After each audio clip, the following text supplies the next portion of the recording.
Welcome to Hojo Radio. Our next broadcast was the brainchild of Jack Webb and may very well be the most well-remembered and best radio police drama series of all time. It ran from September in 1949 through February 1957 in 30-minute shows broadcast on NBC, and it brought to radio true police stories in a low-key documentary style. Ladies and gentlemen, we present to you Dragnet on Hojo Radio.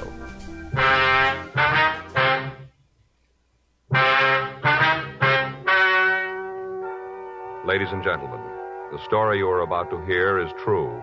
The names have been changed to protect the innocent. Dragnet, brought to you by Chesterfield. For the taste you want, the mildness you want, a really refreshing smoke. Buy America's most popular two-way cigarette, Chesterfield. They satisfy millions.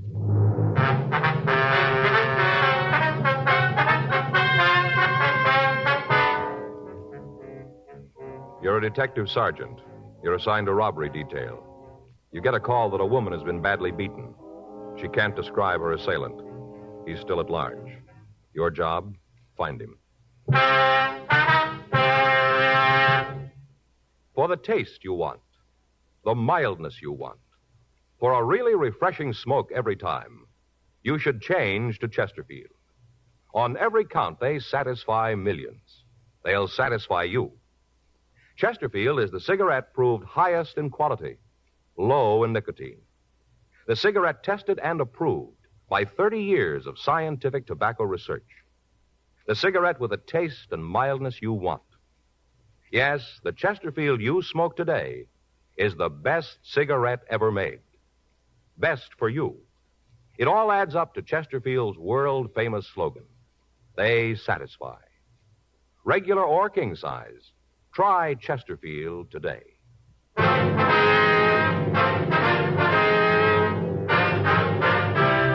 Dragnet, the documented drama of an actual crime. For the next 30 minutes, in cooperation with the Los Angeles Police Department, you will travel step by step on the side of the law through an actual case transcribed from official police files. From beginning to end, from crime to punishment, Dragnet is the story of your police force in action. It was Monday, January 14th. It was raining in Los Angeles. We were working the night watch out of robbery detail. My partner's Frank Smith. The boss is Chief of Detectives Thad Brown. My name's Friday. We were on our way out from the office, and it was 11:47 p.m. when we got to 7982 Oakwood Avenue. Front door. What is it? Police officers. We'd like to see Miss Griffin. How do I know? Beg your pardon? How do I know you're cops? Here's our identification. Hand it here. Pardon? Pass it through the door. I want to see it good. All right, here you are. Yeah. What do you think? Well, your guess is as good as mine. Come on in. Thank you. Hurry up. Don't let all the rain in. Yes, ma'am. What if I have my identification back, please? Take your coats off right here. I don't want you tracking water through the house. All right, could I have that identification card, If you don't please? mind my being so careful about what's happened here. Got to take all precautions, you know. Yes, ma'am. Come on into the sitting room. I'll take that card. Thank Which you. one of you is Sergeant Friday? I am. You're the one who called. That's right. Who's he? This is my partner, Frank Smith. Uh-huh. Well, sit down. Here's your card. Thank you. Get you anything? Cup of coffee? Maybe some hot cocoa? No, thank you. Well, suit yourself. Now, what is it you want? We understand you know Mrs. Kieran. We're neighbors. Mm-hmm. Maybe you can tell us what happened here tonight. Seems like you'd have the story, being cops and all. Well, we'd like to hear you tell it, ma'am. All right. I was here tonight watching the TV. Just gone out to the kitchen to get a plate of snacks for the late show. You know, kind of like the munch. Mm-hmm. Well, all of a sudden, I heard this scream real loud. I wasn't watching the television right then, so at first I thought it was from the set, you know, like a drama. Yes, ma'am. Didn't think nothing about it right then. Got myself all settled for the movie, and then I heard another scream. That's when I knew there was something wrong. How's that? There was a quiz on the television. No reason for any screams. Right then, there was another one. Then I knew it was from next door. Yeah. So I got my coat and umbrella and went over there. I see. Knocked on the door, but didn't get no answer. Well, I went into the house, all dark, not a light on. Went right in and called to Mrs. Kieran, called to her. Mm-hmm. Didn't answer, but I could kind of hear something off to the back of the place. Uh-huh. Sounded like somebody crying, kind of like a whimper, soft. Yeah. It came from the back of the house in the bedroom. You didn't see anybody else in the house when you went in, did you? If I had, I'd have told you before this. Go ahead, please. I got to the bedroom and opened the door. Couldn't see anything at first. Uh-huh. Then I was about to go on in, and this man jumped out at me. He was in the bedroom, was he? Yeah, must have been hiding in the dark and heard me coming, and he got back so I wouldn't see him. Then when I opened the door, he jumped right out, almost scared me to death. Well, what did he do? Just jumped at me and ran out of the house. Right through the front door, I heard it slam. Uh-huh. And then I heard the crying again. It was sort of off to one side of the room. I couldn't see right away where it was coming from. Uh-huh. I turned on the light, and right away I saw her. She was laying on the floor. Yes, ma'am. Oh, it was just terrible. Room was all tore up. Things all thrown around, a real mess, and her laying right there in the middle of it, all beat up. Looked like whoever done it had tried to kill her. What'd you do then? Called the police. Dialed O, told the operator to send a policeman. It wasn't long before they was here. It seemed like there was 100 of them all over the place. All right, Miss Griffin. I wonder if you can give us a description of the man you saw. Other officers asked me the same thing. There isn't much I can tell you. Just all of a sudden, he was there, and then he was gone. You're pretty sure it was a man, though, huh? Certainly, I guess I know a man when I see one. Been married to one for 22 years. Yes, ma'am. Can you tell us anything about him? I just got a glimpse of him, not good. I can't tell you anything about how he looked. He was standing in the dark when I come in. Next thing I knew, he jumped past me and went out the front door. Yes, ma'am. Would you know him again if you saw him? I don't think so. Just a glimpse, that's all. Uh-huh. Should like to help. There isn't much more I can tell you. All right, ma'am. How is Mrs. Kieran? She gonna be okay? Well, she'll be in the hospital for a few days, but she's going to be all right. Isn't she able to tell you something about the man who did this? No, ma'am. Seems like she'd be able to describe him. Must have been there for a good half hour. How do you figure that? Must have been at least that long from the time I heard the first scream till I got over there. First off, I didn't think it was real. Thought it was on television. Yes, ma'am, you told us. Must have been a half hour. Mm-hmm. Now, did Mrs. Kieran have any enemies that you knew of? Well, there's some people who didn't like her. A couple right here in the neighborhood, but none of them that would do a thing like this. How'd she and her husband seem to get along? Well, you mean, did they have any fights? Yes, that's right. All the time. Seemed like they was always battling about something. Would you know what caused the arguments? Oh, mostly about her, another man. He thought she was running around on him. He used to fight about it. A couple of times he said if she didn't stop, he's going to kill her. Was that true? You mean about her and the men? Yes. Well, might have been. For all I know, I didn't pay much mind to their troubles. Seems like I had too many things to keep me busy without getting mixed up in their problems. All right, Miss Griffin, we'll leave our card with you. If you remember anything you think we'd be interested in, we'd appreciate a call from you. And if I think of anything, you get one. Thank you, ma'am. Don't it seem kind of funny to you? Well, what's that? How Mrs. Kieran can't tell you anything about the fella? Don't that strike you kind of odd?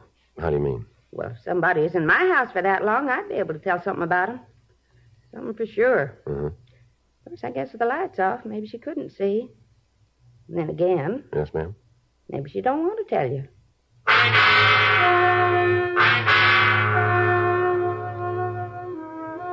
Frank and I drove back to the office and put in a call to Georgia Street Receiving Hospital. We talked to Dr. Sebastian and found that the victim had recovered to the point where she could be moved to her own hospital. We also talked with the officers who were with her.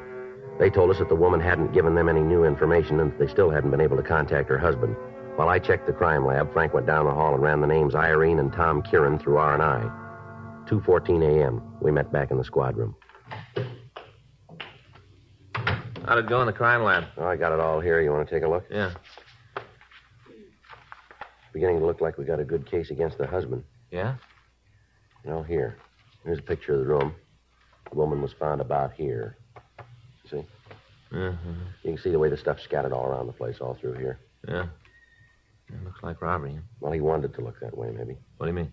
Well, in the dresser drawer here, the boys from the crime lab found $120 in cash. All the thief had to do was open the drawer, and he'd have seen it, too. Oh. Well, how about the entrance? That's something else that doesn't seem to gel. They checked all the windows and doors. There's no sign of any breaking. She must have opened the door for the thief. Well, that means it was somebody Mrs. Kieran knew, huh? Yeah, it kind of looks that way. Anything else we can use? Well, take a look here. Here's a picture of a footprint Lee Jones found in the earth beside the path. The way it looks, the thief left the path when he ran from the house and stepped in the soft dirt. Do us any good? No, not much. The ground was wet. Must have been a good impression, but the rain broke down the walls. It's not much good to us now. That's it, huh? Yeah? Leighton Prince didn't come up with anything. How'd you do? Well, nothing on the woman. Husband's got an arrest record. Yeah. Got it right here. Mrs. Kieran had him pinched 18 months ago on a beating charge. Refused to prosecute. Same thing a year ago. And here, besides her complaints, he's been booked for ADW and suspicion 211. Got any big time? No, never drew a conviction. Hmm. Now, Joe, thing I don't understand, if it was her husband, why doesn't she beef him? She wasn't worried about having him arrested before. I don't know. There's something wrong about it. Well, there's got to be an answer someplace. You tagged the stats office? Yeah, I gave him what we had on the guy. They're going to start a run on the MO in the morning. Better get the rest of this information down to him. Yeah, we can drop it off on the way out, huh? Right. You got that list of the husband's friends? Uh-huh. Well, let's talk to them. Maybe they can tell us where he is. Okay. Hot shot. I'll get it. What is it? Stats office are going to have to wait, I guess. Huh? 1824 Studio Court. Well, that's a couple of blocks from Kieran's. What's the call? Woman slugged.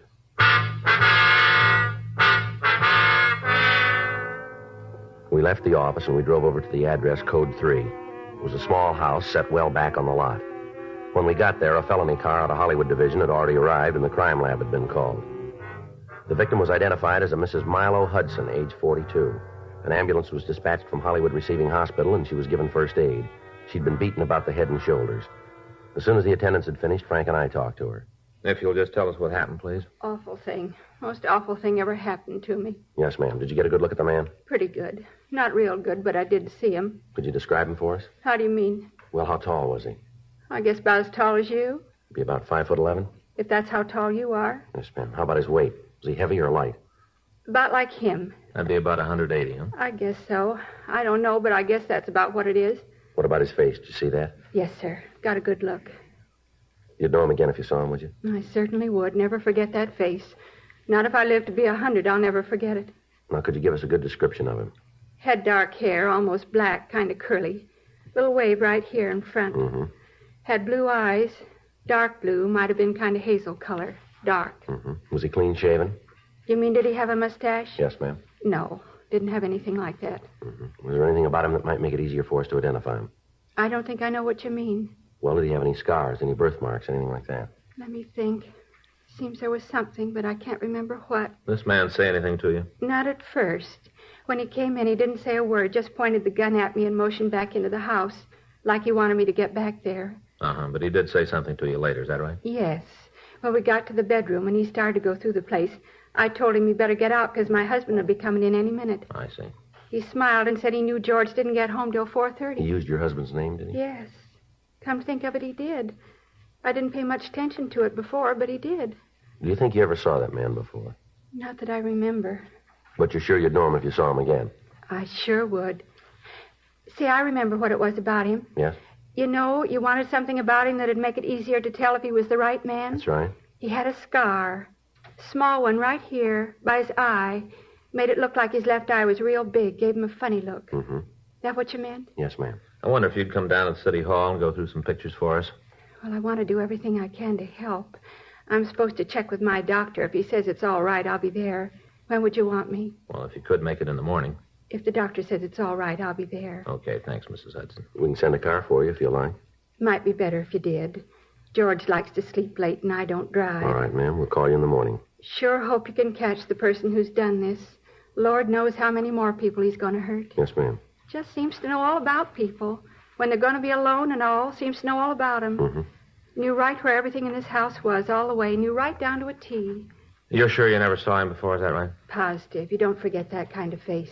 See it once and you remember it all your life. Well, has there been anybody new in the neighborhood?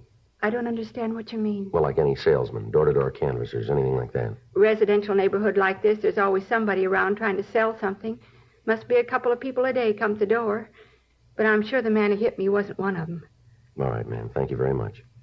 Not at all, Sergeant. I want to do all I can to help you get him. Mm-hmm. Do you have any idea who he is, where to find him? Not very much, Miss Hudson. Terrible to think about it. A man like that roaming the streets. Woman isn't safe in her own home anymore. We'll get to him, ma'am. I should hope so. But what do we do in the meantime? Just sit here and wait for this lunatic to kick the doors down? Well, we'll do everything we can. Awful. I'll never forget how he came in here, shoved me around. Just never forget it. Well, that makes you even. What? He won't either. We got out a supplemental broadcast carrying the description of the suspect, and then we continued to talk to the latest victim. She was unable to come up with any additional information. 4:30 a.m. The crew from the crime lab finished up their investigation, and Frank and I went back to the office. We left the description of the suspect at the stats office, and we asked R&I to check the oddity file for a possible identification on the scar that the suspect had. 5:21 a.m. We signed out of the office. The next day at 9:26 a.m., we met with Chief Brown and Captain Donahoe, and we went over the case with them. Because of the method of operation used, it became apparent that the thief was acquainted with the habits of the people in the neighborhood.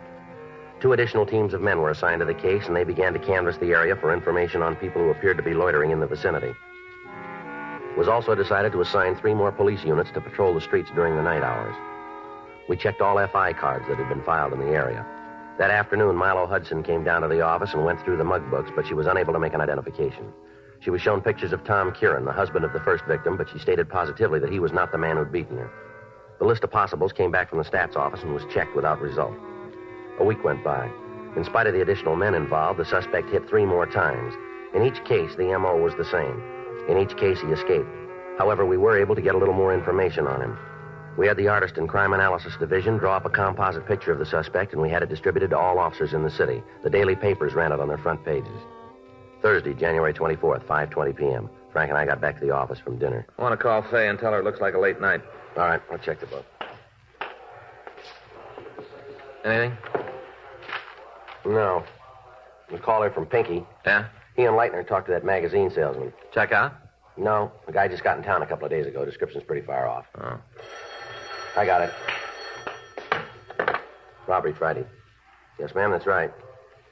Well, we can take it. All right. What's that address again? Yes, that's Studio Court. Yes, ma'am, we'll be right out. No, don't do anything. If he wants to leave, don't try to stop him. That's right, we'll be right there. Woman out on Studio Court. Yeah. Says she thinks the suspect's in her house now.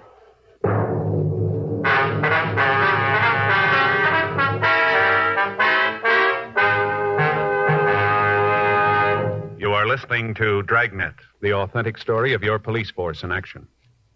Meet the Tom Harmons. You know Tom as Michigan's All-American football star, now a top sports announcer. Mrs. Harmon is the motion picture and television star Elise Knox. They're typical of people everywhere who are saying, Chesterfields for me. I like regular-sized Chesterfields. Have for years. They're best for me, at least I think so, because of that Chesterfield quality. That's the way I feel about them, too. I've always smoked Chesterfields. Now I go for the king size. Guess I like a longer smoke. No king-size cigarette satisfies like king-size Chesterfield. For the taste you want, the mildness you want, a really refreshing smoke every time, change to Chesterfield. Regular or king-size, America's most popular two-way cigarette.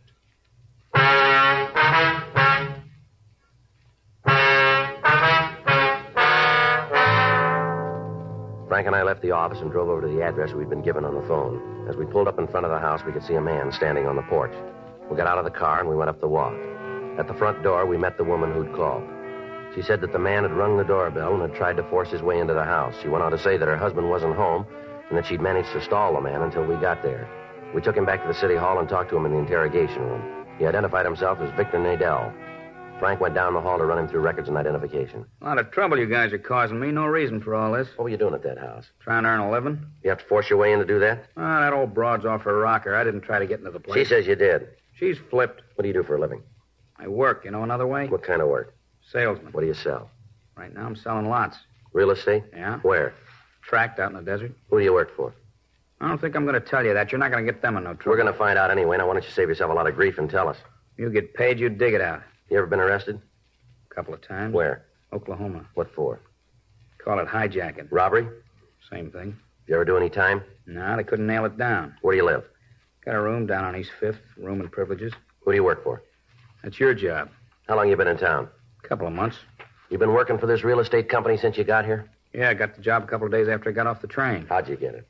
Answered an ad. You ever see that woman out on Studio Court before? No. You don't know her? I told you. She'd have no reason to tie a bad beef on you, would she? She's doing it, ain't she? It's kind of silly without any reason, isn't it? Well, she's a woman. That's all they need. All right, empty your pockets out on the table here. Why? Come on. We're not playing games here. Empty your pockets. What's this all about? What are you guys trying to prove with all this strong We're trying to find out why you wanted to break into that house. I told you I didn't break into the house. That old harpy's out of her mind to tell you a thing like that. I don't know why, but she's got it in for me. Wants to see me get into trouble. You said you didn't know her. That's right. You never saw her before. That's what I said. And why'd she build a thing like this? I told you I don't know it's a lie. I walked up to the door and asked if I could talk to her. Just try to talk to her. Right away she starts yelling at me to get away, get off the property. Why didn't you leave then? I wanted to make a sale. You must have figured she wasn't interested. I needed to make a sale. I haven't been doing too good. I had to make a sale or I'd have lost my job. That's a reason to act like a tough guy, isn't it? All I did was try to talk to her, talk her into buying Well, you got a funny way of doing it. I thought maybe she was going to call the police, make a complaint. If she'd have done that, I'd have lost my job, sure. And that's all there is to it. I'm telling you the truth. You got to believe me. You been working in the neighborhood before? No, it's the first time. I've been kind of sick the last week. This is the first time out for me. First time I've been around here. Where'd you work before? Westlake area? You ever have any trouble there? No, none. Why'd you make the switch then? Just thought I'd try a new territory, see if I could make up for the week I lost. Mm-hmm. You got anybody who'll back up this story for you? People at my rooming house, I'll tell you. They'll say I was there all week, some kind of flu, they'll tell you. Joe? Yeah. See you in a minute. Yeah. You want me to wait here? That's right. Just sit there. What do you got? Well, looks like we nailed the wrong guy. How do you figure? Call just came in. Radio car picked up a fella out on Rosewood Avenue. Yeah. Caught him in a house trying to beat a woman to death. How about the description? Matches the suspect right down the line.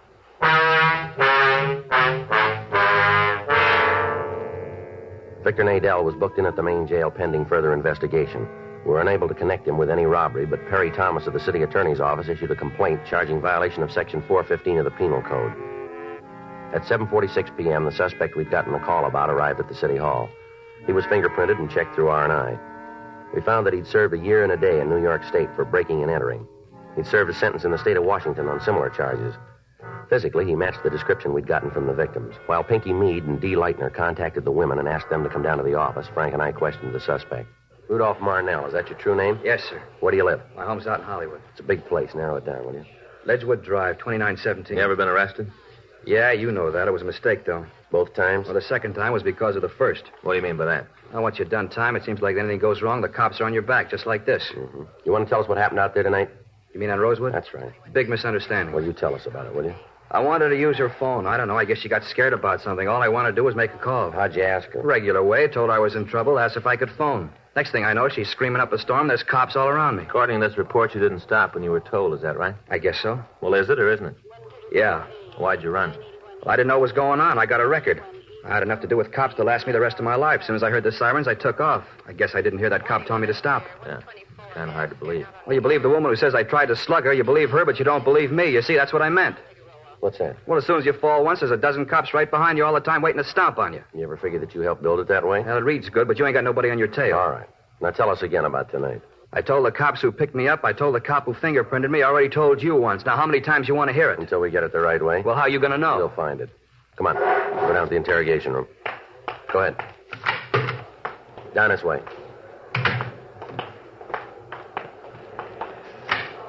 Go ahead, right in there. Sit down. All right, Marnell, now let's clean it up. What do you mean? You know we're going to have no trouble making you on these things. We got the victims on their way down here now. As soon as they identify you, you've had it. So save yourself a lot of time and trouble if you cop out now. I'd like to give you a hand, Sarge. I really would, but there's nothing I can do. I don't know what you're talking about. All right. What were you doing on January 10th? 10th? That's right. What day was that? Thursday. Gee, I don't know. It's a long time ago. It's hard to remember. How about the 11th? Same. I don't remember. 14th? Yeah, I can tell you about that. All right, go ahead. I got through work and went home, met the wife, we had dinner, took in a show. You can prove that? Well, sure. Ask my wife. She'll tell you. All right. How about Wednesday the 16th? Blank. You don't remember what you were doing on the 16th of January, huh? No, is it important? It's going to be for you. How about the 17th? That'd be Thursday? That's right. I stayed home and watched the wrestling on television. You can prove that, can you? Sure. Had some people in to watch the matches. Give us their names, will you? Yeah. Who was wrestling that night? Oh, you want them all or just the main? Well, how about the semi-windup? Now, let me think. Yeah, it was a tag team match between the McLean brothers and the South twins. You're sure? I'm positive. How about the 19th? What'd you do then? 19th. That would be Saturday. Well, I'm off Saturday. I don't remember too good. Probably came home, sat around the house, drank beer, and loafed. Mm-hmm. That was Saturday the 19th. Yeah, the 19th. How about Monday the 21st? I bowled that night. Where? Lane's out on Sunset. Bowl there all the time? Yeah. You bowl every Monday night? No, not every week. Usually it's on Tuesday. Why'd you change this week? Well, some of the guys couldn't make it Tuesday, so we changed the day. Mm-hmm. Anything special to you about January 14th, 17th, 21st? Now, what do you mean special? Well, your birthday, your anniversary, something like that? No. Just regular days. That's huh? right. Nothing to make them stand out. No. Then how come you can remember what you were doing on those days? You can't give us a story to fit January 10th, 11th, 16th, or 19th. I don't know. What are you guys trying to get me to say? What are you trying to get at? The truth. Well, I'm giving it to you. We can't see it. How come you remember those days? I don't know. I just do. It's kind of funny. I couldn't remember what I was doing last week. I'd have to sit down and think about it. You didn't even have to try to remember. You knew right away, didn't you? Like it was important for you to remember. You keep trying to build an alibi, don't you? Look, you asked me where I was. I told you. Let's have the names of the people you say you were with. You going to talk to them? That's right. Well, maybe they won't remember. I think they will. But what happens if they don't? Then you're in big trouble. You're holding a lot of it right now. Let's have the names. Sure, I haven't got nothing to worry about. I'll give them to you. Here's a pencil. Paper there. I don't know all the addresses. We'll look them up. You're going to have to talk to them, huh? Sure. What's the matter? You think they won't stand behind you? No, it's not that. And what is it? Well, just that they don't know I've done time. Maybe when they find out, they'll try to get me. You know, say they weren't with me, they might do that. Yeah, like that woman tonight. Yeah, just like that. People don't like you much, do they, Marnell? Seems like everybody's trying to get you in trouble. I want a lawyer. You want to check, Frank, see if the victims are here? Yeah. Well, what's going to happen now? Well, we got some people we want to see you. Who are they? The women you beat up. No, you can't make me on those jobs. We think we can. Yeah, well, you just try. You take this thing into court, and they're going to throw it right out. That's the way you got it figured, is it? That's right. Go ahead, Frank. Bring him in. All right. I said I want a lawyer. What? I said I want a Yeah, lawyer. well, you'll get one. Yeah, and a jury. I want a jury trial. You got a choice. You bet I have. You bring all these women down here to point me out, well, it isn't going to work. Bunch of people who don't like me, causing me trouble. People who don't like me. I want a jury trial, a judge and a jury. All right, you'll get them. I'll make you a bet. They won't like you either.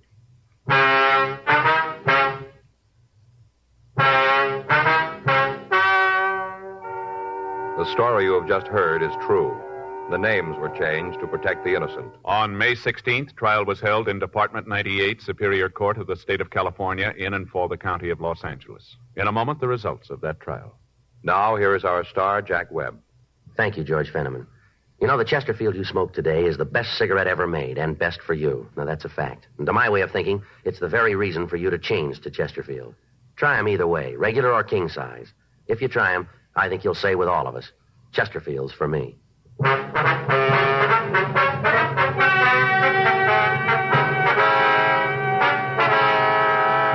Rudolph August Marnell was filed on for 4 counts of robbery in the first degree, 5 counts of burglary in the first degree, and 5 counts of assault with intent to do great bodily injury. He was found guilty by a jury trial on all counts and received sentence as prescribed by law. Robbery in the first degree is punishable by imprisonment for a period of not less than 5 years. Burglary in the first degree is punishable by imprisonment for a period of not less than 5 years. Assault with intent to do great bodily harm is punishable by a term of from 1 to 20 years in the state penitentiary. You have just heard Dragnet, a series of authentic cases from official files. Technical advice comes from the Office of Chief of Police W.H. Parker, Los Angeles Police Department. Technical advisors, Captain Jack Donahoe, Sergeant Marty Wynn, Sergeant Vance Brasher. Heard tonight were Ben Alexander, Virginia Gregg, Helen Cleve. Script by John Robinson. Music by Walter Schumann. Hal Gibney speaking. Watch an entirely different Dragnet case history each week on your local NBC television station. Please check your newspapers for the day and time. Chesterfield has brought you Dragnet, transcribed from Los Angeles. Hojo Radio, we're your old-time radio headquarters. Stay tuned.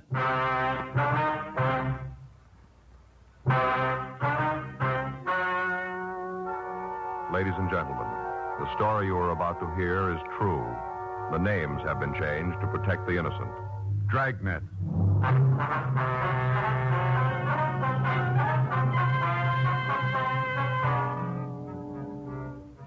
You're a detective sergeant.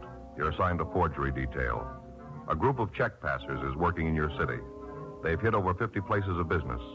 You have no lead to their true identity. They're still working. Your job, stop them.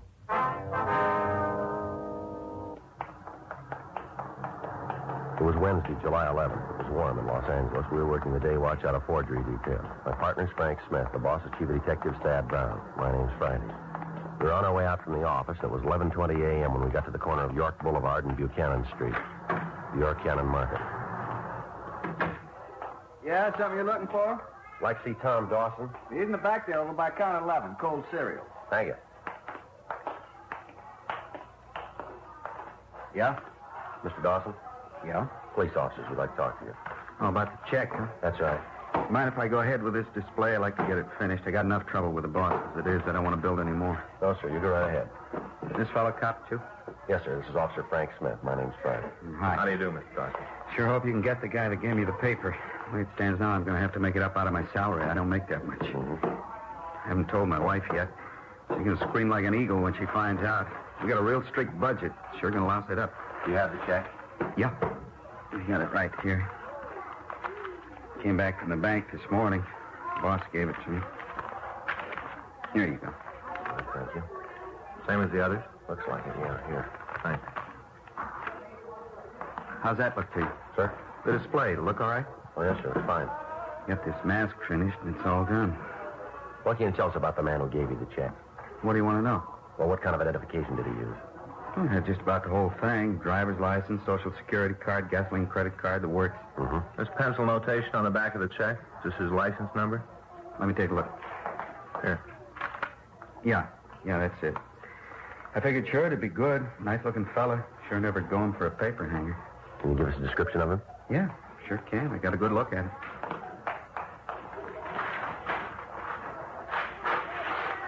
This sure ought to sell the stuff. What's that, sir? I say this ought to sell the stuff. This mask. We're giving them away when you buy the breakfast food. Extra quarter and you get one of these head things. Kids sure go for them. Uh-huh. Whole display's built around it.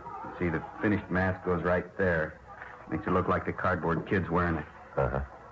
You want to go ahead with the questions while I put it together? Yes, sir. Have you ever seen this man before? No. Of course, he might have been around. We do a pretty good business. Could have been in, I wouldn't have remembered. What'd he say to you? Just came in and bought some groceries. Must have been about $1.50's worth. Asked me to cash a check. I told him the manager'd have to okay it. Mm-hmm. Told him the manager wasn't here. He'd have to wait. Well, can't anyone else give the okay? Not supposed to. If we do and something goes wrong, we're stuck for it. I see. Guy told me he didn't have time. Said he was on his lunch hour and he had to get the groceries home. So I asked him if he had any identification. He said he did. Looked all right to me, so I cashed a check. Uh-huh. Oh, say, would you hold this mask for me while I get the rubber band around the top? Yeah, sure. Now, wait till I wind it around a couple of times. We put these things up high, but the kids still find a way to get them down. If they're not put together good, they don't last long. Uh-huh. That'll do it. Let's see. I guess this is what goes in next, the eyepiece. Take the eyepiece and put it inside the mask. Slip into notches Y and T. I guess that's these. Did you look at the man's identification closely? How do you mean close? Well, did you take a good look at it? Well, good enough to think it was all right to cash a check. It looked genuine, huh? Well, if it didn't, I wouldn't have gone for the money. I see. Was there anything about the man that'd make it easier for us to identify him? Not that I could see. He looked ordinary enough. Nothing special about him. Nothing that'd stand out. Oh, hold this a minute, will you, while I put the earpieces in? This here? Yeah. All right. Thanks. I guess that's all there is. Put it up here on the top. And that does it. There. How's it look? It's fine. Huh. Kind of scary. Sure hope the boss likes it. Sure been on my back since that check came back. Seems like everything I do is wrong. Be glad when this day is over. Yes, sir. You want to give us that description now? Of the man who gave me the check? That's right. Sure. I want to do all I can to help. You think if you catch him, I'll be able to get the money back? Well, that's hard to say, sir. Sure hope so. $89.60. That's a lot of money. I hate to lose it. How much was that? $89.60. Yes, sir. Don't even want to think about what my wife's going to say. Liable to be pretty rough. Yes, sir, we understand. How old was the man? About 27, around in there. About how tall was he? 5'9", I guess. Say, if you do catch him, how do you go about getting the money back? Well, it's booked as evidence first. Then I get it back? Well, that depends on what happens at the trial. It's not up to us to decide, sir. You see, the suspect has gotten to several other people, too. If there is anything recovered, they've got a share of it. And I probably won't get what's coming to me. Well, no, sir, but you can be sure of one thing. What's that? Suspect will.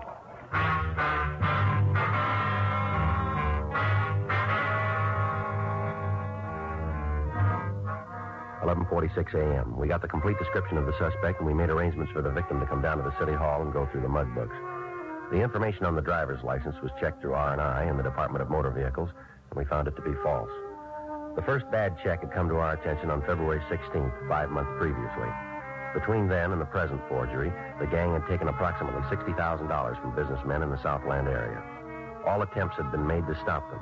The checks cashed were all issued for the same amount, $91.10.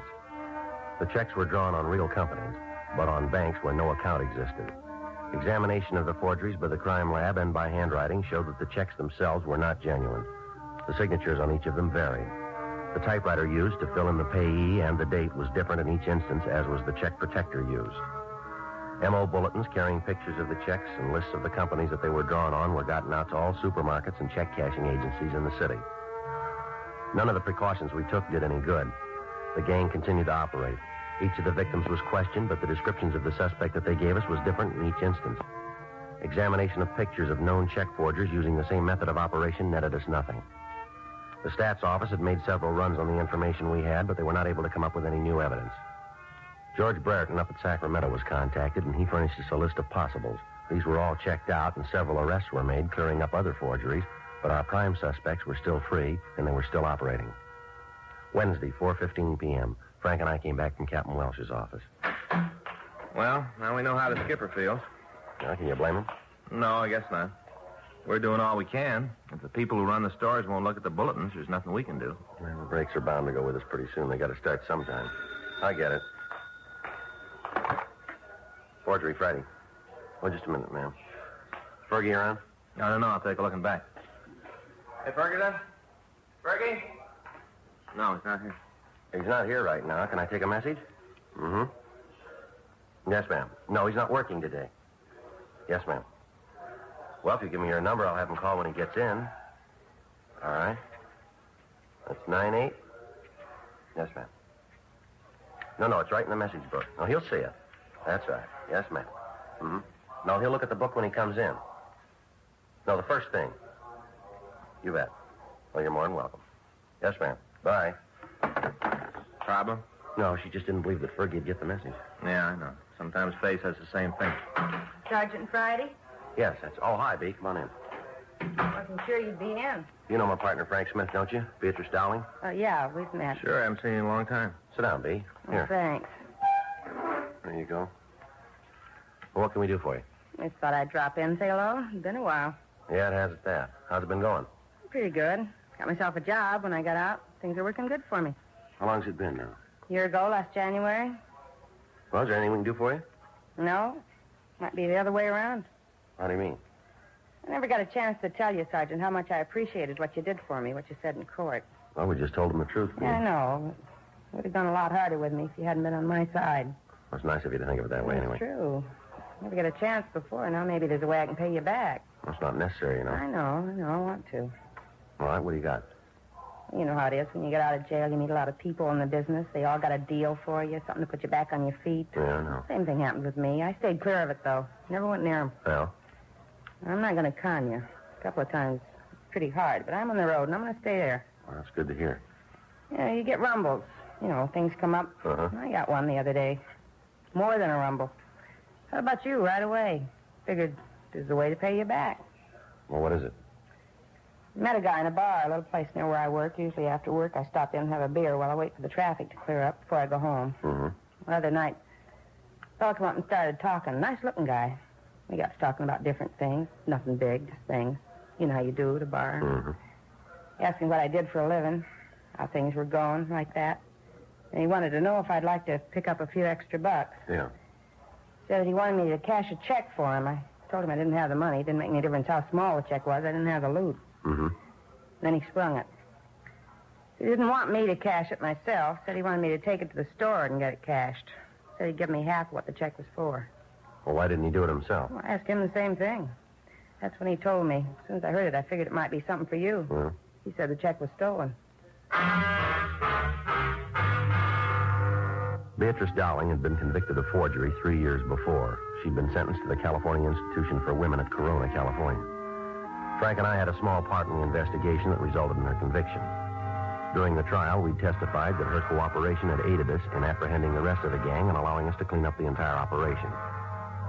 Since she'd been paroled, we'd lost track of her, but on those occasions when we talked to a parole officer, we found that she was living up to all of the conditions of her release. Frank and I took her across the street to a restaurant, and we talked further to her. Pass the sugar, will you, Sergeant? Yeah, Yabby. You don't use it? No, thanks. How about you, Mr. Smith? No, thanks. I'll take a black, too. Now, about this guy, what did you tell him? I said I'd think over the deal and let him know. Did you get a chance to see the checks? A couple. Took him out of a wallet in his coat. I didn't get a good look at him, though. Uh-huh. How about the man himself, Did you ever see him before? Well, I don't think so. You know why I picked you? I've been trying to figure that one myself. The only thing I can think of is that the bartender there knows I fell once. He might have given the word. Has he got any record that you know of? The bartender? Yeah. I don't think so. He likes to talk big, but I don't think he's ever done big time. Mm-hmm. You set up anything about meeting the man with the check? Not definite. I told him I'd think it over. Asked him if I decided to do it, would the offer still be open? Yeah. He said it would. Said to look him up. At the same bar? Yeah, but I could get in touch with him there. Any special time? I didn't name one. I want you to know I wasn't even figuring to go through with it, not for a minute. When he told me the checks were stolen, I thought right away about you. Thought you might want the information. I never figured to get mixed up in it. Well, we'll buy it. What are you going to do about it? Try to find out where the checks came from. While you were talking to this guy, did he use a name at all? No, not right out. While we were sitting there, another fellow came in and talked to him. I heard the other guy call him Cecil. Now, how about this other man? Do you know him? No. Never saw him around the bar? Huh? No, I never did. Well, look, Pete, there's something I don't understand. If you stop at this bar all the time, how come you haven't seen this Cecil before? Looks like he's a regular customer of the place. You don't believe me, do you? I'm just trying to get it straight. I told you before, I only go in there about 5:30. I'm only in the place maybe 15 minutes, then I leave. There's a lot of time when people are coming in and out that I'm not there. I see. Listen, I'm trying to give you guys something for free. You don't want it? Don't worry. You're not going to hurt my feelings. No, it's not that, B. Frank and I have been on a thing for the last 4 months here. It's been giving us a lot of trouble. Yeah. Well, that's it. Think it's worth anything? We're going to check it out. Did this Cecil give you any idea where he got the checks? They said they were stolen payroll checks, all made out and ready for endorsement. Well, if they're made out, what about identification? Well, he said he had that. All I'd need to put the checks through. Did he show you any of it? No, just said that he had it already. All right, B. I wonder if you can come back to the office and check through the books for us. See if you can spot this Cecil. Oh, sure. I'd be glad to help out. I'll get a bill. We can leave. I don't want to bring this up, Sergeant. Yeah, what's that? I hope you'll understand. I'm not trying to get out of line. Well, go ahead, B. They know me in this bar. This fellow Cecil knows me. What'd happen if I went ahead with the deal? You mean make the connection for us? Yeah, line him up. Find out how the gas's working. Then you move in and make the pinch. Well, we can't ask you to do that. It's not your idea. I just figured that it might be easier all around. You and Mr. Smith will be right there. As soon as I get the information, then it's up to you. Well, I'll have to check that with the skipper. We'll find out what he thinks of the idea. Might be pretty dangerous. I thought of that, too. Only one thing bothers me. What's that? Someplace along the line, I'm going to have to tell this joker that I don't go for the deal. He's going to find out I'm working with you. When he does, be there.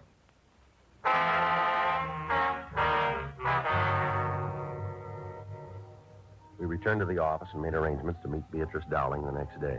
Frank and I got the name and description of the bartender at the place where the Dowling woman said she'd been approached. We ran it through R&I, but we were not able to find a record for the man. The next morning, we met with Captain Welsh and told him of the idea. He agreed that it appeared to be the only way we had of stopping the suspect. We contacted Miss Dowling and made arrangements for her to be kept under constant surveillance. The same day, Thursday, July 12th, at 5:20 p.m., she entered the bar. Frank and I were parked down the street in our car. How about it? See the doorway? Well, all we can do now is wait. Yeah. Here, you want a cigarette? I got one. Oh. What's the matter? You got a cigarette? Yeah. You got one I can have? There's some right here, sure. Here. Thanks.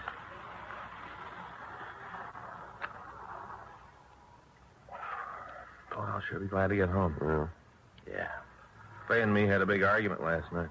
is that right? What's the matter now? Oh, I came home. I guess about 7:30, around in there. Mm-hmm. Right after dinner, I got ready for bed. That's when I saw it. I should have known right from the start. Shouldn't know what? Well, Fay fixed Swedish meatballs for dinner. Again, huh? Right then, I should have known. That's what had happened. You know, she always figures he'll soften me up so I won't mind. Well, what'd she buy this time? A new bedroom set. King-size bed, Joe. Mattress, springs, a couple of those new rubber pillows, you know, those bouncy springs. Yeah, I know. I took one look at them, and naturally, the roof went off. You mean she bought the whole thing, huh? She refurnished the whole room. Cost a lot of money, didn't it? That's what I thought. I was pretty sore about it, too, and we had a few words. I guess it was pretty bad. Yeah. Time I got calmed down, she was asleep. Then I saw the bill. Mm-hmm. Couldn't believe it. You wouldn't either, Joe. It Yeah. wasn't big at all. All right. Yeah. I sure slept good. Think I could make it, Joe. What's that?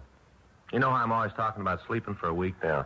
Well, the way I slept last night, I think I could make it. You know something I'd sure like to try? Now, we're going to have to wait to dry. Take a look down there. Huh?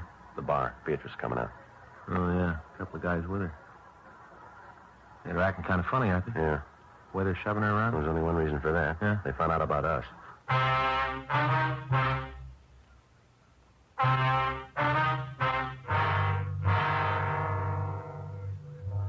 Frank and I followed the three people down the street. A half a block from the bar, they got into a black Oldsmobile sedan and pulled out into the line of traffic. We kept them under surveillance while they drove to the downtown area. We called communications and got a rolling make on the car. It was registered to a Cecil Maddox, 2482 North Alexandria in Hollywood.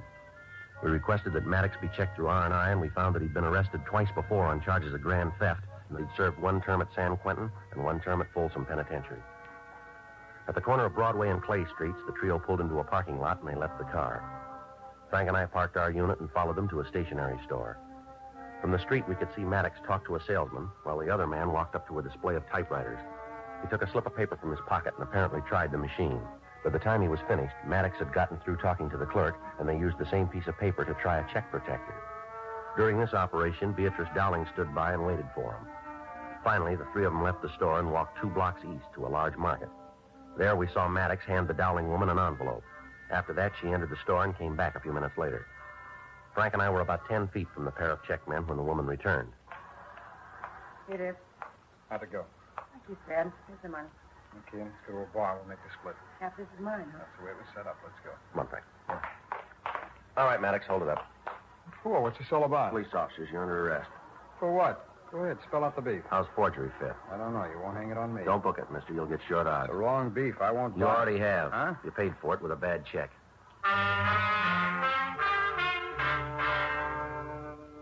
The 2 suspects were taken to the city hall. The second man was identified as Raymond Johnstone. We checked him through records and identification, and we found that he'd had a long felony record. He'd served sentences in both San Quentin and Folsom, and from the record we found that he was in Folsom at the time Maddox was serving his term. We talked to Johnston for an hour, but he refused to admit any complicity in the forgeries. 9:15 p.m., Officers Ferguson and Regan went out to the address we'd gotten for Maddox, and Frank and I talked to the suspect in the interrogation room. All right, come on, Maddox, empty your pockets. What for? Because we want you to. Do I get the stuff back? Put it on the table. I haven't got anything. Nothing you want. Well, you let us figure that one. Come on the table. There's a wallet. Handkerchief. Change. Package of gum and keys, and that's it. All right, now the coat pockets. Cigarettes. Lighter. Some more change and parking stuff. Inside pockets, too. There's nothing there you'd be interested in. Inside pockets. A couple of letters, that's all. All right, let's take a look. Your true name, Cecil James Maddox? Yeah. Who's this stuff belong to? I don't know anything about it. Driver's license, social security card, oil company credit card. These don't belong to you, do they? Take a good look, cop. You see my name on them? We found them in your pockets. Cleaner must have left Oh, them come off it, Maddox. We got you nailed and you know it. You got to show me. All right, these other envelopes here. Same thing on all of them. Now, where'd you get them? I told you, I got a sloppy cleaner. Frank, you want to check, see if Fergie's back? Yeah, sure.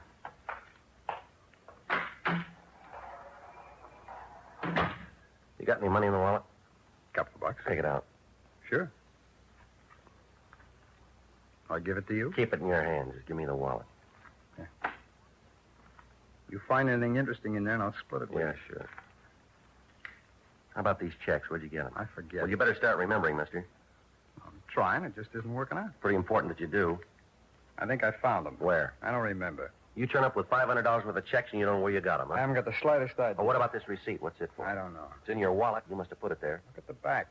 There's a phone number on it. Maybe that's where I kept it. No phone number here. Well, then I can't tell you where I got it. I guess I've been carrying it around for a long time. Dated a couple of months ago. That's a long time. to Look, me. what are you trying to prove with this innocent pitch? You know we got you going in. We're going to make a forgery complaint stick. Now, why are you trying to make it harder? I don't think you can trip me for the beef. There's a couple of officers over at your apartment now. If they come up with the press you used to print up the checks and the identification, you've had it, mister. If they find the press. That's right. Only one big hole in the fairy tale. Is that so? I haven't got a press. I don't know where I got those checks. I think I bought them. You try to take me to court on that kind of evidence, and you'll make the front page as the dumbest cop of the year. Joe. Yeah. Got something for you. You wait here, Maddox. Only one door, and you're in front of that. I'm not going anyplace. Just sit still. Yeah. How's it going? Not too good. He won't cop out. How'd you do? I talked to Fergie. They went over Maddox's apartment. Yeah. They didn't find anything.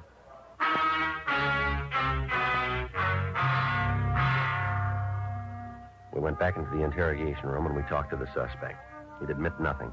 We talked to Raymond Johnstone, but he refused to cooperate with us. A thorough search was made of their car, but we failed to turn up anything new. We contacted the printer who'd made up the receipt blanks. He checked his records, and he was able to give us the address of the place that had ordered them. Officers Ferguson, Regan, Frank, and I drove out to the place. It was a cheap hotel located on East 7th. We checked with the desk clerk and showed him the receipt. He told us that 2 men answering the descriptions of the suspects had rented a room 2 months previously. He went on to say that there was a 3rd man with the pair and that he was in the room at the time. We asked about luggage, and the clerk said that the trio had moved in several large trunks. We got the room number, and while Ferguson and Regan covered the rear of the building, Frank and I went up to the room. Down this way. All right.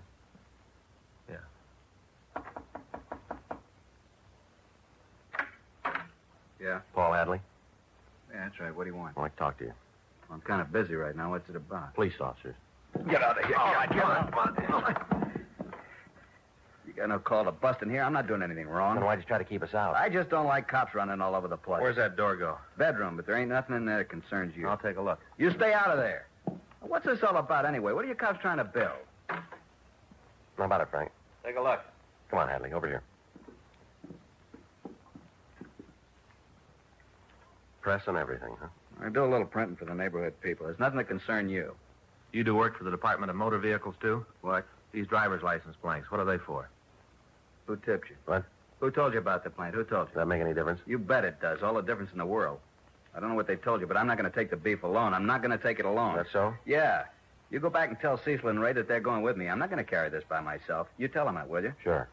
Phony deal anyway. I sit here with the press, all the checks. Anything goes wrong, I'm the one that stands for it. They're out with the money. One-sided, that's what it is. They get the kicks, I get the work. One-sided. No, not this time. Huh? You're all going to come out even.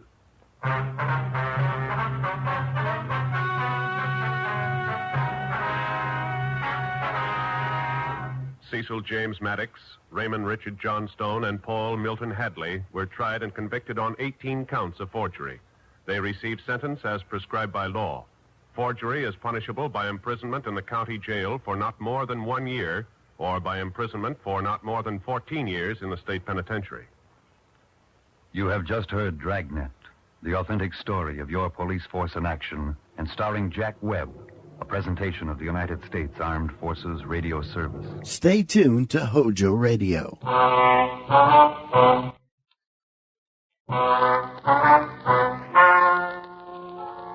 Ladies and gentlemen, the story you are about to hear is true.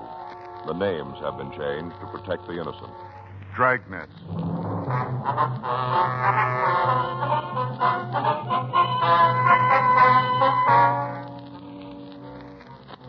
You're a detective sergeant. You're assigned to robbery detail. You've been looking for a suspect in a market robbery for 3 weeks. Finally, an informant calls you with information. Your job? Check it out.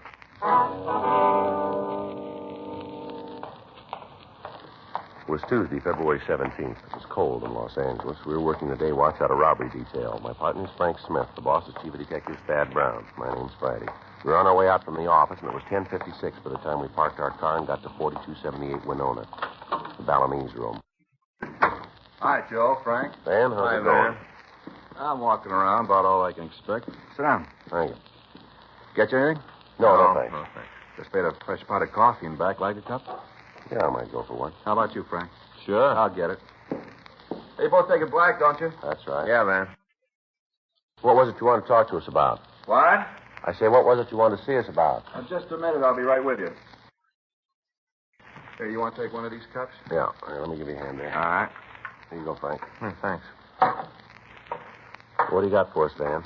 I read in the paper a couple of weeks ago where you had a stick-up at that big market out in the valley. Is that right? Yeah. Thief made it with close to $7,000. You got anything on it? Well, what'd the guy look like? Well, the description we got was 28 to 30, 5'8", 5'10", 145 pounds, dark hair, dark eyes. He's wearing a leather jacket and denim pants. It was all in the paper, Van. Well, it might fit then. All except the clothes. Huh? There's been a bohunk hanging around here the last couple of weeks. He's got a roll that'd make a horse pretty sick. Yeah? The funny part is that I've seen him around here for a year, and he never had 2 dimes to rub together. All of a sudden, he turns up loaded. Popping for drinks all over the place. Loaded down with expensive watches, good clothes, everything that goes with money. What's his name, you know? Well, I don't know the whole thing. Been calling him Nick. That's all I know. He matches the description pretty close, huh? All except the clothes. Rags he's carrying now are the best. Don't look like they come from plain racks. Mm-hmm. Did you come up with any kind of a story about the money? No, I kind of hinted at it a couple of times, in a joking sort of way. I didn't want to be too nosy. Yeah, I know. All he says is that he met the locksmith to Fort Knox. Passed it off as a big joke. Says he found the easy way to live. Well, might be our man. Do you have any close friends? No, Joe, he plays it kind of solo. He dated Madge a couple of times. Who's Madge? She's a waitress here. Comes in about 6. She works the tables in back. Mm-hmm. Did she tell you anything about the guy? No, I asked her, but she says they had dinner, took in a couple of clubs, and he took her home. Played it straight all evening. Mm-hmm. Kind of worried Madge for a couple of days after. Figured she was kind of slipping a little. You didn't say anything to her, huh? No kind of a tip-off. Played it real straight, like I said. Do you have a job? Well, not so as you'd notice. Doesn't seem to have any working hours. Used to walk in here at all hours. Got any other friends? No close ones. He'd buy drinks for anybody that was around when he was popping, but he never came in with nobody. He never left with anybody. You seen him around lately? No, not for a couple of days. Got any idea where he lives? No, I don't think he pads down here in the neighborhood. How about a car? No go. All the time I saw him, he rode cabs. Took him here and left in them. Well, last time he left, you say where he was going? No, just shoved off. Said he might not be around for a couple of days and have a hot cup of Irish coffee waiting for him when he got back. What's Irish coffee? Oh, it's a new drink. I got it from a friend of mine up in San Francisco. A cup of coffee, Irish whiskey, topped with a jolt of whipped cream. This Nick drank 'em all the time. Yeah. Yeah, he's got the whole place on him. You come in some night, we got more coffee cups on the bar than glasses. Mm-hmm. Didn't give you any idea where he was going, did he? Well, if he threw it, I didn't hear it. Anybody around the place you might have talked to? Well, I can't give you no names. Might talk to Madge. I don't think she'll come up with anything, but you can try. What time did you say she came in? 6. That's when she's supposed to check in. Once in a while she's late, but she's supposed to have her apron on about 6. Mm-hmm. Okay, Van, thanks for the call. We'll be back. Now, if this Nick comes in, give us the ring, will you? Sure, if he's in town, he'll be back. Yeah? Sure. He's all the time telling me we got the best Irish coffee in town. That's all he drinks, so it figures he'll be here to get some. Right away I see him, I'll give you a call. All right, thanks, man. I sure hope it's the guy you're after. Yeah, so do we. 7 G's, a lot of money. You can buy an awful lot with that. Well, we better take it easy. Yeah? You better not hit that Irish coffee too hard.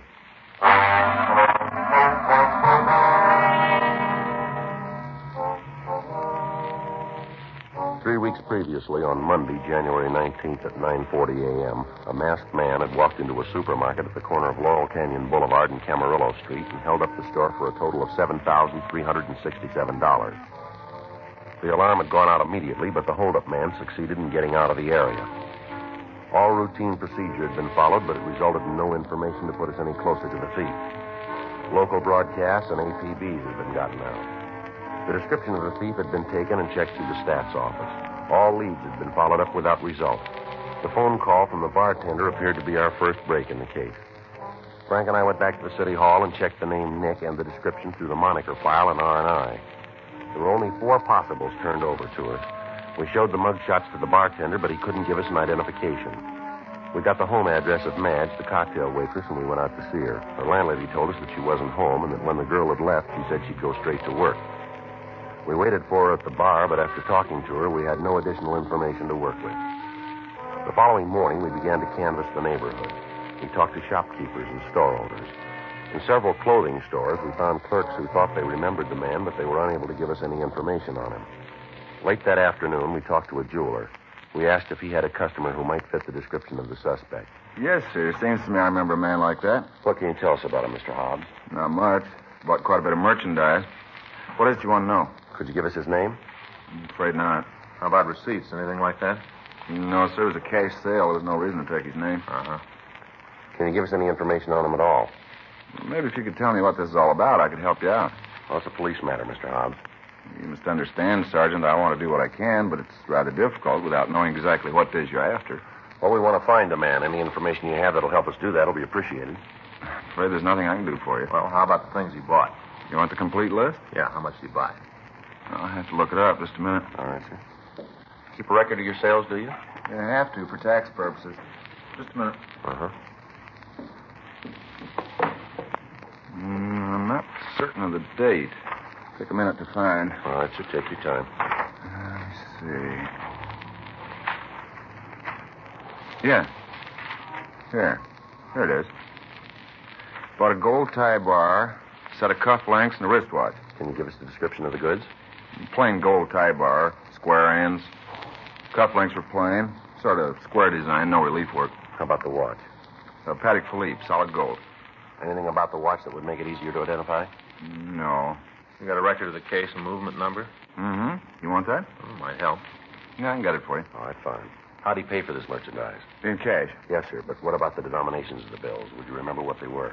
No, I'm sorry, Sergeant. I can't help you there. It was a while ago, and I don't remember. Mm-hmm. Is there anything at all about the man that might help us identify him? An accent, maybe? The way he walked, the way he dressed? No. He was well-dressed, conservative. All except the tie. That was rather jarring. What's that? He had on a dark flannel suit, button-down collar, black shoes. Mm-hmm. Everything went together except the tie. It was bright red. Mm-hmm.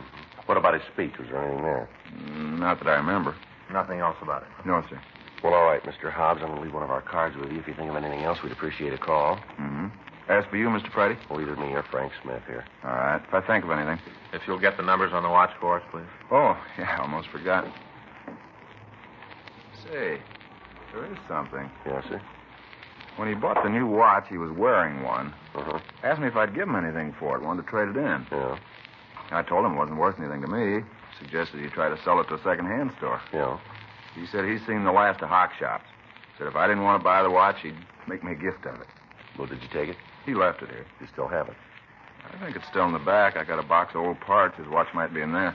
Wonder if you'd mind checking that, sir. Yeah, just a minute. Let's see if I can find it. Mm-hmm. What do you think? I don't know. It might be something. Well, we're due for a break. Yeah. We're going to tag the office after this? Yeah, I guess so. You going to go home for dinner? No, not tonight. Fay's got the girls from the bridge club coming over. I thought I'd go by Alan Lum's, get some shrimp and lobster. You want to go with me? Where? Alan Lum's. Oh, yeah. Good lobster club. Sure, I'll go with you. In here. It is. Watch is in here now someplace. What kind of a watch is it, sir? Off-brand. Should be here someplace. But this one here, broken, huh? Let me see. Oh, yeah. Why? Oh, nothing special. Kind of nice looking. Thought if it worked, we might be able to make a deal. If I sold you that one, I'd be in jail tomorrow, sure. Huh. Oh, wait a minute. Yeah, here. Here it is.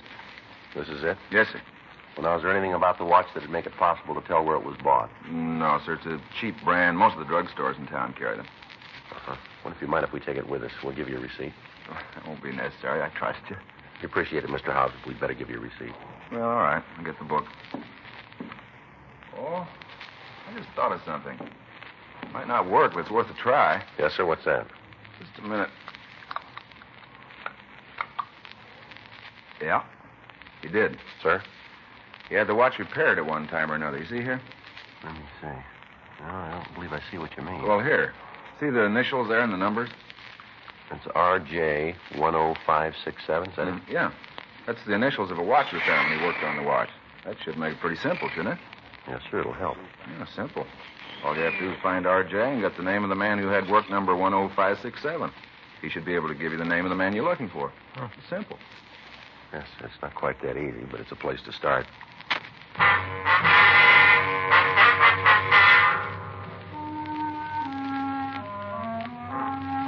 We left the jeweler and we went back to the office. We checked the phone book for a watch repairman with the possible initials of R.J.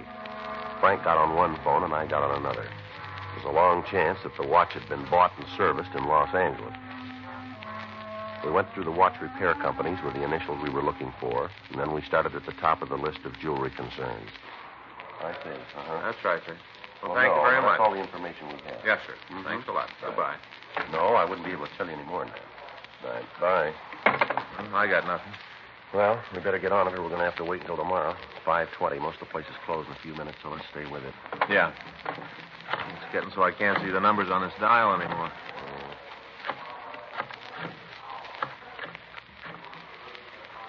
This is Sergeant Friday, Los Angeles Police Department. Hello. Yes, sir. Yeah, this is Officer Frank Smith. No, there's nothing Los Angeles wrong. Police Department. Do you have a watch repairman who uses Wonder the if you initials could give me some RJ? information.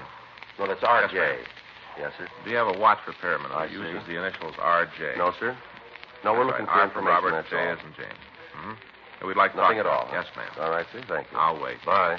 Thank you. I'll hang on. Nothing here. I don't know. Maybe we got a dead end. Yeah. She's gone to look here. I see. Mm-hmm. What's that? Uh-huh. Hello, this is Sergeant Wait just a Friday, minute, Los will you? Angeles Police Hey, hold it, Department. Joe. I got one. Just a minute, please. Would you hold on? Yeah, a minute, that's right. please? What'd This you is say? Frank Smith. Hang on a minute. I got one. This Frank Smith robbery detail? Uh-huh. Can you tell me who gave you the work number? Uh-huh. No, can you tell me who you gave the work number 10567 to? That's right. 10567. Yes, sir, I'll hang on. Got a guy now. He's checking it. Does it look good? Well, might be. Place down on 5th. West 5th. Well, I'll let this one go for me. Yeah. Hello, sir. Yeah, that's Yes, right, that's sir. right. Well, I'll call you back. 567. No, it's nothing important, Who? sir. Well, I may call back. I may Do you not. have an address for him? Yes, sir. Thank you very much. I see. Do you remember him at all? Mm-hmm. Well, thanks very much. We'll get in touch with you. Well, according to this guy, the watch was brought in by Mike Langley. Well, maybe we know who we're looking for now. Well, there's another problem, though. Yeah. There's no address on Langley.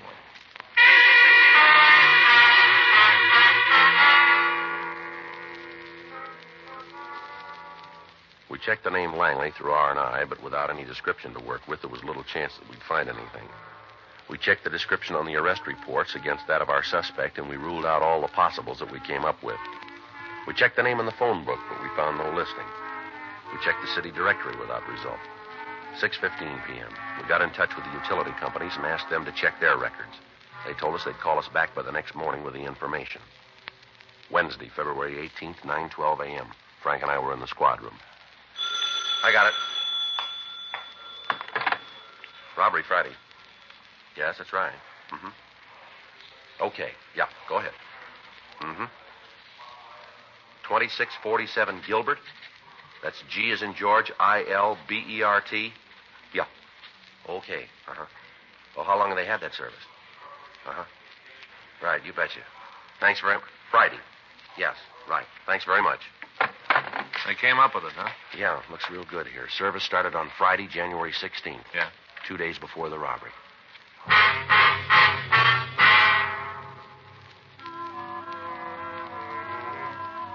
(9:52 a.m.) We made another check at R&I, and then we left the office. We drove out the Hollywood Freeway, turned off at Vermont, and drove over to Gilbert. 2647 was the last unit in the Spanish-style court. Frank covered the back of the place, and I went up and rang the doorbell. The door was opened by a woman in her late 20s. She identified herself as Mrs. Pearl Langley. We asked about her husband. She told us he was at work. Frank and I got the address and drove over to the place. Mike Langley was a fry cook in a small restaurant on Spring Street. We took him back into the manager's office, and we talked to him. He matched the description of the suspect very close. You're way off base. Well, maybe you can tell us where you were on Saturday, January 17th, huh? Sure, I was home helping Pearl. We just moved into the new place the day before. I was giving her a hand getting things straightened out. What about Sunday, the 18th? I worked. Here? It's the only job I've got. What about Monday the 19th? Same deal. You were here. That's right. What time do you come to work? I get in about 6:30, line things up in the kitchen. We open at 7:30. You're pretty sure where you were on the 19th, huh? Positive. Any special reason you're so sure? What do you mean? Well, any reason you'd remember you were working on that day? Nothing besides I haven't missed a day since I took the job. When was that? About 1.5 years ago. You'd have to check with the boss. He'd have a record on what days you were here, huh?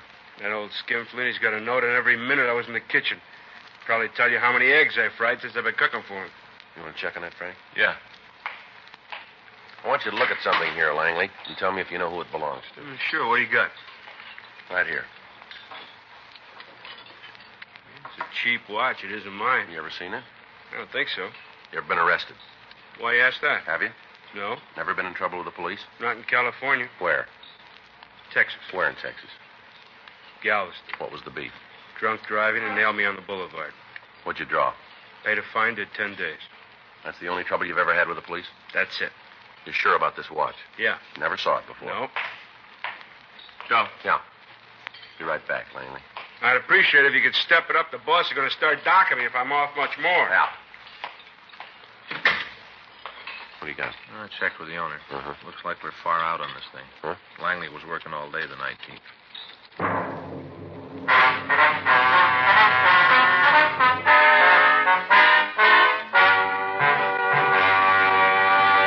You are listening to Dragnet, the authentic story of your police force in action.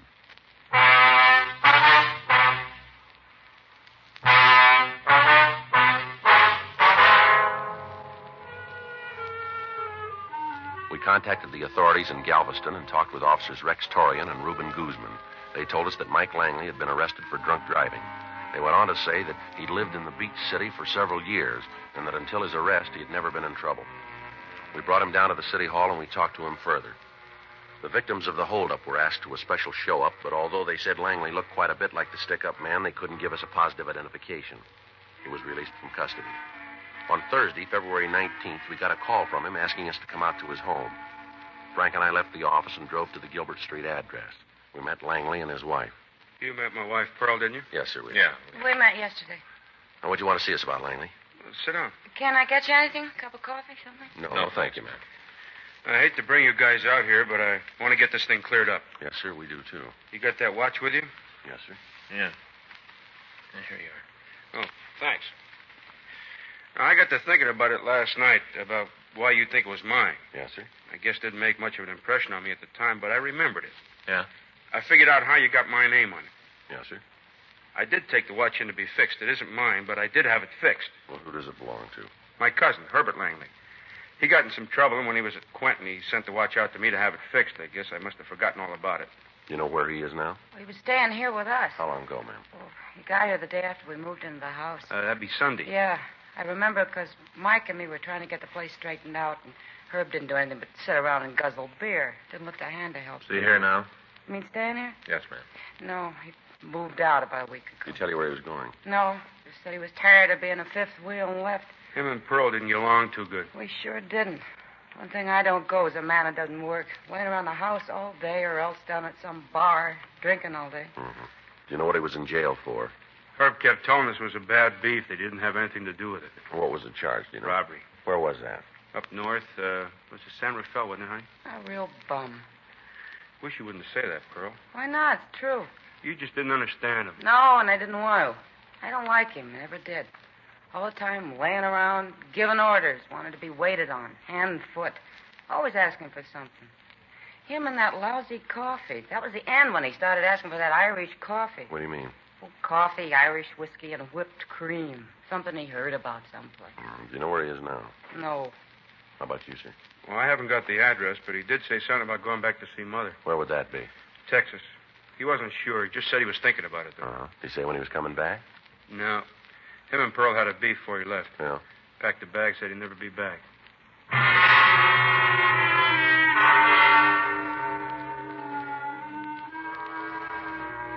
We got a complete description of Herbert Langley and a snapshot of him.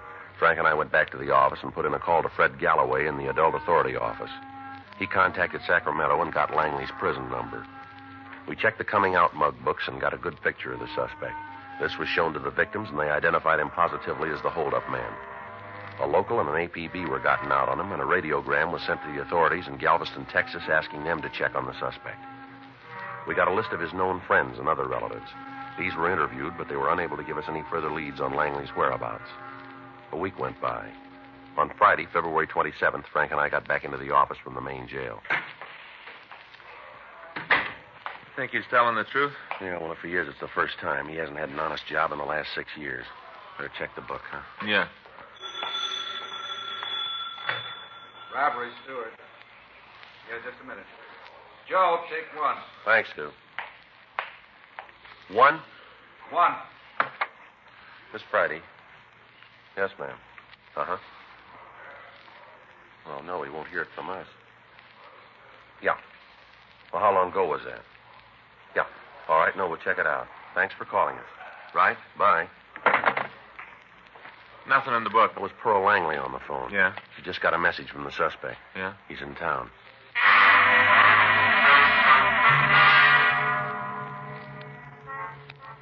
Frank and I, along with Stewart, Creasy, Stromwell, and Stoner, checked out of the office and went over to the bar on Winona Street. Mrs. Langley had told me on the phone that her brother-in-law had sent a telegram to the house asking that her husband meet him there after work. When we got to the place, the suspect wasn't there. Stewart and Creasy covered the front of the bar while Stromwell and Stoner staked out on the alley at the back of the place. Frank and I went inside and talked to the bartender, Van Gordon. Hi, Joe, Frank. Van? How's it going? You seen the fella Nick that you told us about? No, not since I talked to you. If you'd been in, I'd sure given you a call. Why? Well, we got word he's in town. Supposed to show up here. How heavy is he? Well, we don't know for sure. You found out who he is yet? Yeah, we made him for a Herbert Langley. You got him for the market job? Victims say he's the man, yeah. Uh-huh. Well, when did he say he was going to be here? Oh, the way we got it, sometime this afternoon. Uh-huh. Say, you going to take him here? Couldn't try. Well, do me a favor, will you?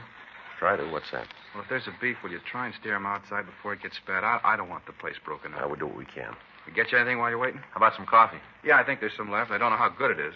Well, as long as it's hot and black. Well, I'll get a couple of cups. You want to drink it here at the bar? No, we'll take it in one of the booths. Bar. Okay. Hey, you'll remember, huh? What's that? I'll try to steer him outside. Yeah, Van. Frank and I sat down in the booth and we waited. 2:30 p.m. 3. No sign of Langley. 3:30. Several people came in and sat down at the bar. The bartender tried to get him out of the place as soon as he could. In the event there was any trouble, we didn't want anyone to get hurt. 4 o'clock. 4:15. Hi, Van. How's it going? Oh, pretty good, Nick. Where you been? Oh, took a couple of weeks out of town. Had some business to do. Uh-huh. How'd it be? Irish coffee, huh? Yeah. Put some whipped cream on it this time. Sure. That's him. Let's go. Yeah. You ever been up through Washington, Van? No. You should try to make the trip sometime. Sure beautiful. Got something you want? Herb Langley? Who's asking? Police officers, you're under arrest. They're right. Stand up. What's the charge? Robbery. Now stand still. I'll shake him, Joe. Get him outside, huh? Steer him outside. Don't break up the place. Get out of here. Come on, get out of here. All right, come on. Get up. Want a cup? Yeah. Oh, look at this place. Just look at it. It's going to take me a couple of weeks to open it up again. Oh, sorry about it, Van. Oh, this isn't going to do much good where the place is smashed up. Who's going to pay for it? Who's going to make it right? I wouldn't know. See, I asked you to steer him outside. Steer him outside. Well, he didn't give us much choice. Huh? This is the way he wanted it. Nice to say, but who's going to pay for it?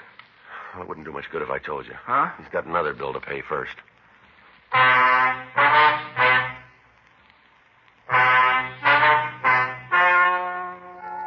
The story you've just heard is true.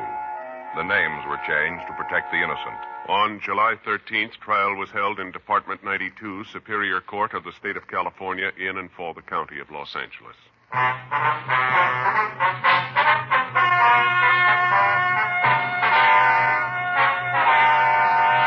Herbert Colby Langley was tried and convicted of robbery in the first degree, 1 count, and received sentence as prescribed by law. Robbery in the first degree is punishable by imprisonment in the state penitentiary for a period of not less than 5 years. You have just heard Dragnet, the authentic story of your police force in action, and starring Jack Webb, a presentation of the United States Armed Forces Radio.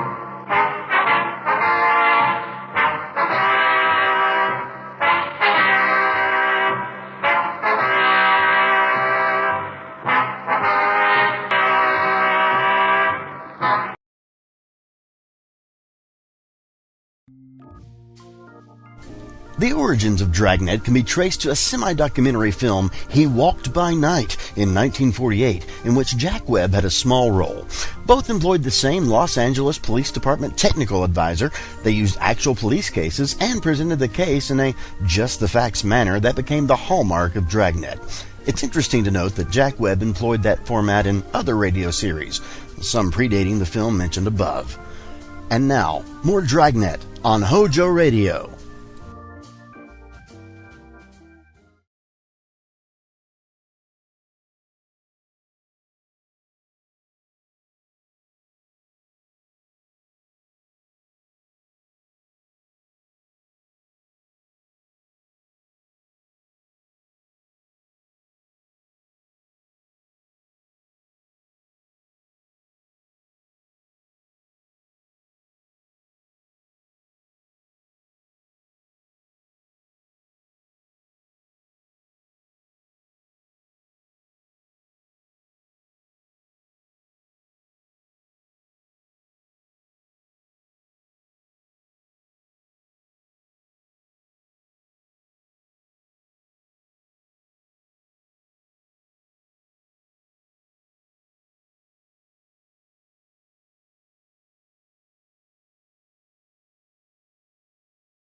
The story you are about to hear is true.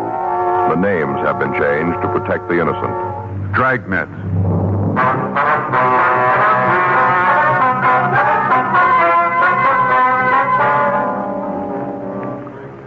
You're a detective sergeant. You're assigned the homicide detail. You get a call to investigate unknown trouble. The caller gives no indication of what's wrong. Your job, check it out. It was Saturday, July 18th. It was warm in Los Angeles. We were working the day watch out of homicide detail. My partner's Frank Smith. The boss is Captain Warman. My name's Friday. We were on our way back from questioning a suspect, and it was 10:56 a.m. when I got back to our car. Unit 1K80. Did you get me a pack, too? Yeah, here you are. Thanks. Say, Joe. Wonder if you'd do me a favor. I just did. I bought you a pack of cigarettes. No, something else. Well, I've been thinking about taking a sergeant's exam. See if I can crack it this time. Yeah. I figure I got about 6 months before they're going to hold him again. Gives me plenty of time to get ready. It's a lot of work. You're going to have to really hustle the books, you know. Yeah, I know. I talked to Faye about it last night. Got it all squared away. The in-laws aren't going to come out this year. That's what loused me up last year. It is, huh? Sure, Joe. You know our house. We had Army cops all over the place, kids running around screaming. Nobody can study like that. You going to be able to work out the classes? Well, I'm going to have to. I can sure use the extra money. Faye and me'd like to do some work on the house. About the only way we can do it is if I make sergeant. Well, what do you want me to do? Well, I wonder if you kind of help me out along the way. You made it. You tell me what to do and what to watch out for. Well, I'll do what I can for you, but there isn't anybody who can make it for you besides yourself. You know? Yeah, I know that, but just as long as you're in my corner, old buddy. I'll be in your corner. Attention all units. You better get that. Yeah. All units. At 5291 La Miranda Street, investigate unknown trouble. That's at 5291 La Miranda Street. Investigate unknown trouble. Car 11F93, take the call. Code 3, KMA 367. This is Miranda now, isn't it here? Yeah, 6100 block. We must have just passed the place. I didn't see anything, did you? Me either. It's code 3. It's important. Make a U and we'll go back and check it out. Right. Should be up here on the right. 5800, couple blocks up there. Take it easy. You should be in here. Yeah. Doesn't look like there's any trouble. I think this is it. You want to pull up? Yeah. At the back of the court. 5291. There's nothing going on. Yeah. Well, maybe I better verify that address, huh? Yeah. 1K80 to Control 1. Control 1 to 1K80. Go ahead. Would you repeat the address on the call to La Miranda Street? Stand by 1K80. See anything? No. There's probably some kids having a time. Yeah. Control 1 to 1K80. That address is 5291 La Miranda.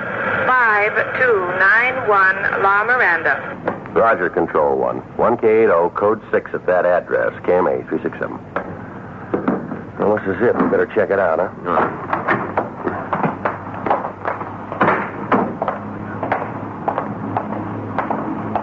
No, there's nothing wrong here. Doesn't look like it, does it? There's somebody back there, Joe. See him at the window? Get down, Frank. How about it? I don't know. One thing's sure. Yeah. They didn't send for us.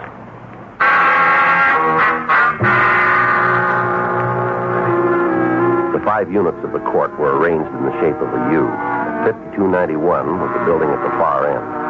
In the center, running between the 2 wings, was a grass area. Large palm trees were growing at either end, and there was a wrought iron table and 4 chairs in the center of the area. From what we could see of the building the shot had come from, the only door was the one facing us. Frank and I ducked over to the left side of the court to the unit occupied by the manager. We waited on the porch until the felony car that had been assigned to the call arrived. While the officers from the unit covered the house, Frank and I went to the manager's place and talked to him. He identified himself as Marshal Rice. He appeared to be nervous and upset. I don't know why it should be so tough. You get him out of there. That's all I care about. Just get him out. What'd you say the man's name was? Dudley Gray. You the one who called the police? Yeah, I called him right after he took the first shot. I wasn't going to wait around for no repeat performance. You have any idea why he's doing this? Only one that makes any sense. What's that? He's wigged. Sir? Flipville. He's gone straight up. Did you talk to him this morning? Yeah, went back there about 8:30. Wanted to get some things straightened out. Hadn't had a cup of coffee with him and Charlotte. Who's Charlotte? His wife. Real doll. She sure don't deserve to come up with a flip like him. How'd he seem then? You mean when I talked to him? That's right. All right, I didn't notice anything. If I had, I'd have called you then instead of waiting for this to happen. And what'd you talk about? Well, different things. We've been planning on doing a little remodeling, painting papers. Yeah. Well, Dudley's been helping me. Lost his job a couple of months ago. Since then, he's just been sitting around watching the TV. Not doing liquor work. So I asked him to give me a hand with the redecorating. Guy's already 6 weeks behind in his rent. Just goes to show. Well, you try to be nice to a guy, try to give him a hand, what happens? He kicks you. He's no good. He's no good at all. You'll find out when he comes out. You'll see then. How long have they lived here? It's been a couple of years. You need the exact date they moved in? No, sir, not right now. You ever had any trouble with them before this? Nothing like this, that's for sure. But you have had trouble, huh? Well, sure. Just try to live together and not have a little beef now and then. What were the disagreements about? Different things. Sounds kind of silly when you talk about him. Well, it might help us get him out if we knew what caused this. Well, like he likes one baseball team, I like another. He don't like to fish, I don't like to hunt, things like that. Lay him out in the sun, they just dry right up. Silly little thing. Anything else? Well, I guess I might as well tell you. You'll find out anyway. What's that? Oh, Dudley thought there was something between Charlotte and me. Of course, there wasn't, but you just couldn't convince him he was off base. Wasn't anything could convince him. He said something about that this morning, did he? Yeah, we were just sitting there talking about how he ought to help me out with a painting. Charlotte said he should. All of a sudden, he got this kind of wild look in his eye. Told me he knew all about me and his wife. Said I wasn't fooling anybody. Well, we just sat there. Didn't know what to think. Picked up his coffee cup and flung it across the room. Smashed it against the wall. Coffee all over the place. Streaming down the walls. Ruined the paint. Told me to get out of the house and leave Charlotte alone. Said if he ever saw me talking to her again, he'd make me sorry I did. Well, what about his family now? Are they in the house? I'm pretty sure they ain't. Charlotte took the kids and left right after I did. I saw them walk out. You know where they went? No, I can't help you there. Does she have any people or friends in the neighborhood here?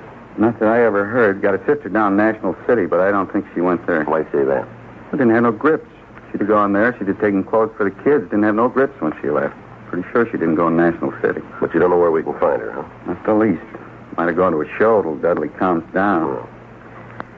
How do you figure to get him to come out? Well, we'll try to talk to him first, reason with him. That ain't gonna do it. He hasn't got any reason left to do a thing like this. Well, we gotta try. You're gonna have to kill him. You just wait and see. That's the only way you're gonna get him out. Shoot the house full of holes and hope he gets in the middle. That's the only way. We hope so. You'll see. Something else you ought to know. Yeah, what's that? That gun he's got, the .22 rifle? Yeah. He's got a real thing about guns. Big collection. Rifles, pistols, automatics, a whole bunch of them. Yeah. And they all work. We got a description of Dudley Gray, and we called it into R&I. We found that he had no record in our files. We got in touch with Captain Lorman and filled him in. We requested that additional teams of men be dispatched with tear gas equipment and shotguns. The men from the felony unit covered the back of the house, while Frank and I covered the front. All of the other tenants of the court were instructed to stay indoors. 11:14 a.m. With Frank standing by, I went up to the porch to try and talk to Gray. Gray? Gray, I want to talk to you. I got nothing to say to you. Why don't you put the gun down and come on out here? You try to take this place, I'll kill you all. No reason for that. I know who you are. You don't have to try to kid me. I know you. We're police officers, Gray. We want to help you. Yeah, you don't have to lie. You just want me to open the gates and let you and the rest of them in here. Well, you go back and tell the chief I won't do it. All right, come on out here, Gray. Put the gun down. Let's talk it over. I'm telling you, I got nothing to say. Come sneaking around here trying to get me to let you in. As soon as you're inside, you burn the place down, run off all the horses. Run off what? Yeah, I chew the cagey one. Well, it won't work. Told you, I know who you are. You go tell the chief that it didn't work. Not one Indian's getting in here, not one. I'm going to defend this fort till the cavalry gets here. They'll show you. Division on the way right now. Gray, come on out here. We're on your side. We want to help you. That's a lie. You got different clothes on, but I still recognize you. You were scouting around here last week. I remember. Now you get out of here. Come on, Gray. Give us a break. Let's talk it over. Joe? Right with you. What about it? I don't know. He thinks he's in a fort. Told me he thought I was an Indian. You heard him. Yeah, I heard. From what the landlord says, he can hold out in there as long as he wants. Yeah. Maybe if we could find his wife, we might be able to come up with the answer. All right, I'll check with the rest of the neighbors, see if they can tell us anything. Okay, I'll go on back and try to talk to him. Wait a minute. Take it easy, Joe. He sounds pretty sick. Yeah. Check the boys in the back, will you, and see if there's any way of getting to him from there. Right.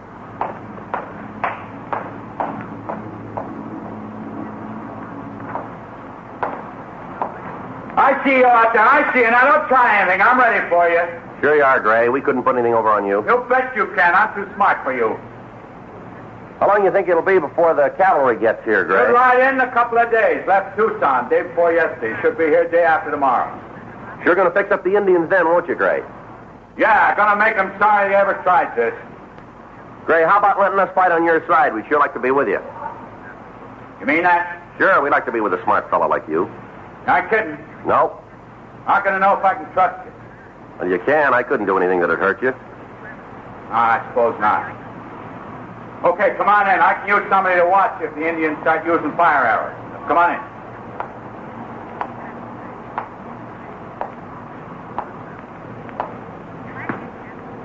Okay, I'll keep you covered.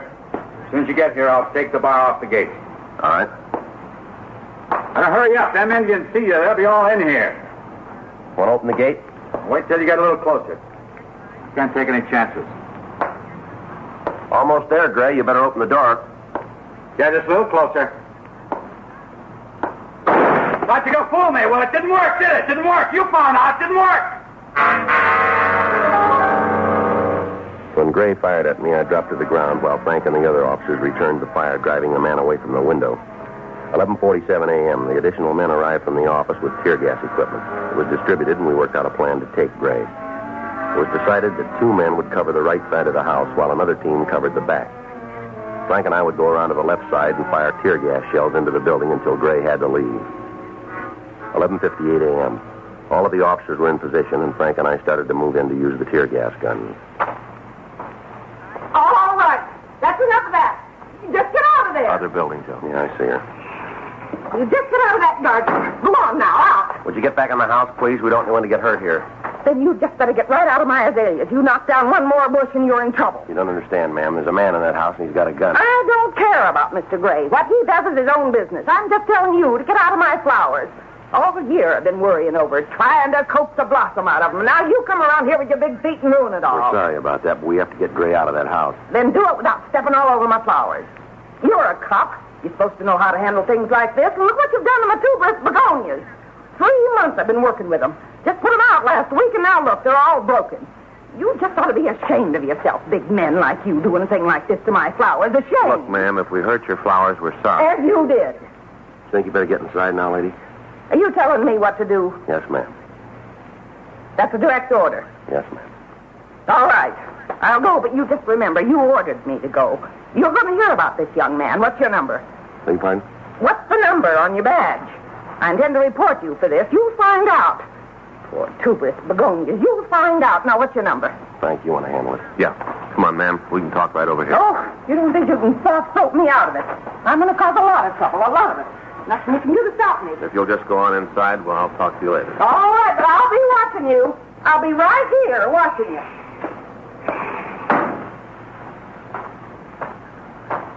Well, there's one for you. Yeah, well, let's get on this. Right. Think we'll need the mask? Well, we shouldn't out here. How's it look out front? It's all right. Glendo and LaMonica are out there. Yeah. Whenever you're ready. That should bring them out. I'll get another one ready. Better hold it up. Here comes McCready. Right. Hey, hold it up, Joe. What do you got, Jack? Just found out. Yeah? Gray's wife and kids are in there with him.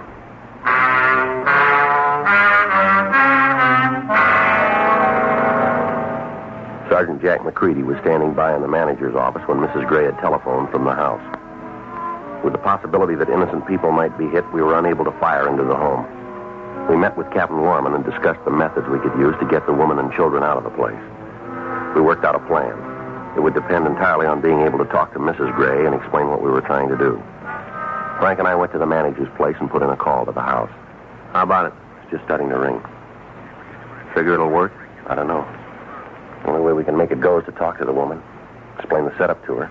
Did you get in touch with the office about the doctor? Yeah. They're sending a psychiatrist out. You might be able to talk to Gray. I hope so. Anything? No. Looks like we're in trouble. Yeah. She won't answer the phone.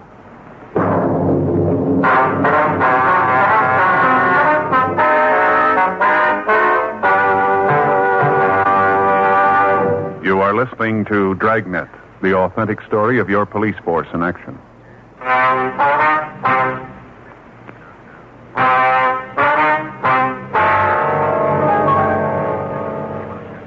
Not being able to talk to the woman, there was little chance that the plan for getting her and the children out of the house would work.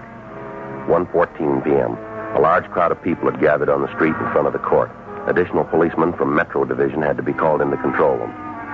From time to time, Dudley Gray would scream something at the bystanders and fire into the crowd. So far, we'd been able to keep the curious citizens back far enough so that none of them were hurt, but it was only a matter of time before our luck ran out. Meanwhile, we were still faced with the problem of first getting the wife and children out of the house before we could attempt to take the man himself. 1:29 p.m. While Frank and Sergeant Jack McCready went around to the back of the house to ascertain the possibility of removing the family from that side, I again attempted to talk to Gray. Gray? Gray? Come on, Gray, we want to talk to you. I thought I killed you, Indian. Come on, Gray. We're police officers. We're trying to help you if you'll give us the chance. You expect me to believe that? The truth. Well, that's what you say. I'll give you something. What's that? You better get out of here and take your friends with you. As soon as the cavalry gets here, you're all going to be in trouble. Now, come on, Gray. There isn't any cavalry. You're in Los Angeles. You're sick, Gray. We want to help you if you'll give us the chance. I don't need nothing from you. What about your wife and kids? You going to have them hurt? They're all right. Nothing's going to get to them. They're all right. They aren't going to stay that way with you shooting that gun. Well, you let me worry about it. They're my family. Ain't no concern of yours. They're mine. And you're going to have them killed, are you? Well, that's a lie. Why do you think I'm doing all this? It's for them, so they can get out of here. I want a bunch of Indians swarming all over the place. It's for them I'm doing this. Kind of hard to buy, Gray. It's hard to see what you're trying to protect them from. Who do you think you are to tell me that? Don't you think I know what's going on? All the time sitting in here looking at you people trying to take things away from me. You don't think I know what's going on, huh? Well, you just save your breath. Save everything. I know what's right. I know it, and I'm doing it. Tell you what, we'll make a deal with you, Gray. What kind of deal can you make? Let your wife and kids come out. Let us take care of them.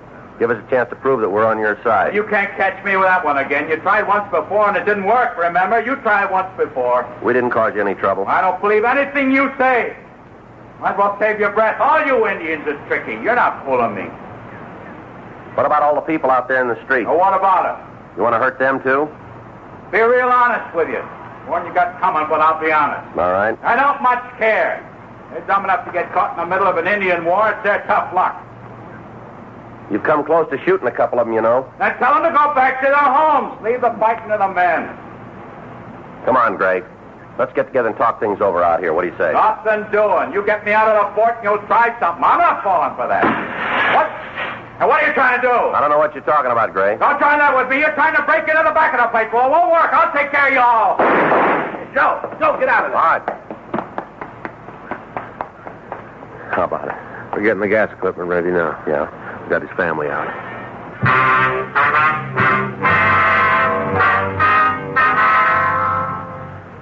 While I'd kept Gray busy in front of the house, Frank and Jack McCready had gone around to the rear.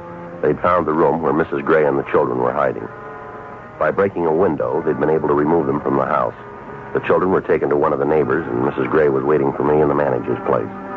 Outside, the members of homicide detail were making preparations to get Dudley Gray out of the house. Thank God you got us out of there. I don't know how to tell you. It's all right now, Miss Gray. The children, where are they? They're next door. Don't worry about them. What about Dudley? What are you going to do about him? Well, we're trying to get him to come out of the house. You're going to have to shoot him? Well, that depends on how he wants it. Oh, he's sick, Sergeant. You know that. He doesn't know what he's doing. Sure, we know it, but your husband's in there taking pot shots at anybody who comes near him. Only a matter of time before somebody gets so close he can't miss.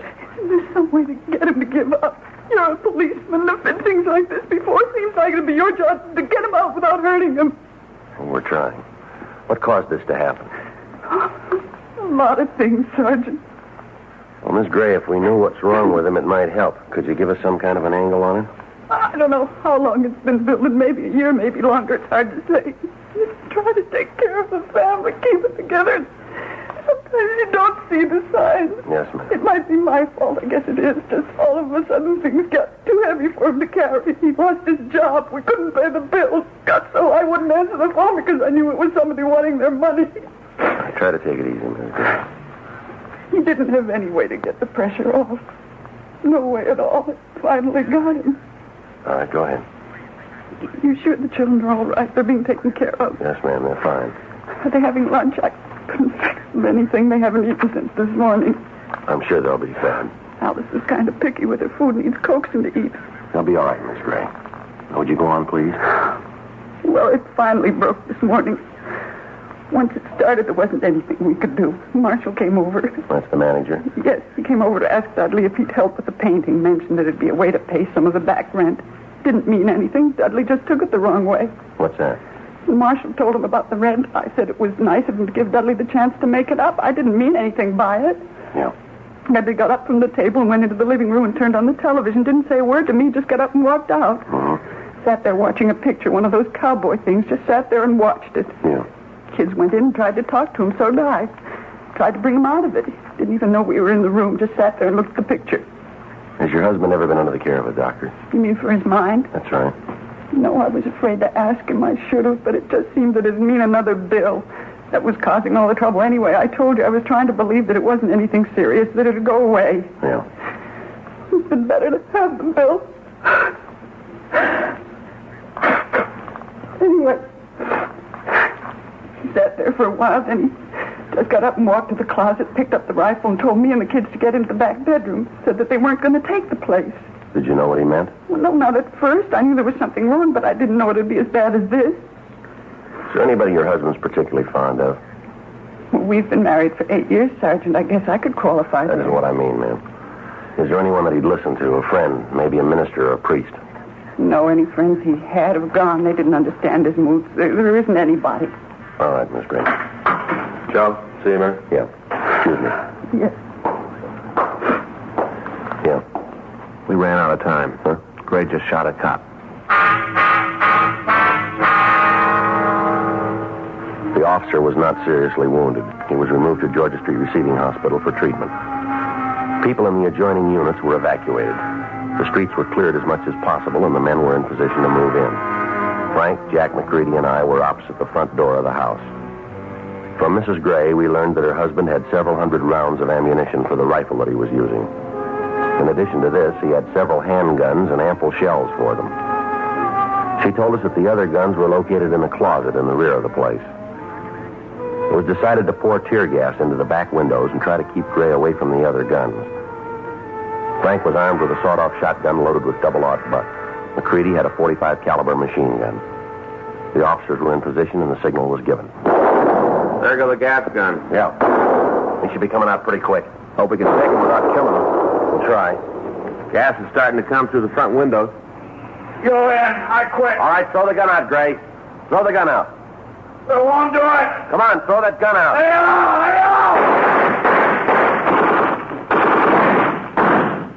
He's down. Come on. You still got the gun. Is he dead? No. You better get an ambulance. I'll take care of it. Is he dead? Did you kill him? No, ma'am. Oh, Dudley. I should have known. I should have seen. He's going to be all right, Mrs. Gray. The doctor's on the way. He's sick. He didn't know what he was doing. That's all. He didn't know what he was doing. Yes, ma'am. He knows we love him. That's all that counts. We love him and want to take care of him. He didn't think anybody cared for him. That's what was wrong. He just didn't know. Yes, ma'am. Maybe when he gets well, you'll know everybody wasn't against him. You'll know people care. Don't you think that's all that's wrong? I wouldn't know, ma'am, but he took the hard way to find out.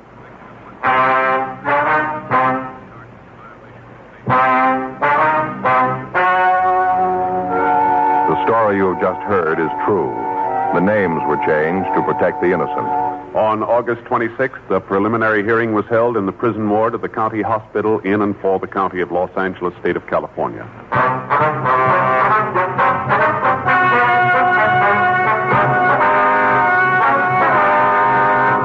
Dudley Peter Gray was held to answer charges of assault with intent to commit murder. He was examined by 3 psychiatrists appointed by the court and found to be insane. He was confined to the state mental hospital at Camarillo for treatment. You have just heard Dragnet, the authentic story of your police force in action, and starring Jack Webb, a presentation of the United States Armed Forces Radio Service.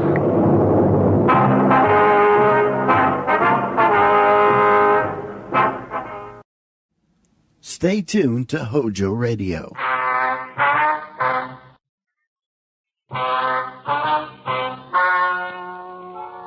Ladies and gentlemen, the story you are about to hear is true. The names have been changed to protect the innocent. Dragnet.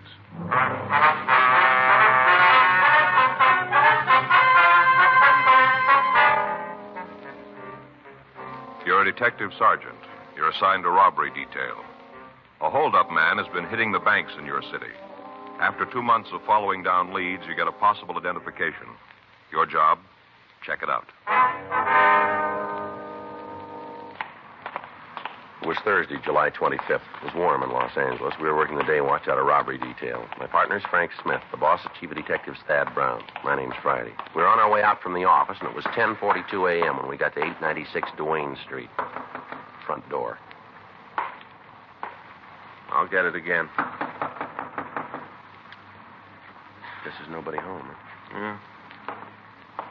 You see in that window? No, can't see anybody moving around in there. Now, let's try the back. Right. Around this way. Uh-huh. Hey, sure pretty, isn't it, Joe? What's that? Rose tree there, Bella Portugal. Sure pretty. What? Faye's got one started out by the back fence. Isn't that big, but we got roses on it already. What'd you call it? One of those Bella Portugal rose trees. Oh. I'll pick a couple for you. Bring them in the office. Thanks, Frank. I don't know what I'd do with them, do you? Well, you can give them to Ann. She'd like them. Yeah. I get it. See anybody? No, looks like there's someone on the lawn chair over there, doesn't it? Miss Clark? Yes, who is it? Yeah, come on. You Miss Viola Clark? That's right. Police officers, Miss Clark. This is Frank Smith. My name's Friday. Well, how do you do? How you do, ma'am? What can I do for you? We'd like to ask you a few questions. About Louis? Yes, ma'am. Well, would you mind talking inside? I'd rather the neighbors didn't know all my business. All right, fine. We can talk in there without anybody hearing. Yes, ma'am. Sure a beautiful morning. Hot. Mm-hmm. We're planning a little trip down to the desert this weekend. Get some rest and a little sun. Yes, ma'am. Trying to get a tan before then. Mm-hmm. Look, come on in. Thank you. Just go on through the kitchen. We can talk in the dining room. All right, thank you. I just feel funny going to a place where there's a swimming pool and sitting there without a tan, don't you? Yes, ma'am. Well, I do anyway. It makes me feel self-conscious like. I see, ma'am. Well, just go on in and sit down. I'll get us something cold to drink. No, that's all right, Miss Clark. Thank you. Oh, how about you, Mr. Smith? No, ma'am. Well, I'm going to have something. Bill, that's my husband, brought me a case of that new kind of drink, you know, without any calories. Yes, ma'am. All kinds of flavors, supposed to be for people who are supposed to reduce. Of course, I don't really need it, just that Bill bought it and all. Mm-hmm. Sit down. Thank you. Now, what was it about Louis? He's your brother, is that right? Well, yes, actually, he's my half-brother. You see, his father died and our mother remarried. I see. He's my half-brother. When did you see him last? Oh, let's see. I guess it was before the trouble. That'd make it about 10 years ago. Mm-hmm. You heard anything from him since? Oh, a couple of times. Different people have told me they saw Louis. He always sent his best. But you haven't talked to him, huh? Well, no, not in 10 years. Would you excuse me a minute? I forgot the bottle opener. Yes, ma'am. When Louis got into trouble, we sort of stopped seeing each other. I tried to write to him when he was in prison, little talky-talk letter, but they just seemed to separate us more. What was that again, ma'am? I didn't hear you. I said that I tried to write to him when he was in prison. Sort of a talky-talk letter, but, well, they just seemed to separate us more. I see. Did you see him when he was in prison? Oh, no, it was during the war, and I was pretty busy with other things. Uh-huh. Bill, my husband, was overseas, and I was writing to him, sending him little things. Just never seemed to get around to seeing Louis. I thought about it, but just never quite seemed to get to it. It's a new flavor. Pineapple papaya. Kind of tangy. You sure you don't want any? No, thank you. Oh, that's good. I've got some little crackers, low calorie. Would you like some of them? No, ma'am, thank you. Well, when Louis got out of jail, I heard he went back east, Salt Lake, I think. Got a job with a paint store back there. Mm-hmm. Did pretty good. Something happened, though. He quit or got fired or something. Anyway, he came out here again. Do you have any idea where your brother might be staying? No, last I heard it was in some furnished room down on Pico. Would you have the address? I'm afraid not. Do you have any idea where we might be able to get it? Not the least. Uh-huh. What's he done this time? Well, it'll be better if we talk to him about it, ma'am. Well, it seems to me I'm the sister. You should be able to tell me. I'm certainly going to cooperate with you. I think it'd be better if we talk to him, though. If that's the way you're going to handle it, there's not much I can do. Did your brother have any hobbies? Anything that he might try to work at? No, not that I can remember. Well, when he was a kid, I think he used to collect stamps, but then I guess every boy does that.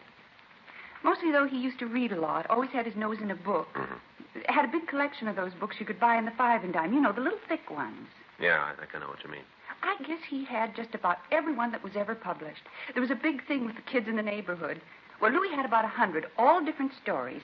He built a case for them out in the garage out of apple boxes. I remember that, out in the garage. Yes, ma'am.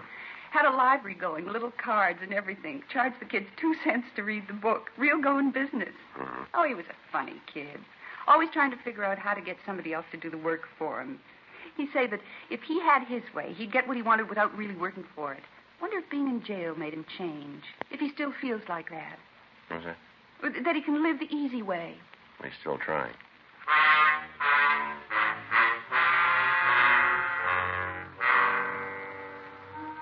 "11:31 a.m. We left the house and continued checking out the friends and relatives of the suspect, Louis Rote. According to his book, he'd been arrested for the first time 10 years previously on charges of 459 burglary, 5 counts. He'd been sentenced to San Quentin. He'd been released 4 years previously. On June 11th, he walked into a bank at the corner of Reservoir and Montana Streets and robbed the place of $1,180. He'd hit again on June 19th, July 12th, and July 23rd. In each instance, the victims were shown mug books, but they were unable to make a positive identification. On July 24th, we talked to a cab driver who had driven the suspect away from the latest holdup. He was able to give us an identification of the suspect, but when we checked the area where Rote had left the cab, we were unable to come up with additional information. The other victims were shown Rote's picture, and all of them made a positive identification. Locals and APBs were gotten out on him, and all places he was known to frequent were checked. Still, we couldn't take him into custody. 2 days passed while we looked for the suspect. On Friday, July 26th, the bank located on Hollywood Boulevard was held up for $1,800. The suspect matched the description of Rote. From one of the people in the vicinity, we got the number of the cab the suspect was supposed to have taken. We got in touch with the traffic manager of the cab company and got the name and stand number of the driver. 9:20 p.m. Frank and I drove out to see him. Corner of Hollywood and Loma Linda? That's right. Bank near there. What time was it supposed to be? Well, the way we got it, about 5. Tonight? That's right. I don't recall the guy. You sure it was me? Well, we got the number of your cab. Oh, you're pretty busy today. Let me check the waybill. All right. Let's take a look here. Yeah, here it is. Loma and Hollywood. Where'd you drop the fare off? 2000 block on Sunset. That'd be near Echo Park? Yeah. Can you tell us anything about the man? No, like I told you, I've been pretty busy tonight. Well, it's pretty important. Well, what kind of things you want to know? Well, what'd he say to you when he got into the cab? Oh, not much. Seems to me he just told me to drive right down Sunset, and then he'd tell me where to let him out. Was there anything about him that stood out? An accent, maybe? Scar, birthmark, anything like that? No, it doesn't seem to me that there was. I could only get a glimpse of him in the rearview mirror. He was kind of sitting off to one side. Kind of hard to see. You don't remember anything about him then, huh? No, nothing to help. Did he say where he was going? Well, not that I remember. Just told me to drive right down Sunset until he told me to stop. When he got out of the cab, did you see where he went? I didn't notice. He said something about getting a drink and asked me if I could name a good bar for him. Did you? I couldn't. I don't know the neighborhood very well. I told him they were all probably pretty good. Did he seem drunk to you? Well, he had more than a couple. I can't tell you how many. You know, some guys can hold more than others without showing it. Yeah. Well, he was like that. Hard to tell how many he'd lifted. Uh-huh. Say, something might help. I just thought of it. Yeah, what's that? He had a kind of a mole on his face right by his mouth. On which side, do you remember? Well, let me think now. I was looking at him in the mirror. It was on his left side. The mirror shows things on the side that... Yeah, it'd be on his left side. Mm-hmm. Yeah, I always get mixed up like that. You know, when you look in the mirror, if you got something on the right side of your face, it's on the left side of the mirror. Yeah. Well, I was looking at him, so it'd be on the same side as I saw it. Yes, sir, it was the left side.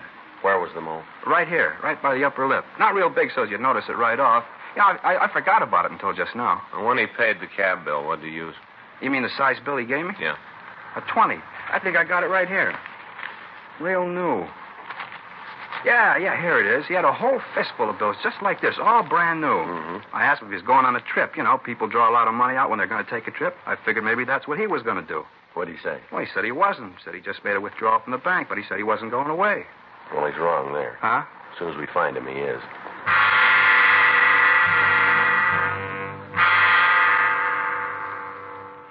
The cab driver identified Rote's mug shot, and at 10:08 p.m., Frank and I drove over to the 2000 block on Sunset Boulevard. We checked at several bars, but we were unable to find the suspect. One of the bartenders said he thought that a man answering Rote's description might have been in, but he couldn't be sure. In each of the places, we left our card, and we asked the owner or the bartender to notify us if the suspect should come in. 12:26 a.m., Frank and I checked back into the office. You want to check the book? I'll sign us out. All right. Anything? Yeah, we got a message here from Fay. Yeah? I want you to stop by the drugstore and pick up a refill prescription for the baby. Oh, it says she's already called him. You just have to pick it up. Oh. Well, that blows the coffee. Huh? Well, I ought to get home anyway. I'd like to get a good night's sleep. All right. See you in the morning, old buddy. All right. You gonna have breakfast at home? Oh, I don't know if Faye was up half the night with the kids. Might be better if I'd let her sleep. Well, why don't you meet me at that dairy place? Good deal. About 7, huh? That'll be fine with me. All right. Go on ahead. I'll get the lights. Good. No, hold on. I'll get it. Robbery, Friday. Yes, sir? No, sir. We're the ones. How long ago was that? I see. Right away. What do you got? Bar out on Sunset. Yeah? Suspect's there now, tearing the place up.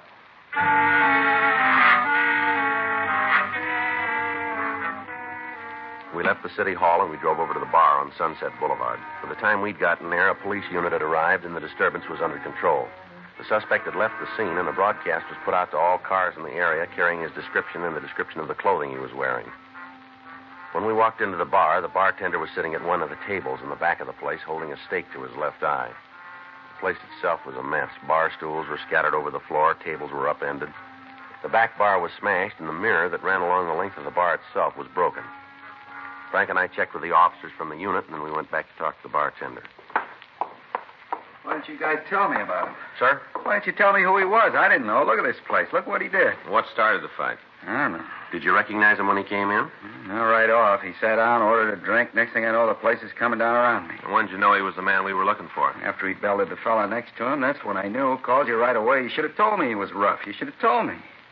We told you not to try to take him yourself. But you didn't make a point of it. I just thought it was something you told everybody. Can you tell us what he said when he came in? We were having a nice night. Pretty good business. Sitting there watching the fights on the television. Nice and quiet. Pouring good. Looked like a good night for the till. Yeah. Door swings open and in comes this guy. I didn't pay any attention to him. Walked over and sat at the bar. Right there in the middle. Sat at the bar. Mm-hmm. Ordered a highball. He had a couple. I should have known right then. Had been in this business any time at all. You should be able to spot the ones that are likely to cause trouble. What did he ask for in the drink? Bourbon and ginger. I mixed it, collected for it, and then went back to watching the fight.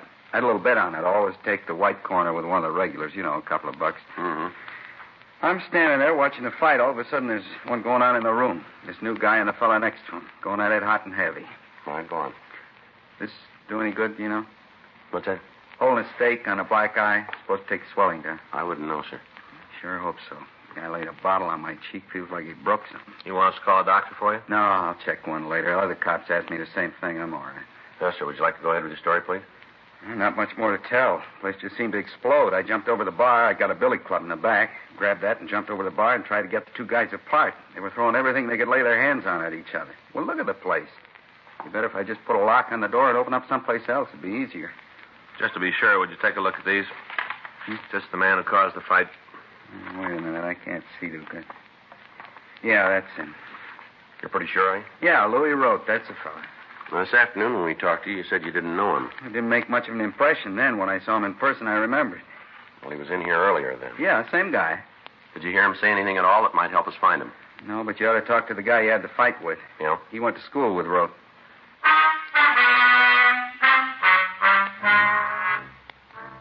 We got the name of the man the suspect had the fight with. We drove over to his home and talked to him. He explained that he'd been enrolled in a night class with Rote. He went on to say that they'd met at school when both of them were studying criminology at one of the colleges in the area. We got what information we could about Rote, and then Frank and I went back to the office. We tried to contact the school, but we were not able to reach anyone who could check the registration records for us. The next morning, we called the head registrar and asked her to check the records in the college night extension courses for a Louis Rote. 30 minutes later, she called back with the suspect's address. Frank and I left the office and drove out to the place, a 2-story boarding house out on Adams Boulevard. Rote had moved, but he'd left a forwarding address. We drove over there and found that he was still registered. We got the number of the room, we went upstairs. Frank stood on one side of the door while I took the other. Just a minute.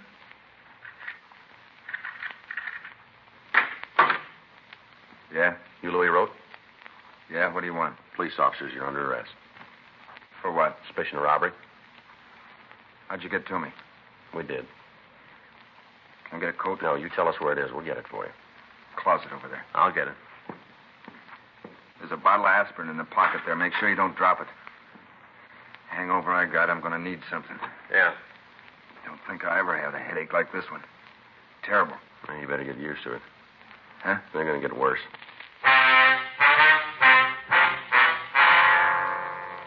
A show-up was arranged, and all of the victims of the holdups were present. They all gave positive identifications of Louis Road as the man who'd held them up. A complaint was issued by the district attorney's office, and on the following Friday, August 2nd, a preliminary hearing was held in Division 34 of Municipal Court. Rote was bound over for the charges filed against him. September 2nd at 10 a.m., the suspect pled guilty to robbery in the first degree, 2 counts.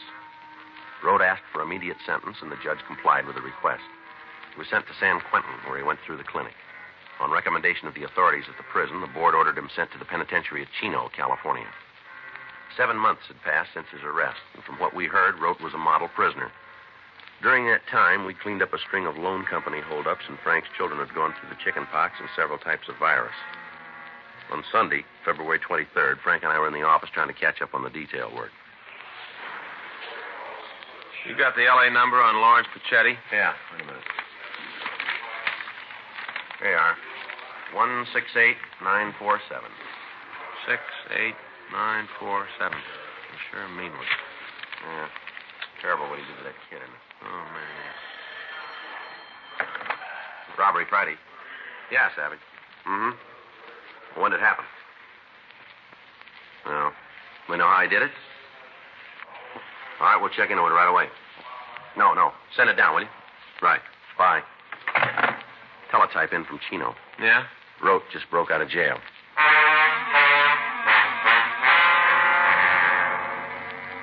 An immediate watch was put out on all the places Rote was known to frequent.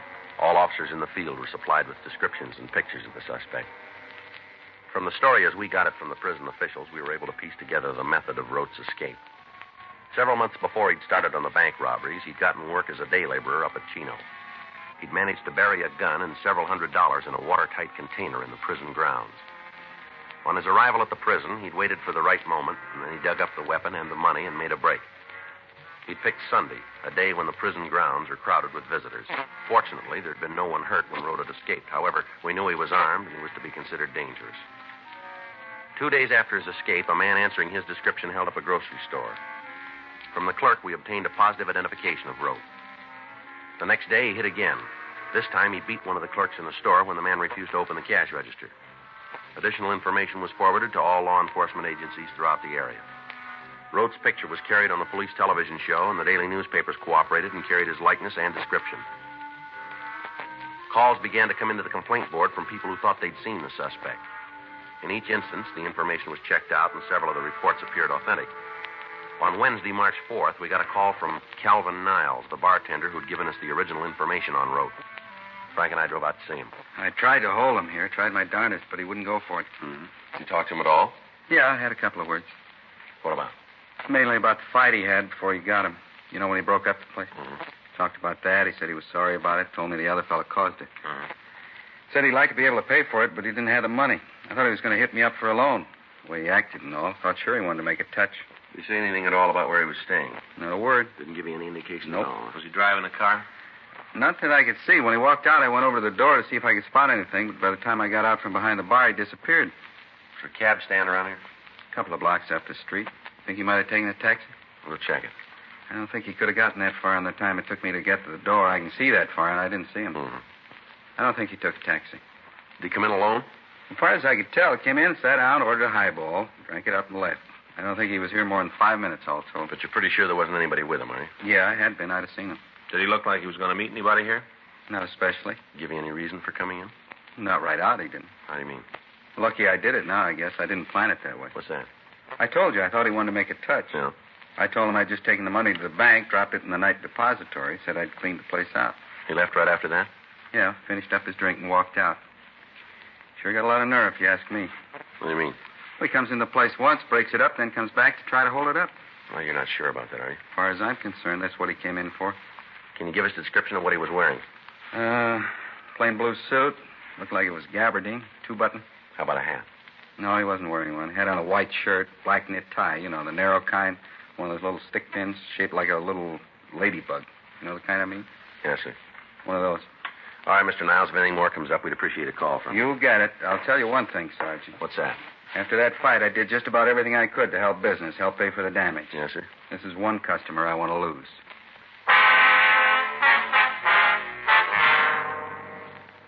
For the next 2 days, the search for the suspect went on. Roaming houses where he might have been staying were checked. Friends and relatives were interrogated. Al Gayton down in San Diego was notified, and he alerted the authorities at the border in the event Rote tried to escape into Mexico. In the meantime, a rolling stakeout was set up in the area where the thief had been hitting. 2 more days passed without activity. On Monday, March 9th, Frank and I were in Unit 1K80, cruising on West Pico.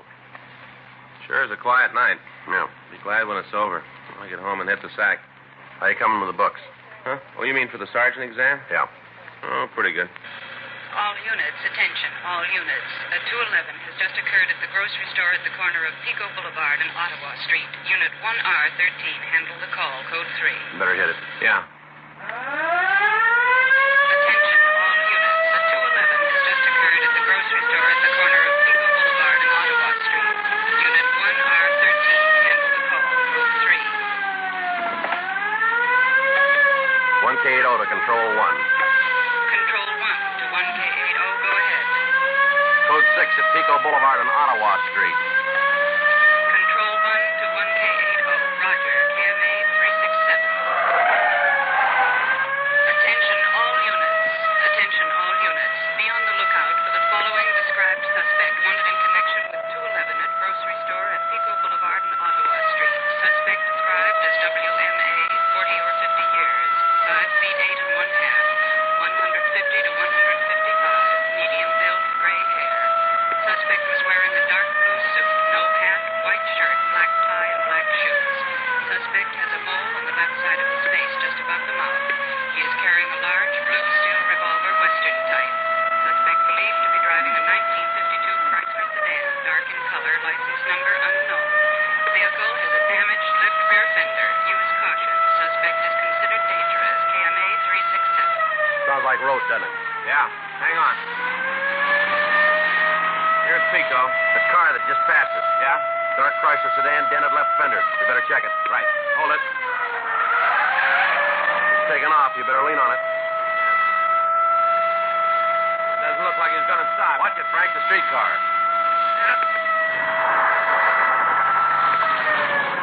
It's a close one. As long as they don't come any closer, huh? You see him? Yeah, up ahead. You going to try a shot at him? No, we can't. There's too many people around. We're pulling up. All right, hold it steady. Pull over, police officers. He doesn't act like he hears you. It's Rote, all right. Yeah. Try to cut him off. All right, come on, Rote. Pull over. Nothing. All right, cut him off. Right. Hang on.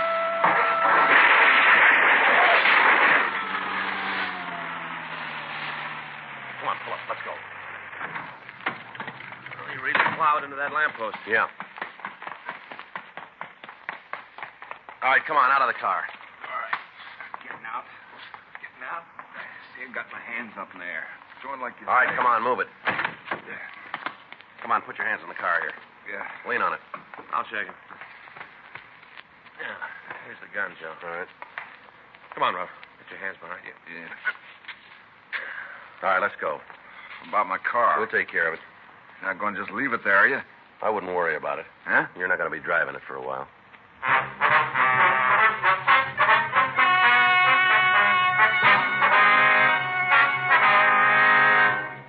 Albert Rote was tried and convicted of robbery in the first degree, 4 counts, and violation of Section 4530 PC, escape. Robbery in the first degree is punishable by imprisonment in the state penitentiary for a period of not less than 5 years. Escape from a state prison is punishable by imprisonment for a period of not less than 1 year. Said second term of imprisonment to commence from the time the prisoner would otherwise have been discharged from said prison. You have just heard Dragnet, the authentic story of your police force in action, and starring Jack Webb, a presentation of the United States Armed Forces Radio Service. Hojo Radio, where the classics come alive.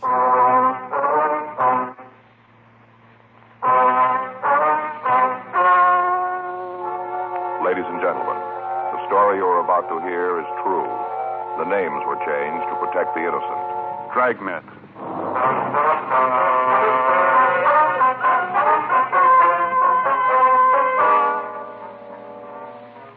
You're a detective sergeant. You're assigned to auto theft detail.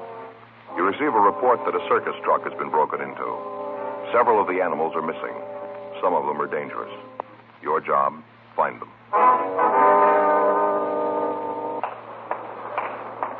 It was Monday, May 12th. It was cold in Los Angeles. We were working the day watch out of auto theft detail. My partner's Frank Smith. The boss is Chief of Detectives Thad Brown. My name's Friday. I was on my way back from Superior Court, and it was 11:46 a.m. when I got to room 40. Auto theft. Hi. How'd it go? Well, his lawyers got a continuance. Yeah, how come? I don't know. New evidence they want to introduce. What's the DA's office say? Well, there's nothing they can say. It comes under the heading of due process, you know. Yeah. You think you're going to nail him? Alex thinks so. The guy's admitted his guilt. Now he's claiming the confession is a lot of bunk. Says we got it out of him by force. Where now? Prove he did it without the confession, I guess. Shouldn't be too hard. We got all the evidence. We get the chance to lay it out for the jury. Yeah. When you go back? Let's see. Set it off for a week, I guess, yeah. Anything come in? No, not big. Excuse me. Yes, sir. Something we can do for you? I'd like to report something stolen. All right, sir. Just come on in. Sure get service around here. All right, sir. Now, what kind of a car was it? Ain't no car. Beg pardon? No car stolen. Stuff in the car. All right. What was it? Well, it wasn't really a car anyway. A truck. That's where they stole it from, a truck. All right. If you'll give us a description. As far as I know, they might not have stolen it anyway. Might just open it and let them all out. Yes, sir. Well, the sooner we get this report filled out, the faster we can start looking for the stolen merchandise. Yeah. Should have thought of that myself. Should have. All right, sir. Now, what's your name? Clarence Havill. Havill. No R. Most people put an R in it. Havill. It ain't. It's Havill. Mm-hmm. Where'd the theft take place? Corner Fountain, de Longprix. Right on the corner there. Just south of the red zone on Fountain. Mm-hmm. All right, sir. What was taken? You see, I got this call from one of the drivers who works for my brother and me. Drives one of our trucks. Called and said the machine broke down. Wanted me to bring another tractor over. Well, we can get to all that later, Mr. Havill. Now, what were the stolen articles? Animals. Sir? Animals from our carnival. What kind of animals? Oh, a couple of monkeys, Cody Mundy, 2 raccoons. All right, sir. Anything else? Yeah, here comes the bad part. This is what I was afraid of. What's that, sir? It's the reason I waited so long to report it. I thought maybe he'd turn up. What's that, sir? A black panther. We got a description of the animals, and the local broadcaster has gotten out on them immediately. 12:18 p.m. We continued to talk to Clarence Havill. Friday night. That's when it happened. What time Friday night? About 7:05 or 7:10, right after the fights went on. That's when the phone rang. I see. I was kind of sore about being interrupted when the fights is on. Always watch them. Most of my friends know not to call me then. Yes, sir. Well, anyway, the phone rang. I got up and went over to answer it. It was Bert. Who was Bert? Bert Newell. He's a driver. Oh, I see. Said he had a breakdown at Fountain de Longprix. Asked me if I had an extra tractor. Happens I did. Uh-huh. Bert asked me to bring it over. Said he wanted to use it to get the show to Nevada. So you drove over then, huh? Not right away. How's that? Well, it looked like the fight wasn't going to last much longer, and I wanted to see the finish of it. So I stuck around for a couple more rounds. After that, I left. Uh-huh. Drove over and found Bert right on the corner, just standing there, not trying to do nothing about the breakdown, just standing there. Yes, sir. Well, you just bet I read him off. Told him the least he could have done was get out a wrench or something, tried to find the trouble. I read him off good. Yes, sir. Didn't do no good. He's shiftless, you know. Real shiftless. Yes, sir. You know Bert, do you? No, sir. Shiftless. You know him, you'd know that. You want to go on, please? Oh, yeah. Well, we got the trailer on the hitch, and the tractor hooked up. Only took a couple of minutes, and got it done, and Bert took off. Where was he going, you know? Over to Nevada. Going to play a show there. Overton. Going to play a show there. Yes, sir. Right by Lake Mead, Overton. Yes, sir. When did you find out the animals were missing? When I got the wire from my brother. That's when I got the first inkling. When was that? Last night. Company phoned me about, I guess it was about 8:30. I see. You have the telegram? No, I told you they phoned it. What did it say? Just the animals are gone from my brother. Said that the animals weren't on the truck when it got to Overton. Uh-huh. Told me about how the locks on a couple of the cages was busted and smashed and the animals was gone. Well, now, sir, is it possible that the cages might have been broken into some other place than Los Angeles? Might be, yes, might be. Ain't likely. Well, why'd he say that? Only reason I know of, because it ain't likely. Not only that, I got proof of it. How do you mean, sir? Well, as soon as I got the wire, I went down to Fountain de Longpre. Went right there and looked around. Uh-huh. Figured I might as well go down there and look around. I might find something, you know. Took a big 4-cell flash, went down the corner. Yes, sir. Yeah, I was right. That's where it happened. Yeah, that's where they got away. Found the spoor, you know. I beg your pardon? Spoor. Tracks. Found them all over the place. Oh, I see. Of the Panther? No, raccoons. Oh, I see. Not only that, I found something else. Yes, sir. Monkeys. Found them, too. Well, where were they? Phone pole, right up on the top, just sitting there shivering. They're kind of little, you know. Get real cold easy. We have them around the place. They wear little sweaters. Get chilly real easy. How about the rest of the animals? You see any sign of them? No, I went over to a little store near there and got a head of lettuce. 17 cents. Took it back to the phone pole, showed it to Caesar and Salome. Oh, they love lettuce. Is that the monkeys? Yeah, Mama's ex, white-eared. Love lettuce. They came right down then, did they? Yeah, right down. The pole slithered right for the lettuce. Yeah, they were scared stiff. Being up there on that pole all night, should have had their sweaters. What about the other animals? Not a sign of them. Just the spoor of the raccoons. Haven't got the slightest idea where they might have gone. No real problem, no, not them. How do you mean? Easy to replace. Just go up in the Hollywood Hills, lots of them there. Run all over the place, upsetting garbage cans. Imagine some of the people would be glad to have me come up there and take them away. Yeah, raccoons ain't no problem. Well, Mr. Haverhill, what about the Panther? Well, he's a problem. Yes, sir. Can you give us a description of the animal? Yeah, he's black. Yes, sir. Like the inside of a well, jet black. Even blacker than that ink they're talking about. Mm-hmm. About 7 feet long. Oh, easy, that. Yes, sir. That's counting the tail. 7 feet. Anything else about him that we should know? No, just a plain black panther, nothing special. Is he dangerous? Well, not unless he meets somebody. Dandy's got a temper. That's the name of the animal, is it, Dante? Yeah, naming that because he's blacker than the pits of the inferno. Dandy. You're pretty sure he got out of that truck when the monkeys did, huh? Well, I ain't going to give you no written guarantee, but I'm sure of it. All right, sir. We'll start looking for him right away. Well, Mr. Haverhill, where were these animals coming from? Winter quarters. The standard ordering is going to be our first, just starting the season. Mm-hmm. Well, is there anything else you can tell us that'll make it easier to find the Panther? No, not a thing. Just be careful, that's all. Don't hurt him. He's really as gentle as a kitten when you get to know him, like a big overgrown cat. Gentle. Yes, sir. That's something Clyde didn't understand. Who's Clyde, sir? My brother, Clyde. Oh, I see. He didn't like Dandy. Didn't understand him. That's what caused the trouble. What was that? Last winter, Clyde came to see the show, tell me about the bookings. Yes, sir. We discussed about how the best way to exhibit Dandy would be, and Clyde got too close to the cage. Yeah. Dandy almost killed him.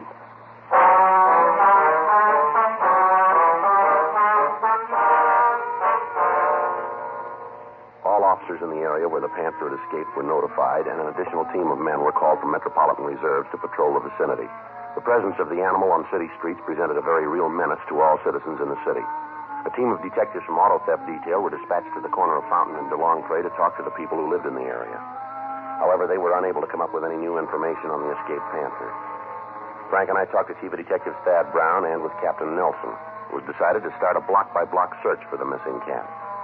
Authorities from the Griffith Park Zoo were consulted as to the possible hiding places of the animal.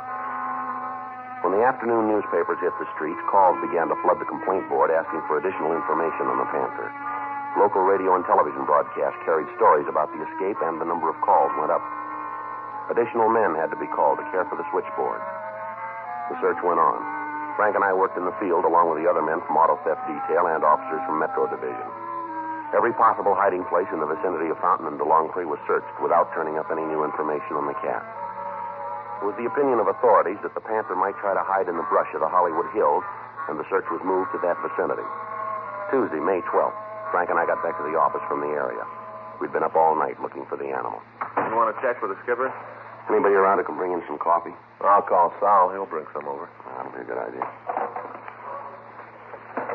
Ask him to send over a sandwich, too. Yeah, what kind you want? I don't care. Just tell him to make sure the coffee's hot. Yeah. Yes, sir? I'd like to talk to the men who are working on the Panther thing. Yes, sir. Come right in. At the end of the hall, I'd find him here. Well, I'm Sergeant Friday. Maybe I can help you. You working with the search party? Yes, sir. My partner and I have been out with them. Have they caught it yet? No, sir, not yet. They know where it is?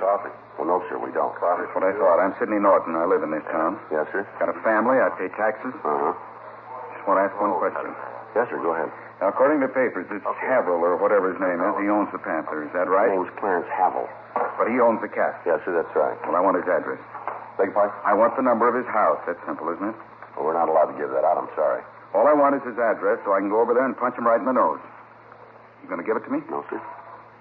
Who's your superior? Captain Nelson. Well, where is he? I want to talk to him. He's in Chief Brown's office right now. Well, where's that? Down at the end of the hall, office number 26. All right, I'll talk to him. I want that man's address, and I want it now. Terrible thing for the law to allow a person to keep animals like that so they can get away and walk around killing anybody they meet. If you cops can't do anything about it, I can. You can just bet I can. Well, if you go out and cause Mr. Haverhill any trouble, you're liable for arrest, sir. By whom? Any policeman that he wants to call. Well, you protect him, but you don't care about me and my family, is that it? No, sir. You've both got rights of protection under the law. Now, if Haverhill's done anything, we'll take care of it. When? As soon as we find that Panther. Well, you may just be wrong. I've been talking around. There are a lot of people who feel like I do, a lot of them. Enough, maybe, to decide to do things our way. Well, I wouldn't try it, Mr. Norton. Too late, mister. You can't do anything about it. We will. Me and my friends will take care of it. It's out of your hands. We'll take care of Haverhill. Take care of him good. I wouldn't make book on that. Who's going to stop us? Like I told you, any cop that Haverhill calls. Frank and I talked to Sidney Norton, and we finally convinced him that any action he might take would not help the situation. We sent him home, and then we met with Captain Nelson and Chief Brown. The progress of the search was reviewed, and it was decided to continue it in the Lake Hollywood area and in the Upper Griffith Park Hills. All days off had been canceled, and additional officers were joining in the hunt for the Panther. After the meeting, Frank and I got some breakfast, and then we drove out to Clarence Haverhill's home. It was a large ranch house at the corner of Victory Boulevard and Monterey Avenue out in the San Fernando Valley. We drove through the gate and we parked the car. Clarence Haverhill was sitting on the large porch waiting for us. A small monkey was sitting on his shoulder. Hi, come on up and sit down. Yes, sir. How's it going, Mr. Friday? Mr. Smith? All right, sir. Pretty good, sir. Get you anything? Glass of ginger beer, maybe? Got some cold in the icebox? No, sir. No, thanks. Heard from my brother this morning. All right? Mm-hmm. In the valley. Got a telegram. Company phoned it to me again. Good news. What's that, sir? Well, beginning to look like it's all a mistake. Sir? The whole thing. Looks like the animals didn't get away here in Los Angeles. Why do you say that? Well, it's a telegram from my brother. Says they found the Cody Monday and one of the raccoons in Baker, California. Found them alongside the road. Tired and hungry. Guess they're sorry now they got out of the truck. Well, how about the Panther? Any word on him? No, not yet, but Clyde set some men out to look for it. Sure Dandy will turn up. How can we get in touch with your brother, Haverhill? Can't. What? Can't get in touch with him. Out in the desert looking for Dandy. Out of touch. Can you give us the address of your winter quarters here in town? I can't do that, Mr. Friday. Why not? Don't know him. Well, sir, you run a circus and you don't know where the animals are kept? Well, not really a circus, a carnival. Yes, sir, we understand, but what's the address? I don't know. You haven't any idea? Not the least. And you can't tell us where to reach your brother? He's out looking for Dandy. Now, how about it, Haverhill? Something that you're not telling us? Haverhill? Yeah? Well, is there? We haven't got no regular winter quarters. Not regular set up. That's why I can't tell you where it is. Mm-hmm. Ain't none. All right, go ahead. You see, the Haverhill Amalgamated Combined Shows is really a gypsy carnival. Well, how do you mean that? Well, we ain't got no big operation. A couple of mangy animals. We don't have a license to keep them in the city. Only quarters we got are vacant lots. We set up and stay there until the neighbors start to complain, and we move on. Trucks for the show are registered in states where the fee is smallest, and we got about every deal we could to keep the cost of operation down. Now, what about the Panther? Dandy? Yes, sir. Only real attraction we got. Man killer. I told you about how I almost got Clyde, didn't I? I told you that. Yes, sir. Gotta understand, Dandy, or nothing works with him. Is that right? Might be something about Dandy. Could be our officer. We gave him this number. Yeah, just a minute.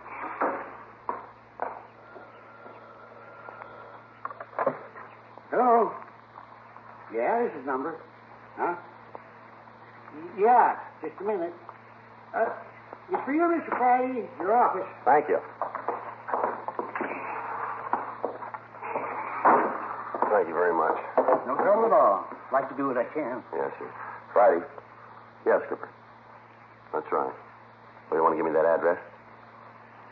Well, it checked out, did it? Uh-huh. No, we'll get right over. Frank, let's go. Good news? Well, we're not sure yet. Huh? They said they found the Panther.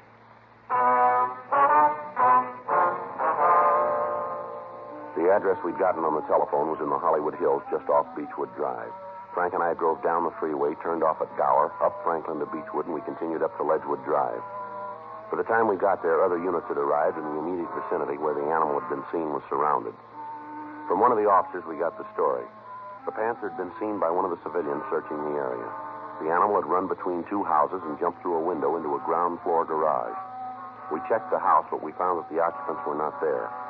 Because of the danger of the Panther's presence and the difficulty of taking it alive, it was decided to try to shoot it.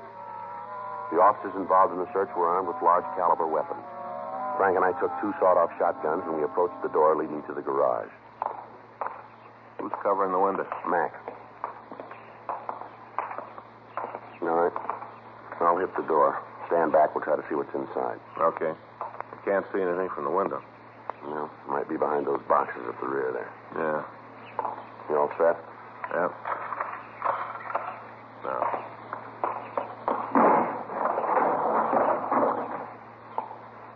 See anything? No. Wait a minute. Back there, behind the cases. Looks like something there. All right, you take that side. Right. Take it easy. Sure. You don't have to spell it. Hi, Frank. Right from where you are, can you tip those boxes over there? Yeah, I think so. Well, let's try it. Maybe it'll drive them out in the open. All right.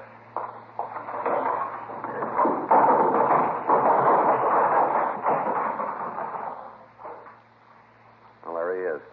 Yeah. Looks pretty mean. Black tomcat.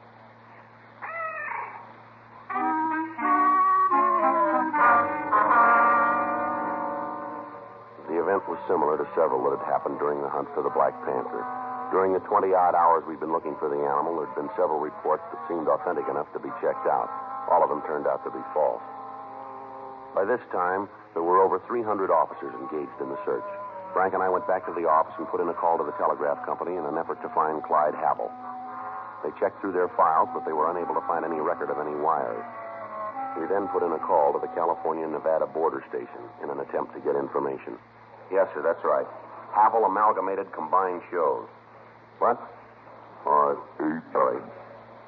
A, V Victor, I-L-L. Havel. Mm-hmm. Well, from what we got, it should have come through Saturday the 13th. No, it might have been Sunday the 14th. You pretty sure about that, are you? Was it possible? All right, I understand. Okay, thank you. If anything turns up, will you call us? Friday, extension 2507. That's auto theft detail. Right. Thanks again. Bye.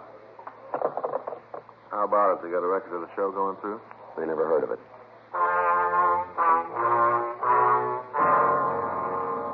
We immediately put in a call to the authorities in Baker, California. We talked with members of the State Highway Patrol, and from them we obtained the information that there had been no stray animals captured in the vicinity during the past few days.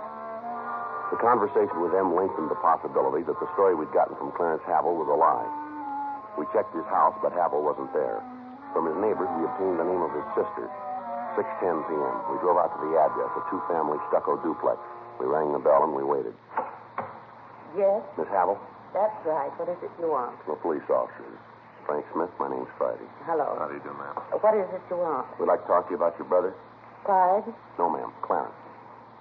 Mr. Friday, I've done what I can for him. If he's in trouble again, he's just going to have to go it alone. What if we could talk inside? Now, come on in. Thank you very much.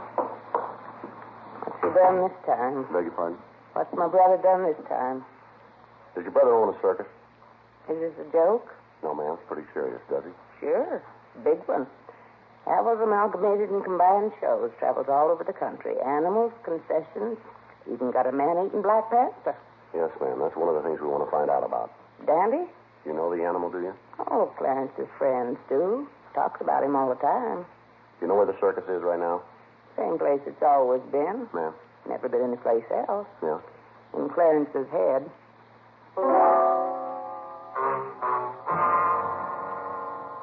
we continued to talk to Lillian Havel. From her, we got the background of the story. She told us that her brother had been a press agent for one of the larger carnivals, but that he'd been discharged several years before. Since that time, he talked of very little else but the day when he'd be able to start his own show starring Dante, the man-killing Black Panther. She went on to tell us that he spent most of his time in the hills of the San Fernando Valley trapping small animals, preparing for the first tour of the carnival. We called the office and notified them. The search for the Black Panther was called off. 8:46 p.m. We left the duplex and we drove out the freeway to the valley. When we got to Havel's, he was sitting on the front porch reading. The monkey was still on his shoulder. Hey, come back, huh? Yes, sir. Found Andy yet? Sure hope you come up with him. I hate to lose the main attraction. Ain't had any word of him yet, huh? No. He's a sly one, old Dante. Sly. He knows if you find him, he'll go back in the cage. You just keep looking, though. He'll turn up. Search has been called off, Havel. Called off? That's right.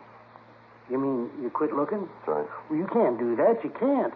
Dangerous animal like that loose in the city, all the people in dire danger. You can't call off the posse. Why don't you tell us about it? What do you mean? All right, Havel. Tell us why you did it. Huh? Why'd you report the Panther being gone? Because she was. Wanted to save all the people from dire danger. Why don't you tell us the truth? Huh? We've checked your story. It's a pack of lies. You know it. Now, just a minute. Ain't no man that says I tell lies. No man. You say you got 2 telegrams from your brother. Is that right? Yeah, from Clyde. Well, we checked with the telegraph company.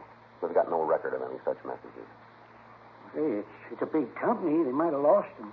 No, I don't think they lost them. Might have. You told us the carnival truck went into Nevada, didn't you? Is that right? Yeah. Well, we checked at the border. They don't know anything about the show. Well, a lot of roads into Nevada. Maybe you called the wrong station. No, we talked to the right one. Big truck, red and yellow. Havel's combined amalgamated shows. Letters about this big on the side. Yellow letters, got a picture of Dandy on the side. Mean, you can almost count his teeth. You told us the truck was registered in your name. DMV has no record of it. Well, must be some mistake. It's got to be wrong. We talked to your sister. She tells you don't have any kind of a show. Lillian said that? That's what she said. You here, too? Yes, sir. Lillian told you I didn't have no show? Lillian told you that? Well, get your coat, Hal. Huh? A little cold out tonight. You might need a coat. We going someplace? Yes, sir. We're going to have to take you downtown. Why? Well, you had half the city on a wild goose chase here. Caused a lot of people a lot of work. Turns out there was no reason for it. We're trying to find out why you did it. Why? Yes, sir. You ever wanted anything bad, Sergeant? What? You ever wanted something so bad you'd almost taste it? Get to a point where you think about it so much, pretty soon it don't come over like a dream anymore. It's real. Honest and true real. You ever wanted anything like that? I wouldn't know. Well, that's the way it was with Havel's amalgamated combined shows. That's the way it was. I was weaned on sawdust. Been around it all my life. The animals, sideshows, the alley, all of it. Been my whole life. When I left it just seemed like I jumped into a big hole that didn't have no bottom. Wasn't anything to hang on to. Nothing to tie down to, you know? Uh-huh. Always I had in the back of my head that I could do it again. I was a good publicity man. Good. Used to pack the man. Never no trouble getting the people in when I was there. When I left, I knew I'd be back. I knew it with my own show. Havel's amalgamated combined shows, the biggest in the world. I guess I just got so I believed it too much and lost the line between what's real and what I was dreaming. Uh-huh. Knew it this morning when you was out here. Remembered and tried to stop you from going on with it. Tried, and then there was that phone call where they'd found Daddy. Didn't seem right to stop things then. It didn't seem right. All right. You want to get your coat? Yeah. You going to take me downtown in the police car? That's right. Going to use a siren? For what, sir? Siren. There's no reason for any siren. Suppose not. Used to have sirens when I come to town. Me and the chief of police ride down the street, siren going. Everybody knew I was in town. Big to-do. Everybody knew I was there. Things have sure changed. Not very much. Yeah, things have changed. People used to know I was in town. They still do.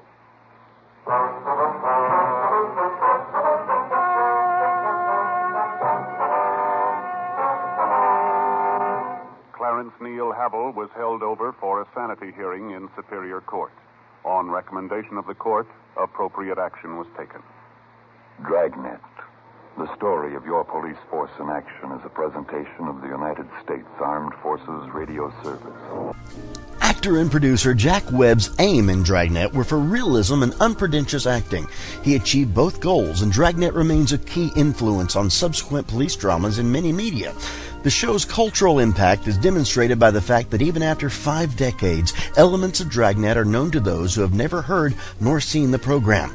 The ominous 4-note introduction to the brass and timpani theme music titled Danger Ahead is instantly recognizable, as well as the show's opening narration. Stay tuned for more Dragnet right here on Hojo Radio.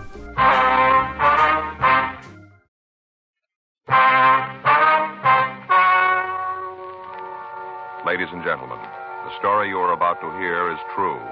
The names have been changed to protect the innocent. Dragnet.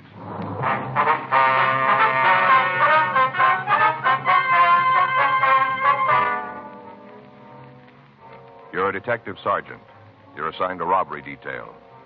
A special officer has been shot during a routine patrol. His assailants have escaped into the city. There's no lead to their whereabouts. Your job, find them.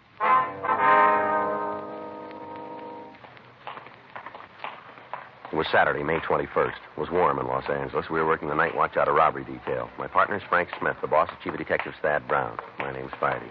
We were on our way back from the scene, and it was 10:56 p.m. when we got to Georgia Street Receiving Hospital. Treatment room. That's you, Doctor? No, ma'am. Police officers. Doctor said we could ask you some questions. About the robbery? Yes, ma'am. It's my partner, Frank Smith. My name's Friday. Hello, Miss Montgomery. You heard anything about Keith? Is he all right? Well, the doctor's still with him. Is he going to be all right? We better talk to the doctor about that, I think. He tried to stop the men from robbing us. Tried to throw them out of the store. Yes, ma'am. Now, can you tell us what happened? Well, I guess so. The doctor said I could. Well, anytime you don't feel like going on, just tell us, please. All right. What time did the man come into the store? About 9:30, right around in there. Yeah. Keith and me were sitting in the back room playing cribbage. We usually play a couple of games before we close up, especially when business is kind of slow. Uh-huh. These 2 men came in. Keith went out to wait on them. Did you go with him? No, wasn't any reason to. Just 2 customers, no reason for me to go out. Looked like they came in together. You could see him from where you were, huh? Oh, yes. We had the card table set up right in the doorway of the back room. All right, ma'am. Would you like to go on? Well, Keith went out and asked them what they wanted. Yeah. One of them said he wanted a bottle of vodka. Keith asked him what kind, and the man said it didn't make any difference. Said he wanted 100 proof, though. Uh-huh. Keith got the bottle off the shelf and came back. Told the man how much the bottle was, and that's when the other man pulled out the knife. You say the second man drew the knife, huh? That's right. Short fella. Had this kind of knife with a spring blade where you push a button and the blade snaps out. You know how? Yes, ma'am. Did the men know you were in the back room? He must have. All he had to do was look through the door, and they'd have seen me. I wasn't trying to hide. All right. Feel like going on? Yes. The doctor gave me some kind of pill. It makes me a little numb, but I feel all right. All right. If you please go ahead. Now, what happened after they pulled this knife?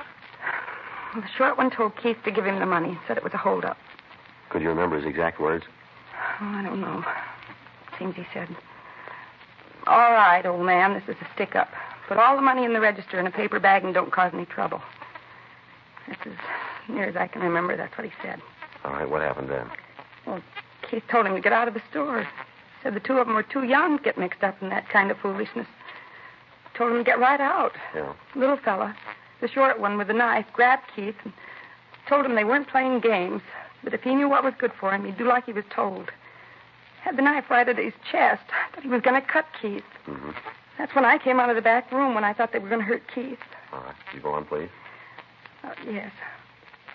I want to get this over and tell you what you need to know so you can catch the fellas. All right, ma'am. What happened when you came into the store? Well, I tried to get the men out of the place, told them that if they knew what was good for them, they'd leave right then.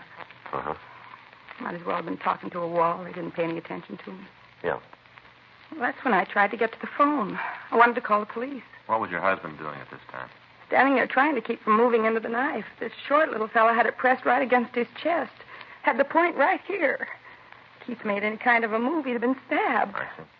When they saw me go to the phone, the tall one grabbed me and hit me with his fist closed. Hit me about as hard as he could. As soon as he did that, Keith seemed to go crazy.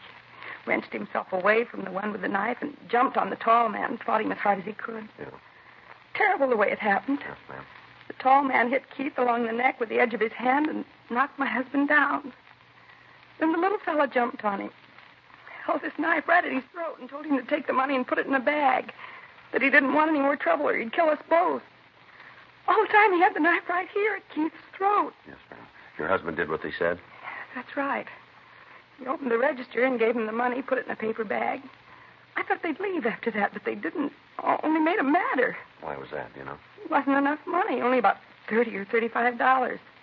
They said we had more in the back room, and they wanted that, too. Said for us to get it or they'd kill us. Well, did you get it for them? Yes. I went back and took it out from where we hid it, handed it right over. Mm-hmm. What'd the doctor say about Keith? He must have said something. Frank, would you check with Dr. Sebastian, see what's going on in there? Yeah, I will. Would you go on, please? After they got the other money, the two men left the store. Put the cash in the paper bag and walked out. Said for me to stay still for 5 minutes or they'd come back and kill Keith and me. Mm-hmm. When did the special officer come into the store? We didn't. Ma'am? He drove up when we were arguing with the men on the sidewalk, and after they left the store, Keith got up and ran after them, tried to hold him. Well, did the officer know what was going on? No, not at first. He thought it was just an argument. When he walked up, Keith tried to tell him that the store was being robbed, but the tall robber said it was just a personal fight. Said it didn't concern anybody else but Keith and him. Were you on the sidewalk at the time? Yes, right beside Keith. I see. Robber said that Keith was just an old crackpot trying to cause trouble, that the officer should forget about it. Yeah. I guess it didn't sound very good to him because he said it'd be better if Keith and the men talked to a policeman. That's when the tall hold-up man grabbed the gun and shot. At the officer? Yes. He grabbed the gun out of his holster and shot him in the stomach. What happened then? The smaller of the two stabbed Keith a couple of times, and both of them ran down the street. Did you see where they went? Yes. They got into a car that was parked about a half a block away, jumped into the car and left. All right, Miss Montgomery, just a couple more questions now. Did either of the two men use a name at any time? What do you mean? Well, when they were talking to each other, did they use a name of any kind? Do you remember? Yes. When they shot the officer, the big one, he did the shooting. He said, "Come on, Hank. Let's get out of here." Like that, he said it. I see. Now, was there anything outstanding about the two men that you can remember? Anything that would make them easier for us to identify? Oh, I can't think of anything right off.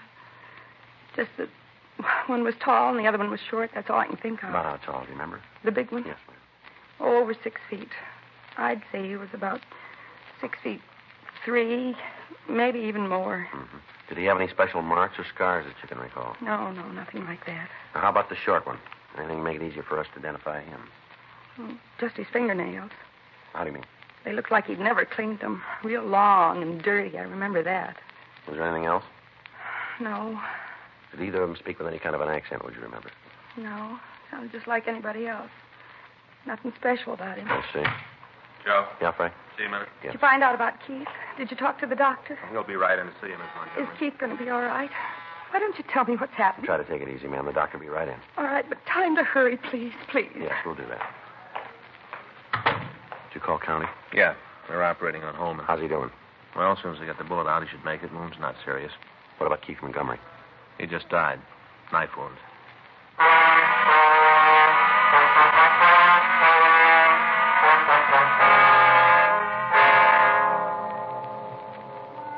The story we'd gotten from Irene Montgomery was pretty much the same as Special Officer Kenneth Holman had given us. Immediately after the robbery, a local and an APB had gone out on the suspects. In canvassing the neighborhood, the investigating officers had found two eyewitnesses to the shooting stabbing. A man and a woman had been parked in an automobile directly across the street from the Montgomery store. They'd been able to give us a description of the car that the suspects had driven away from the scene, along with the last three numbers on the license plate. While Frank and I had been talking to Mrs. Montgomery, officers Benson and Herman from robbery detail had been going through the Department of Motor Vehicle records looking for the owner's name.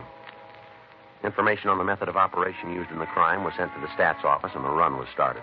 The moniker file at R&I was checked for a suspect with the nickname Hank, who matched the description of the smaller thief. The two eyewitnesses were brought into the city hall to go through the mug books for a possible identification. While Frank went to the office to check with Benson and Herman, I worked with the witnesses. No. Not on this page. How about here? No, I don't see him here either. All right. Oh, wait a minute. This fellow here, see? This one? Yeah, it's not the hold-up man, but he's got the same kind of ears. Close to his head like... Yeah, same kind of ears. You're sure it's not the man, though? Just got ears like him. All right, Mr. Steele, would you go on, please, here? I remember those years. I used to go to school with a kid that had ears like that. Junior high school. Yes, sir. He's a mean kid. I'll never forget him. He's real mean. Don't guess I thought of him for at least 15 years. Never forget him, though. Mean. Yes, sir. He waited for me after school once. Had a big fight. I don't even know what it was about. Big fight. He really beat me up. Yes, sir. Sure like to meet him now. It'll be a different story. Yes, sir. Now, how about right here? Do you see either of the suspects on these pages? No. No picture in this book. You got another one? Yeah, I get it. All right. Say, how many more got of these things, anyhow? There's quite a few. You can see them right here on the shelf. You want me to go through all of them? Well, we'd like to have you check the pictures, yes, sir. It's going to take a while. You and your wife are the only two people who can give us an identification. Well, how about the woman who was held up? What's her name, Mrs. Holman? No, Montgomery. Holman was the officer who was shot. Yeah. What about Mrs. Montgomery? Can't she tell you about the robbers? She's under the care of her doctor. Her husband died, you know. What, from being stabbed? Yes, sir, that's right. That's too bad. We didn't know what it was all about, you know? Yes, sir. Me and Harry were just sitting there. All of a sudden, there's this fight and a shot. We didn't know what the frakes was. Yes, sir. I wonder if we can go on with the books here. Oh, yeah. Now, how about right here? No, not here. All right. Mm-mm. Say, he's mean. What'd he do? Robbery. Yeah, you can tell. Look at the face. You can always tell. Yes, sir. No, I don't see him here. Perry. Sir? Perry Nicholson. That's the guy's name. One with the close ears. I remember it now. Haven't thought of him. 15 years. Perry Nicholson. Bully. Yes, sir. Sure like to meet old Perry now. It'd be a different story if he wanted to fight now. Oh, different story. Yes, sir. Joe. Yeah. A hold-up car. Yeah. I just found it abandoned.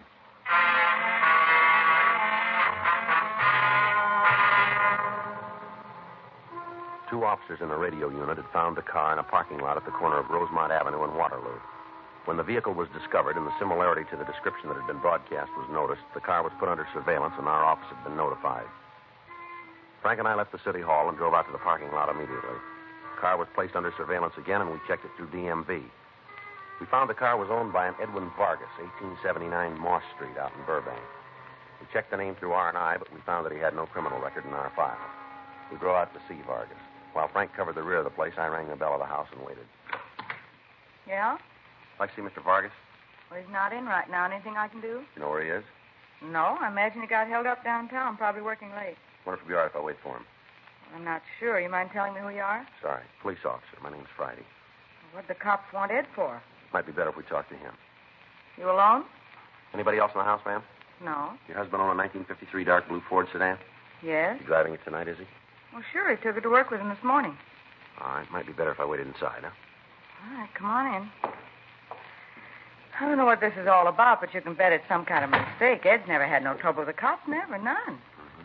Where's that door lead over here? Bedroom. All right, if I take a look? Well, go ahead. You ain't going to find anything.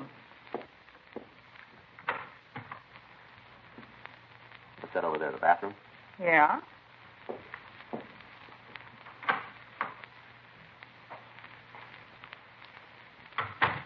All right, just the one bedroom? No need for any more. Me and Ed don't have any children. Kitchen this way? Yeah. Say, if you're looking for something, maybe if you'll tell me what it is, I can help you. You just want to check the house, ma'am. This all there is to the house? I told you we don't need any more room. Let me see. Just unlocking your back door, ma'am. My partner's out there. All right, Frank. Is he here? No.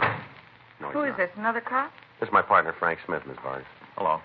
Seems to me you should be able to tell me what this is all about, Mr. Friday. Can you give us a description of your husband? Why? It might help us to get him out of trouble, maybe. He's in no trouble. You got something on your back and you're trying to dump it on Ed, and it isn't going to work. You want to give us a description? What do you want to know? How tall is your husband? 6'3", How old? 32. What color's his hair? Kind of sandy. Look, what is this, a third degree? What are you trying to prove with all these We questions? just want to get at the truth, ma'am. It's a kind of hard way to do it, if you ask me. Well, I'm sorry for causing you any trouble. You are. Where does your husband work? He's a salesman. Who for, ma'am? Insurance company downtown. Usually work this late? No, I told you that. But you think he's at work tonight? Yes? Well, and you wouldn't mind if we called him, would you? I'm not going to have you causing him any Well, embarrassment. don't worry about it, Miss Vargas. Would you like to give us the number? It's in the phone book. Look under emergency numbers. You want to make the call, Frank? Yeah. Look, what do you think he's done? Police business, ma'am. I'm his wife. I got a right to know. It'll be better if we talk to him, I think. That's what you say. Your husband ever been in trouble with the police before? Not that I know of. How long you lived here? You mean in California? That's right. I was born here. How about your husband? He's been here a couple of years. Where's he from? New York State. Where in New York State? A little place right outside of Utica. You ever been in trouble back there, would you know? Well, if he was, he didn't say anything to me about it. How long has he had the job? Since a week after he came out, Ed's a smart guy. He'd have no trouble getting work. How about it? I talked to the building superintendent. Yeah. He says Vargas left at 5:30 this afternoon. The description of the owner of the car used in the holdup, coupled with his absence, made him a prime suspect in the robbery. We continued to talk to his wife. She gave us some of the background on Vargas. She told us that they'd only been married a little over a year, and that they were still trying to pay off the debts that her husband had incurred before their marriage. She went on to say that in the last few days he'd been depressed about their finances, and that on that morning, Vargas had said he'd figured a way out for them. Frank called the office, and the broadcast was gotten out asking that the man be picked up and detained for questioning. 1:15 a.m. We asked Mrs. Vargas about her husband's friends. Isn't anyone Ed's real close to? Well, is there one man he's with more than the others, would you know? Maybe somebody he works with. No. Unless maybe it's Vic. Ed don't have much to do with him, though. He knows I don't care for him. Don't like to have him around. Who's that, man? Vic Noble. He works in the same office as Ed. And what's he look like? Oh, not much. Little guy, kind of nondescript. Never did figure out he could be a good salesman. I'd never buy anything from him. Honestly, it makes me nervous just to have him around. Yes, oh, excuse me. Yes, go right ahead. If it's your husband, it might be better if you didn't tell him we were here. All right. Hello? Yeah, honey, where you been? What? Well, do you know when? Uh-huh. Well, did you call the police? Well, you should have called them right away. Yeah. No, I'll drive right down and pick you up. You wait right there. Uh-huh. Well, right away. That's right. Well, look, tell me where it is. Oh, yeah, I know. Turn left, yeah. All right, I'll find it. You wait right there, will you? All right, goodbye. Bye. That was Ed. Yeah. You're going to have to find yourself another boy. Ma'am? Well, whatever this is, it has something to do with Ed's car, doesn't it? That's right. And then you're all wrong about Ed. He couldn't have had anything to do with What it. do you mean? Ed's car was stolen tonight.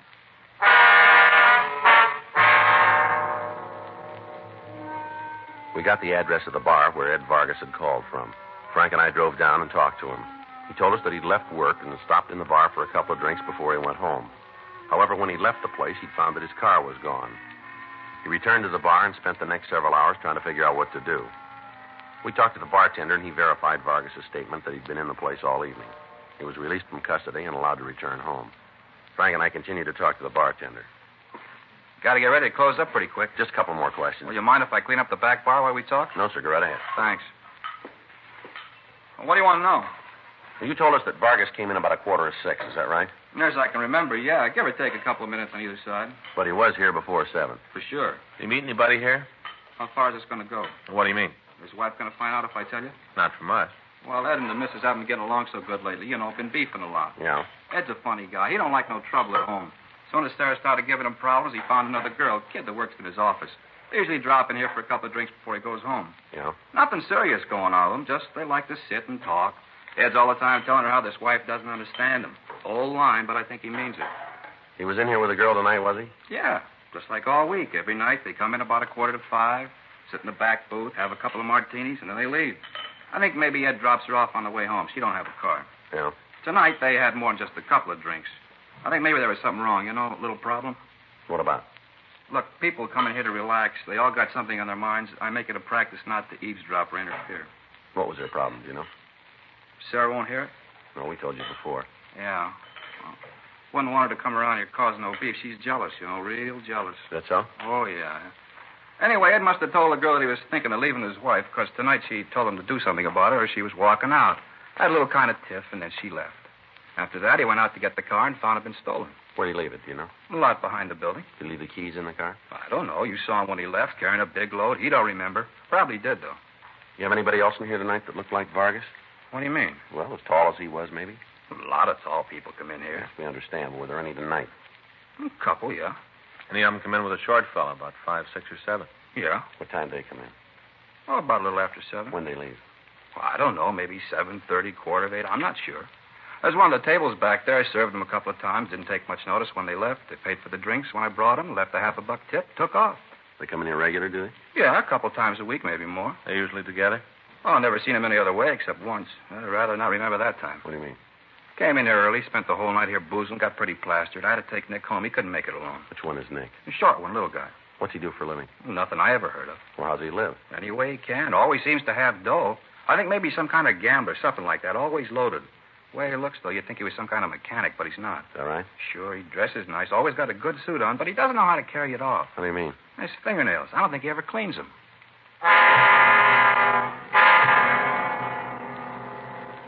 We got complete descriptions of the two men. They matched those of the thieves perfectly. The bartender closed the place and took us down the street to a hotel where he said he'd taken Nick Roxford. We talked to the desk clerk, but we found that Roxford had moved several months before. By checking with some of the people in the hotel, we got a forwarding address for him. It was a cheap rooming house down on South Pico. Frank and I went by the city hall and ran the name through R&I. We found that Roxford had an arrest record for petty theft in ADW. He'd served a term in the county jail and was at present under the jurisdiction of the court. His mugshot was pulled and taken out to the witnesses for identification. We checked with the manager of the boarding house, and we found that Roxford and a Henry Larson were registered in one of the rooms. In the company of the manager, we went up to the room, but the pair wasn't in. We contacted the office and told them where we were. They told us that Roxford had been positively identified as one of the hold-up men. We settled down to wait for the suspects to come back. 3:30 a.m. 4. 5. 5:15 a.m. Sounds like somebody's coming. Well,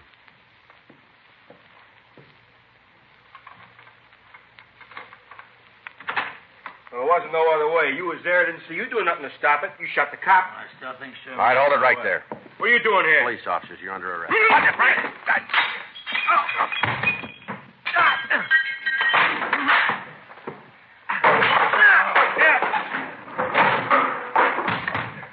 All right, look out, Frank. Get up.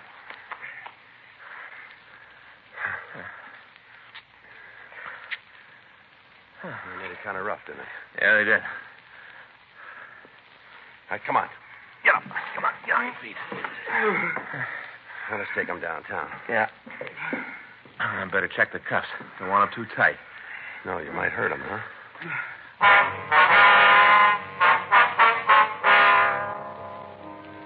Two suspects were taken downtown to the interrogation room. Henry Larson was handcuffed to the chair in robbery while Frank and I talked to Nick Roxford. It's a bad beef. I know it. You guys are going to find out. Why don't you tell us about it? Ain't going to tie no robbery rap to me.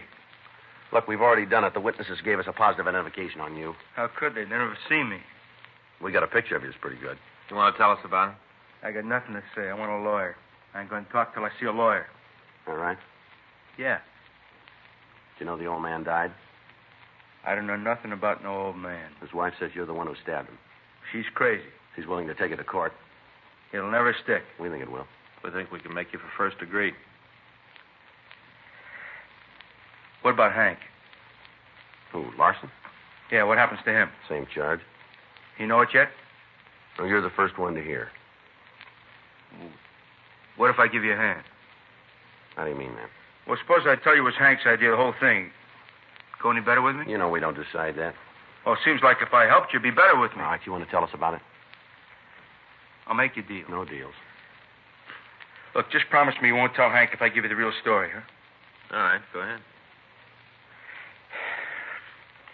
Well, the whole thing was his idea right from the start. He cased the store. The whole thing was his idea. What about the car? Well, that was Hank's, too. He spotted it, said it'd make a good deal. You check the car, you'll find his prints all over it.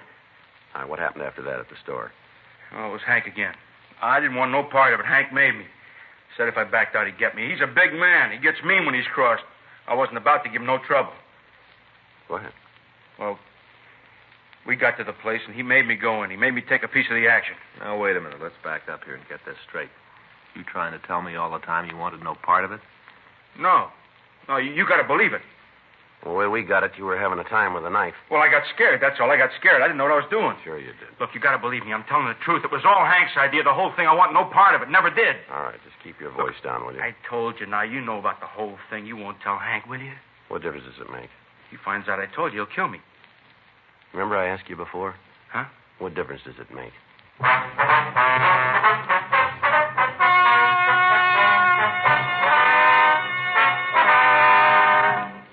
Taylor Larson and Nicholas John Roxford were tried and convicted of murder in the first degree.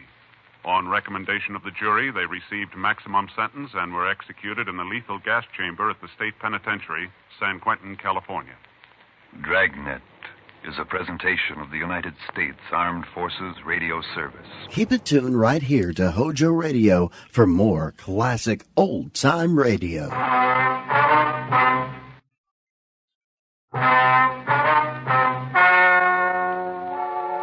Ladies and gentlemen, the story you are about to hear is true. The names have been changed to protect the innocent. Dragnet.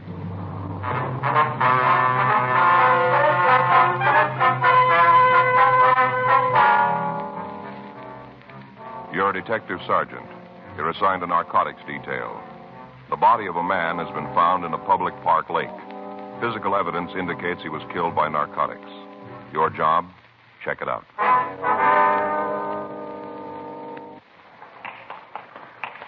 It was Monday, July 9th. It was warm in Los Angeles. We were working the day watch out of narcotics detail. My partner's Frank Smith. The boss is Captain Shy. My name's Friday. We were on our way out from the office, and it was 10:23 a.m. when we got to room 42. Homicide. Yeah, that's right. You got a name on him? Yeah. Hi, Joe. Frank. Oh, yeah. Sit down. I'll be right with you. Yeah? What's the spelling on that? Yeah, I'll check it out. Right. I'll call you back. Bye. Jack, how's it going? Pretty good. With you? Well, it doesn't do much good to kick. Yeah, never worked for me. What do you got for it? Wait a minute, I'll get the pictures. All right. We got it late Saturday night. Just got the results of the autopsy this morning. Thought maybe you and Frank would be interested. Here, let me clear the table. What is it? Oh, here. The way we got the story goes together like this. A couple of kids on their way home from a late show walked through MacArthur Park. Must have been about 10:30. Yeah. Stopped by the side of the lake for a minute, and they saw something in the water. Went down to check it and found the body of a man. Yeah. Here's a picture where we found him. Contacted the park authorities, and they called the police. Felony car answered, and they called us. You know who he is? No ID on him. Made him through his prints. Name's Walter Gilmer. Appears to be his true name. Got several aliases. How about his background? Been picked up for just about everything in the code. Copy of his arrest record. That's right. Your first arrest when he was 14. Yeah. Been piling him up ever since. He added up, he spent over half his life in prison. The way it looks, he died someplace else. How do you figure that, Jack? Oh, here. This is a picture taken of the path leading to the lake. Yeah. See here, the tracks? Looks like he was dragged down the gravel path and then dropped into the water. Yeah. See there, Joe? Yeah. What killed him? Yeah, had us for a while. No evidence of violence that could have done it. In his record, there are half a dozen people in town who'd like to take care of it. Yeah. Copy of the autopsy report. That'll explain why we thought you might want a piece of it. No. Died of narcotics poisoning.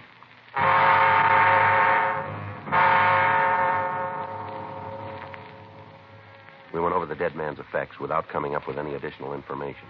From the report of the coroner's office, we knew that Gilmer had died of narcotics poisoning. We were not able to tell the type of the narcotics used, but it was listed as either heroin or morphine.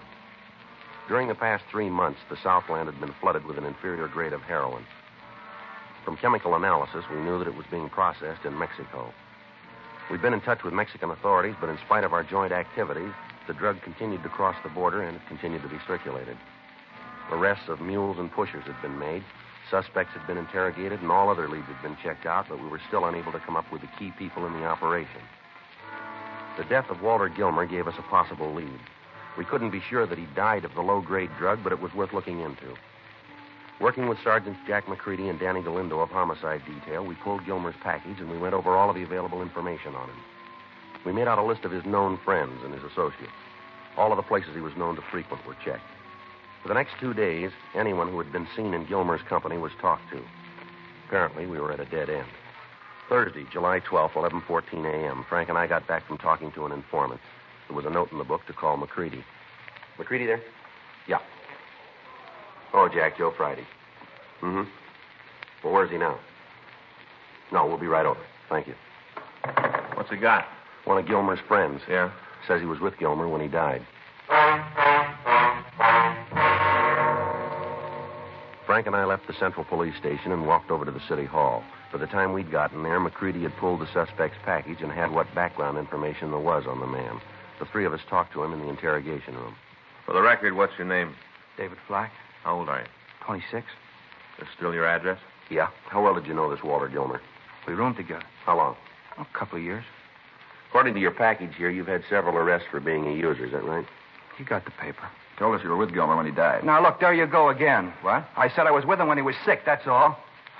We got together Saturday night, had dinner, and Walt didn't feel so good. He shoved off, said he was going home and get some rest. It's the last time I saw him. He went home to get some rest. Go ahead. With what? There ain't no more to say. You guys asked me, remember? We talked to the manager of your apartment house. Real goof, ain't she? She said you and Gilmer came in together Saturday night, puts the time about 8:30. Says the two of you stayed there till about 9:30. Then she heard you come out of the elevator with Gilmer. She's got real big ears. That's what she says. Goes on to tell us that she went to the door of her apartment, looked out into the hall. Says she saw you carry Gilmer out of the apartment building. I carried Walt out? That's what she says. You know how big Walt is? We got an idea. Well, you know I couldn't carry him any place. God weighs me about 50 pounds. I ain't that strong. The landlady's willing to testify to it. Yeah, she talks a lot. She's going to talk you right into the joint. We find Gilmer an hour later dead. You're the last person seen with him. Fit you real good, Flack.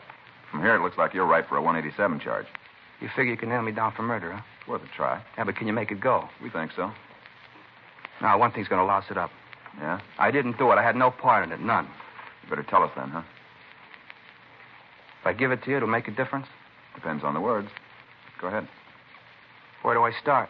The beginning will do. Yeah. I guess Saturday afternoon's as good as any. We'll listen. Old Walt got himself a new connection, said it was a good one. For heroin? Yeah. Got a good buy and a couple of bindles, said it was a real good deal. You know where? No, he wouldn't tell me. He just said it was his and that when I needed some stuff, he'd set it up for me. You're on H2, huh? Yeah, why lie to you? A couple of days in the tank will bring it out anyway. Yeah, I'm swinging a pretty good habit. How much? Shooting 3 a day. All right, go ahead. Oh, Walt had a fix about 4 in the afternoon. We were going out for dinner, and Walt said he had enough H so he could take one for free. Mm-hmm. After that, we went out and got something to eat. Walt didn't eat much, said he felt way out, didn't hardly eat at all. Yeah? Went back to the apartment, sat around, talked. Tried to get him to tell me where he made the connection. He just laughed and said it was the best thing he ever fell into. Didn't he give you any idea? No, not a smell. All right. Well, pretty soon he said he didn't feel so good. I thought maybe he needed another pop. I asked him if he wanted me to cook it for him. He said no. Said he just wanted to get some air. Told me he couldn't breathe too good. Just lay there on the bed grabbing for air. Mm-hmm. I asked him if he wanted me to call a doctor, get somebody up there to fix him. He looked pretty bad. Yeah. He told me he didn't want anybody, just to leave him alone. Mm-hmm. About an hour later, I checked with him, and I wanted to see if he felt any better. He was dead. You took him out of the apartment then? Yeah, I got scared. I didn't know what had happened, but I could see you guys laying it on me. What'd you do? Took him out to the park, got him in the back seat of the car, and took him out there. I sat in the car for about 15 minutes waiting for a couple of kids to leave. They were sitting on a bench near there talking. I had to wait for them to leave. Yeah. After they'd gone, I dragged Walt down the water and dumped him in the lake. What about his identification? Took it out of his pocket. Figured he'd give me a couple of days to try and grow an alibi. Figured it'd take that long for you to find out who he was. You just left him in the lake then, huh? Yeah. Drove back to the house and tried to figure what to do. Think of somebody who'd go me an alibi. You haven't got any idea where Gilmer made the connection, huh? No. You know where he went Saturday afternoon? No, he left the place about 10 in the morning. I didn't see him until about 3 or maybe 3:30. He was holding pretty good then, real happy, laughing it up all over the place. Oh, Walt, he had a real good laugh when he was feeling good. Gee, I still can't get it straight that he's dead. Gilmer have any close friends that you know of? Couple, not more than that. Want to give us their names? I guess, as long as they don't find out. Did you meet any new people he told you about? Well, if he did, he didn't say nothing. I'm sorry. I'd sure like to help you. It's a lousy trick making Walt think he was getting such a good deal and having it turn out like this. It's a lousy deal. Mm-hmm. He was real happy because he thought he scored real big, got it real cheap. Told me he hardly paid anything for it. Well, he had it wrong, didn't he? Huh? He was overcharged.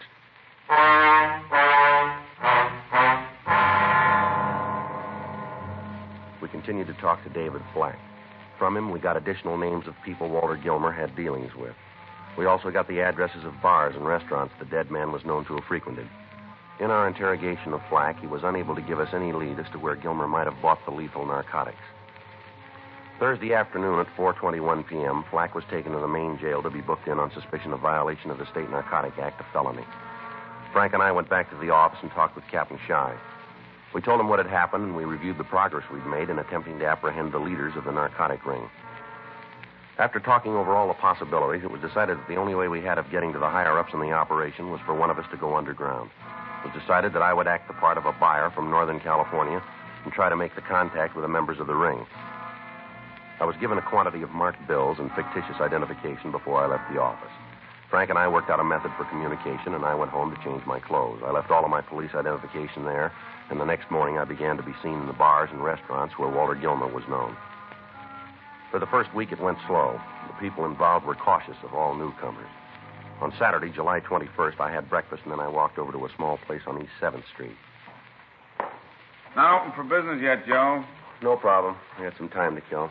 Thought I'd do it here if you got no beef. No, sit down. Just getting the booze up from downstairs. Hey, you want something, a Coke, maybe? Yeah. You got one that's cold? Yeah. I could put a shot in it if you want. No, it's all right. It's too early. Boss don't like it if I pour before 10. Mm-hmm. How's business? Oh, not bad. Guess it's a little slow all over. Yeah. How's it going with you, Joe? Slow. How long you figure to be in town? Only got a couple more days. Mm-hmm. I got to get back up north. Never heard you say what you did. I told you I'm a promoter. You mean like prize fights? No, anything I can make a buck on. What are you working on now? Well, I got a deal. Yeah, I guess you'd rather I didn't get too nosy, huh? Yeah, it might be better that way. Mm-hmm. Word's out you're trying to make a buy. What's that? I say, word's out you're trying to make a buy. That's so? Yeah, that's what the word is. Where's it from? Around. No place you can point to, just around. Anything on what I'm looking for? I understand it's H. Is that what you think? I don't know. I'm just telling you what the word is. Uh-huh. I understand you're a good friend of Walt Gilmer. Yeah, I knew him. We didn't live together. I knew him. Rough thing about Walt. Yeah, yes it is. Did you ever find out what killed him? I don't know. I don't read the papers much. Was it in the papers? Yeah. Rumble is he got some bad stuff. Is that right? Yeah, that's what they're saying. There might be. I told you. I don't know. Well, I guess if you're a friend of his, you'd like to talk to his connection, huh? Well, it doesn't make any difference to me one way or the other. Mm-hmm. You ain't sore about Walt, then, huh? I told you I knew him. I didn't know him good. Just enough to say hello. That's all. Hmm. Yeah, rough the way he went. I'll call it your way. Well, I'll see you around, Al. Hey, you gotta leave, huh? Told you I only got a couple more days in town. I gotta line something up before I go back. Well, maybe I can give you a hand. Yeah? Depends on what you're after. I got a lot of friends around. Might be able to do you some good. Now, how are you going to work that? How much you want to buy? What's that? Come off it, Joe. We got the rumble on you. You're down here from Sacramento. You're here to make a buy. It's a simple question. How much you want to take back with you? If I wanted to make a connection, you the guy I'm supposed to see? If I wanted to make a connection. Might work out that way. You holding now? A little. How big? Enough to handle your action. I want a couple of ounces. That's a lot of stuff. I don't sell cut rate. Now, you holding that much, or aren't you? No, I can line it up for you. Where do you take your piece? Off the top. I make the deal for you. Oh, no. No go. Huh? I don't know how you work things here, but I only do business with a gun. Yeah, well, this one don't work that way. Well, then let's forget the whole thing. Hey, wait a minute. Hold it, Joe. Yeah. You got the cash? I can get it. Maybe it'll work out. I'll have to see. I deal with a gun or the buy's off? I'll check it. Is it good stuff? Best we got to offer. That's not much of an answer, is it? It's good. When will you know? When will you know? We'll wait here. I'll make a phone call. All right.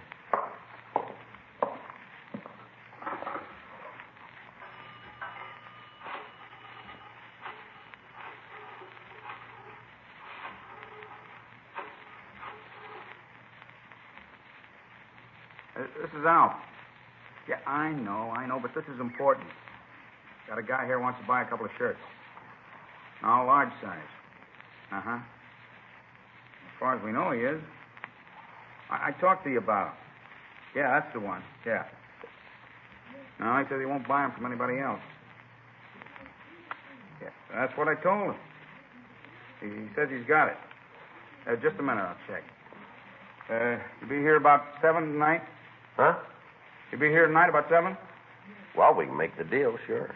Yeah, he can make it. All right. Yeah, I know. I told you we checked. He's all right. Uh-huh. Yeah, right. Goodbye. Deal's made. All right? Be here at 7. Make it sharp, huh?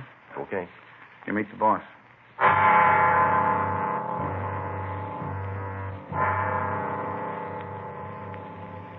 I got in touch with Frank, and I filled him in on what had happened. For the first time in several months, it appeared as if we had a concrete lead to the operators of the dope ring. It was arranged to keep the bar under surveillance, but not to take anybody into custody until a buy had been made. I went back to the room I was renting, and I waited. I left at 5:30, had something to eat, and at 5 minutes to 7, I walked into the bar. The place was crowded. There wasn't an empty stool, and most of the booths were taken. I edged up to the bar and caught the bartender's attention. Hiya, Joe. You're early. No, you said 7 sharp. Yeah. We gonna do business? Wait till I get out from behind the bar. Yeah. Back here, Joe. Yeah, here it is. You're joking, aren't you? No, Joe, this is the boss. Well, I had it figured a little different. Yeah, everybody does.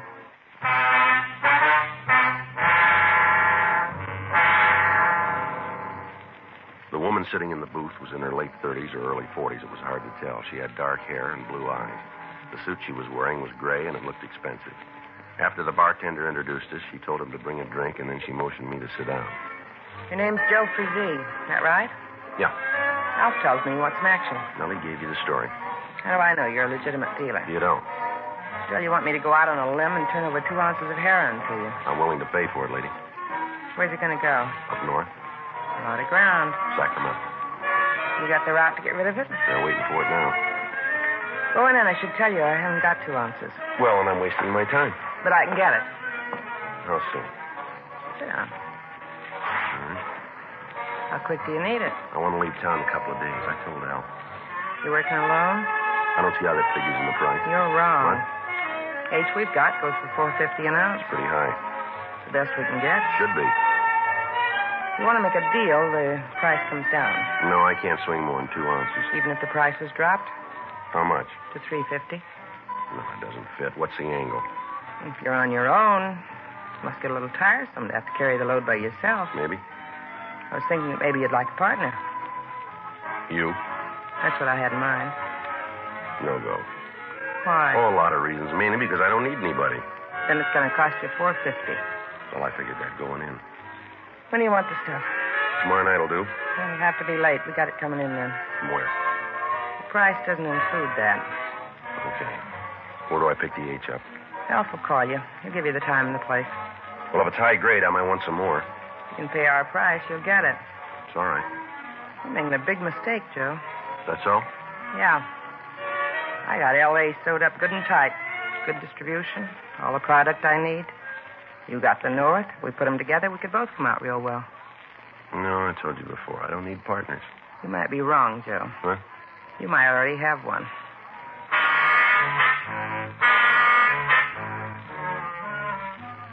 I stopped by the bar and gave the bartender my phone number. He said he'd call me as soon as he had any information. I left the place and walked over to 5th Street. At a corner restaurant, I put in a call to Frank, and I filled him in on what had happened. It was set up that he and Sergeant Roxy Lucarelli would keep me under surveillance all the following day. In the meantime, the woman, Dolores Page, would be watched also. I went back to the hotel where I was staying and went to bed.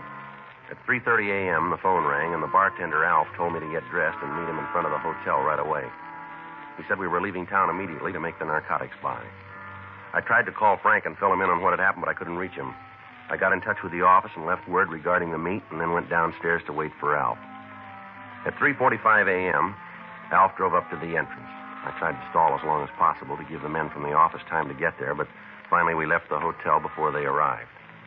In the car with Alf and myself were a man who introduced himself as Earl and the woman, Dolores Page. We drove down to the beach and turned south on Highway 101. We continued down to San Diego. At 6:30 a.m., we checked into a small hotel, and Alf, along with Earl, left to make the meet and the buy. I tried to find out where they were going, but they refused to give me any information. Dolores Page and I waited for him to come back.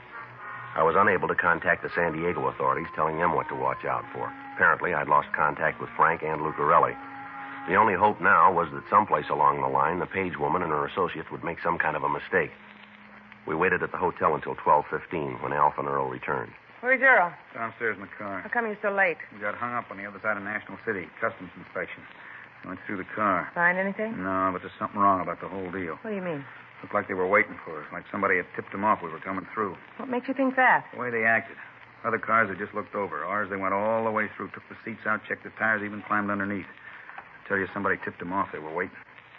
Anything wrong with this, I want no part of it. You understand that? We've been working it a long time without no hitch. All of a sudden you come along, we got trouble. What are you trying to build?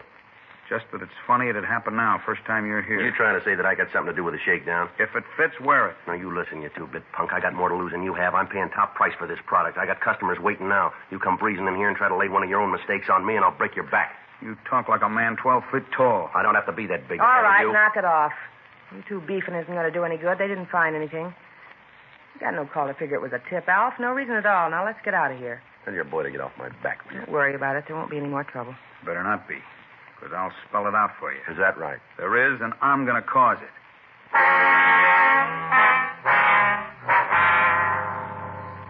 The three of us went downstairs and got into the car. We started the drive back to Los Angeles. From what I could find out, the narcotics buy had been made in Mexico, but the heroin was not in the car we were driving. We continued up the coast. Just south of Oceanside, California, we began to follow a large bus. As we drove, I noticed that Alf was being careful to keep the vehicle in sight. At San Clemente, the bus pulled into a small roadside restaurant for a rest stop. We parked immediately in back of it. Alf got out of the car and approached the bus. He walked up to the rear of the vehicle, reached under the rear bumper, and removed a small package wrapped in waterproof material. He checked the contents, and then he walked back to the car. Get it? Yeah, right where we put the stuff. Get in. Let me have it. Yeah. Here it is, Joe. Got the money? You want to wrap it up right here? No reason not to. Why don't we wait till we get back to town? It'll be easier there. You got any special reason to wait? No? Got the money? Yep. Then why wait? Well, let me see what I'm buying. Here. Well, it looks all right. Best we can buy. You don't have to taste it. What are you trying to pull? What? What are you trying to sell me? This stuff's no good. You're not going to stick me $4.50 for this junk? You made the deal. And I'm leaving it. I want no part of it. It's a little late to come up with that. You haven't been paid yet. We will be. Get out of the car. Leave him alone, Alf. We've done it your way all along. It hasn't worked out. From here in, I'm going to call it. You're doing it wrong, Alf. You let me worry about that. Get out, mister. Go on. Well, where to? Let's take a walk around the back of the buildings. Go ahead. Figure to kill me and come up with the money, too. Is that it? Keep walking. You know you're not going to get away with it, don't you? You keep buying those fairy tales. Maybe we can make a deal, Alf. Yeah? If you get the money, it doesn't make any difference about me, does it? What do you mean? Now, wait a minute. Suppose I give you the money. You got it clean. You don't have to roust me then, do you? Maybe I like shoving you around. I never did figure you on our side. Why? Because you knew Walt Gilmer. What happened to him doesn't make any difference to me. It don't read good, Joe. Right from the beginning, I didn't figure you. What do you mean? You set the deal up, didn't you? Looked like some fast change. I didn't count on this much McGill. It's not worth it. All this talk about Walt, what's he got to do with it? He was working with us, pushing. Got too wise. Thought he could do it without us. So you gave him a connection with Bad H, is that it? That's it. You kill me and Dolores isn't going to like it. You know that, don't you? The wheel just passed out of her hands. Come on, let's get it over with. All right. Where to? Back there. What are you trying to prove? All right, come on, Al. Drop the gun. Drop it. Joe, you all right? Yeah. We've been right behind you since you left Dago. Yeah? How'd you work that? Well, I got the message you left at the office. We had a tail on the Page woman. Picked you up down south. How about her and that other fellow back there? Roxy's got him. Let me have your handcuffs, will you? Yeah, here. The bartender? Yeah. He copped out to giving Walt Gilmer the bad junk. Huh. That takes care of it then, huh? Yeah, come on, let's get him to the car. All right. Come on, get up. Well, I'm glad this one's over. Yeah. Well, you don't look any the worse for wear. All right. Sure. You didn't really have anything to worry about. Is that right? Well, sure. You don't mind me telling you that, do you? It's a good thing you weren't 2 minutes later. Huh? I might not have heard you.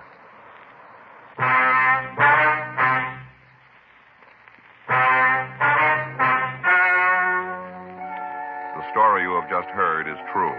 The names were changed to protect the innocent.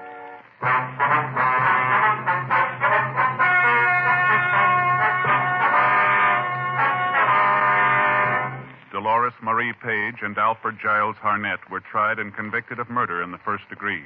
David Alcott Flack was tried and convicted of using narcotics, and Earl Tyler Rockland was tried and convicted of possession of narcotics. They all received sentence as prescribed by law. Murder in the first degree is punishable by life imprisonment in the state penitentiary. Possession of narcotics, first offense, is punishable by imprisonment in the county jail for a period of not more than 1 year. Using narcotics is punishable by imprisonment in the county jail for a period of not more than 1 year. Dragnet, the story of your police force in action, is a presentation of the United States Armed Forces Radio Service. Stay tuned to Hojo Radio.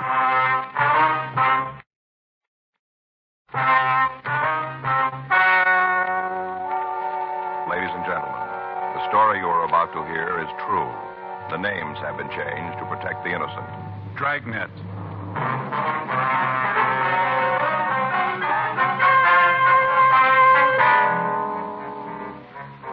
You're a detective sergeant. You're assigned to juvenile detail. A 13-year-old girl has disappeared from her home. There's reason to suspect foul play. Your job, investigate.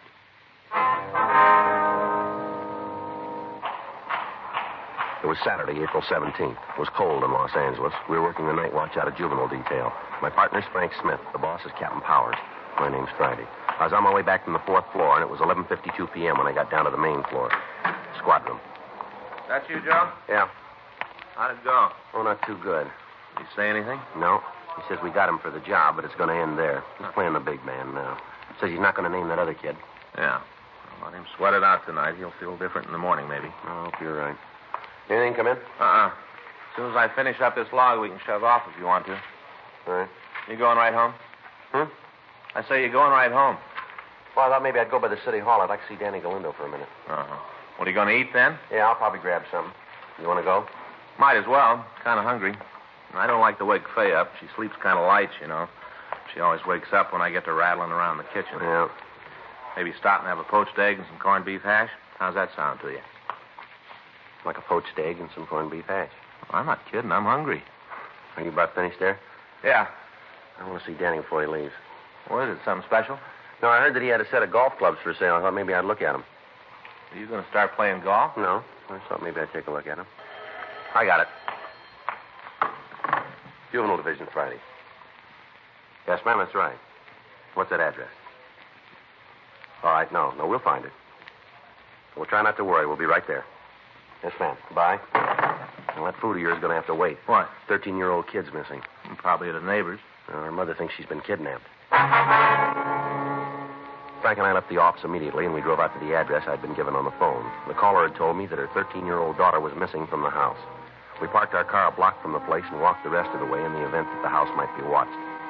12463 Courtney Terrace was a large house above Hollywood Boulevard. When we got there, all of the lights were on. Frank waited while I went up to the front door, and after a few minutes, he joined me. We were admitted to the house by a tall man in his early 40s who identified himself as the missing girl's father, Gilbert Moran. He asked us to come into the den of the house where he gave us the story. My wife's with the doctor. She went all to pieces when it finally hit her. Yes, sir. Now, have you checked with the girl's friends? Yes, sir, Gladys. Called them all. None of them have seen her. How about the neighbors? Oh, we've talked to them, too. They just can't tell us anything. You've got to find her. Yes, sir. We'll do our best, Mr. Moran. Now, you want to start at the beginning and tell us what happened? Yeah. Do you want a cigarette? No, you go ahead. I have one here. How about you? Oh, I have one, sir. Here's a match. Thank you. Joe? Yeah, thank you. All right, sir. Do you want to tell us what happened? Well, Gladys and I went to a show tonight down on the boulevard. We left Bunny here doing her homework. Bunny? That's your daughter? Yes, sir. Her name's really Lucille, but the kids at grammar school tagged her Bunny, and she's been called that ever since. Uh-huh. What time did you get here?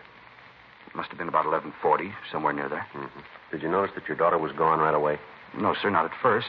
I locked up, and then Gladys and I went upstairs. We checked Bunny's room, and she was gone. I see. Gladys started to think all kinds of things. Mm-hmm. I tried to calm her down. We got Bunny's telephone book and started to call her friends. We know most of them. They hadn't seen her. Finally, I thought it'd be wrong to wait any longer, and we called you. All right, sir. Now, do you want to give us a description of your girl? Would you wait just a minute? I'd like to talk to the doctor and see if Gladys is all right. Yes, sir. You go right ahead. She was terribly upset. Yes, sir. We understand. What do you think? I don't know. Big house, nice neighborhood. Looks like he's pretty well fixed, doesn't he? Yeah. Nothing about a contact yet. Well, the girl's only been gone a couple hours. The doctor's giving her a sedative. She's still pretty much upset. Yes, sir. Now, what if you give us that description? Well, she's 13 and about right for her age. Well, how do you mean, sir? She's about 4 feet 8, weighs around 80 pounds. What color's her hair? Dark blonde. She was always after her mother to let her use one of those rinses to make it lighter. Gladys said she should wait. I see. How about her eyes? Sort of brown, light. We used to tell her that she had honey-colored eyes, a sort of golden brown, real long eyelashes. Now, can you remember what she was wearing? Let me think. Well, as I remember, sir, she had on a pair of clam diggers. Sir? Clam diggers, short slacks. Hit her about right here. Short. I see, uh-huh. What color? Denim, sort of light blue. I see. White blouse. Sort of like a man's shirt. How about shoes? Well, I think they were, Gosh, I'm sorry, sir. I just can't remember. Now, is it possible she might have changed her clothes before she left? She didn't leave, Sergeant. She was taken out of here. I'm sure it wasn't her idea. All right, sir, we understand. Is there anything else about your daughter that would make it easier for us to identify her? Well, I can't think of anything. All right. Frank, what if you call us in, please? Yeah. May I use your phone, Mr. Moran? Certainly. Where is it, please? Right through that door, there's an alcove in the hall. All right. The light switch is on the right, just behind the door. Thanks, sir. Say, wait a minute. Yes, sir? I forgot about Skippy. Who's that? Skippy, the dog, Bunny's dog. He's gone, too. Is that right? He must be with Bunny. First time I thought of him. He's usually right with her all the time. I haven't seen him since we got home. What kind of an animal is he? Golden cocker, about 4 years old. Bunny got him for her 9th birthday. I see. Better call that in, too, huh? Yeah.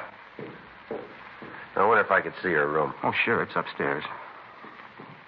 This way? Mm-hmm. I hope you're not going to be angry, Mr. Moran.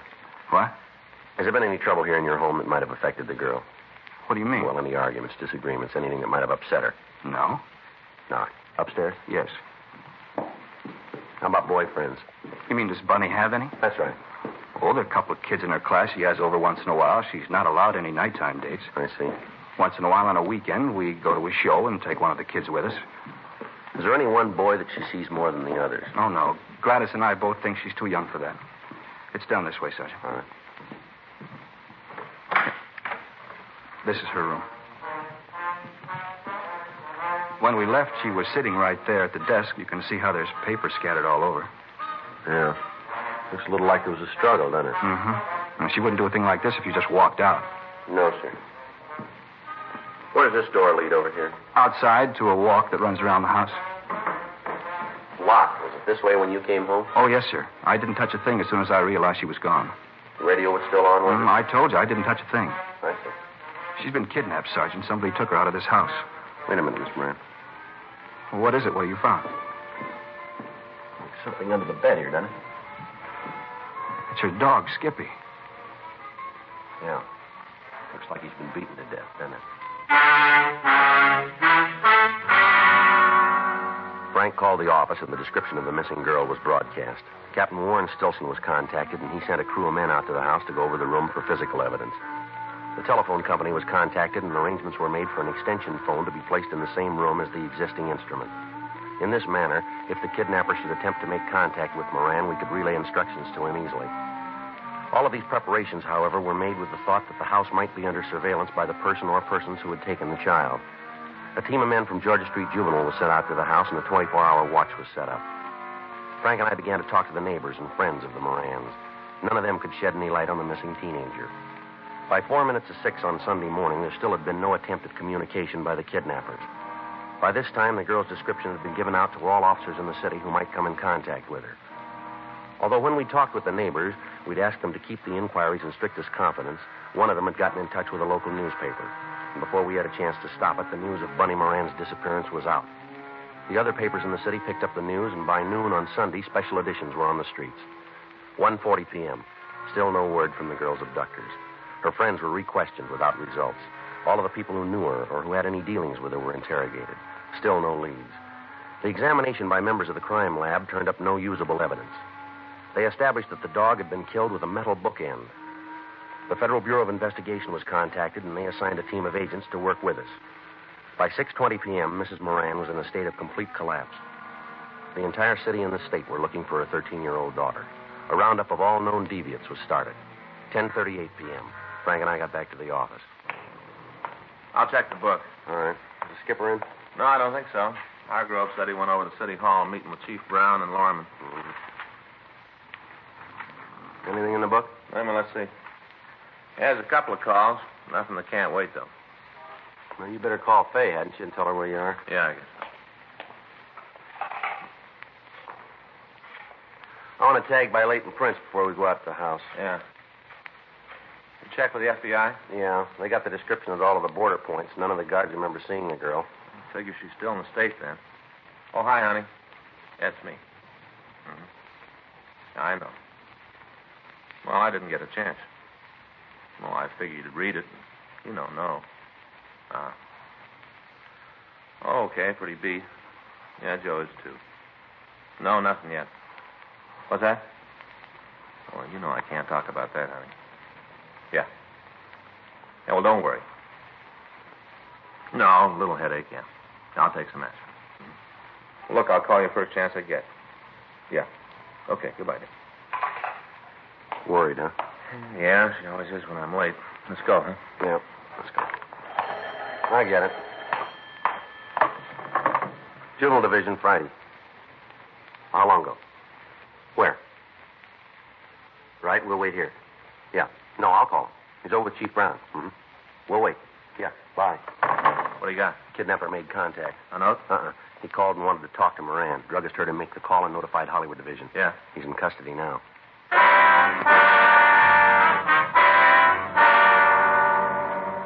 Frank and I waited until the suspect was brought into the office for questioning. He'd been apprehended in a drugstore while he was on the phone talking to Mr. Moran.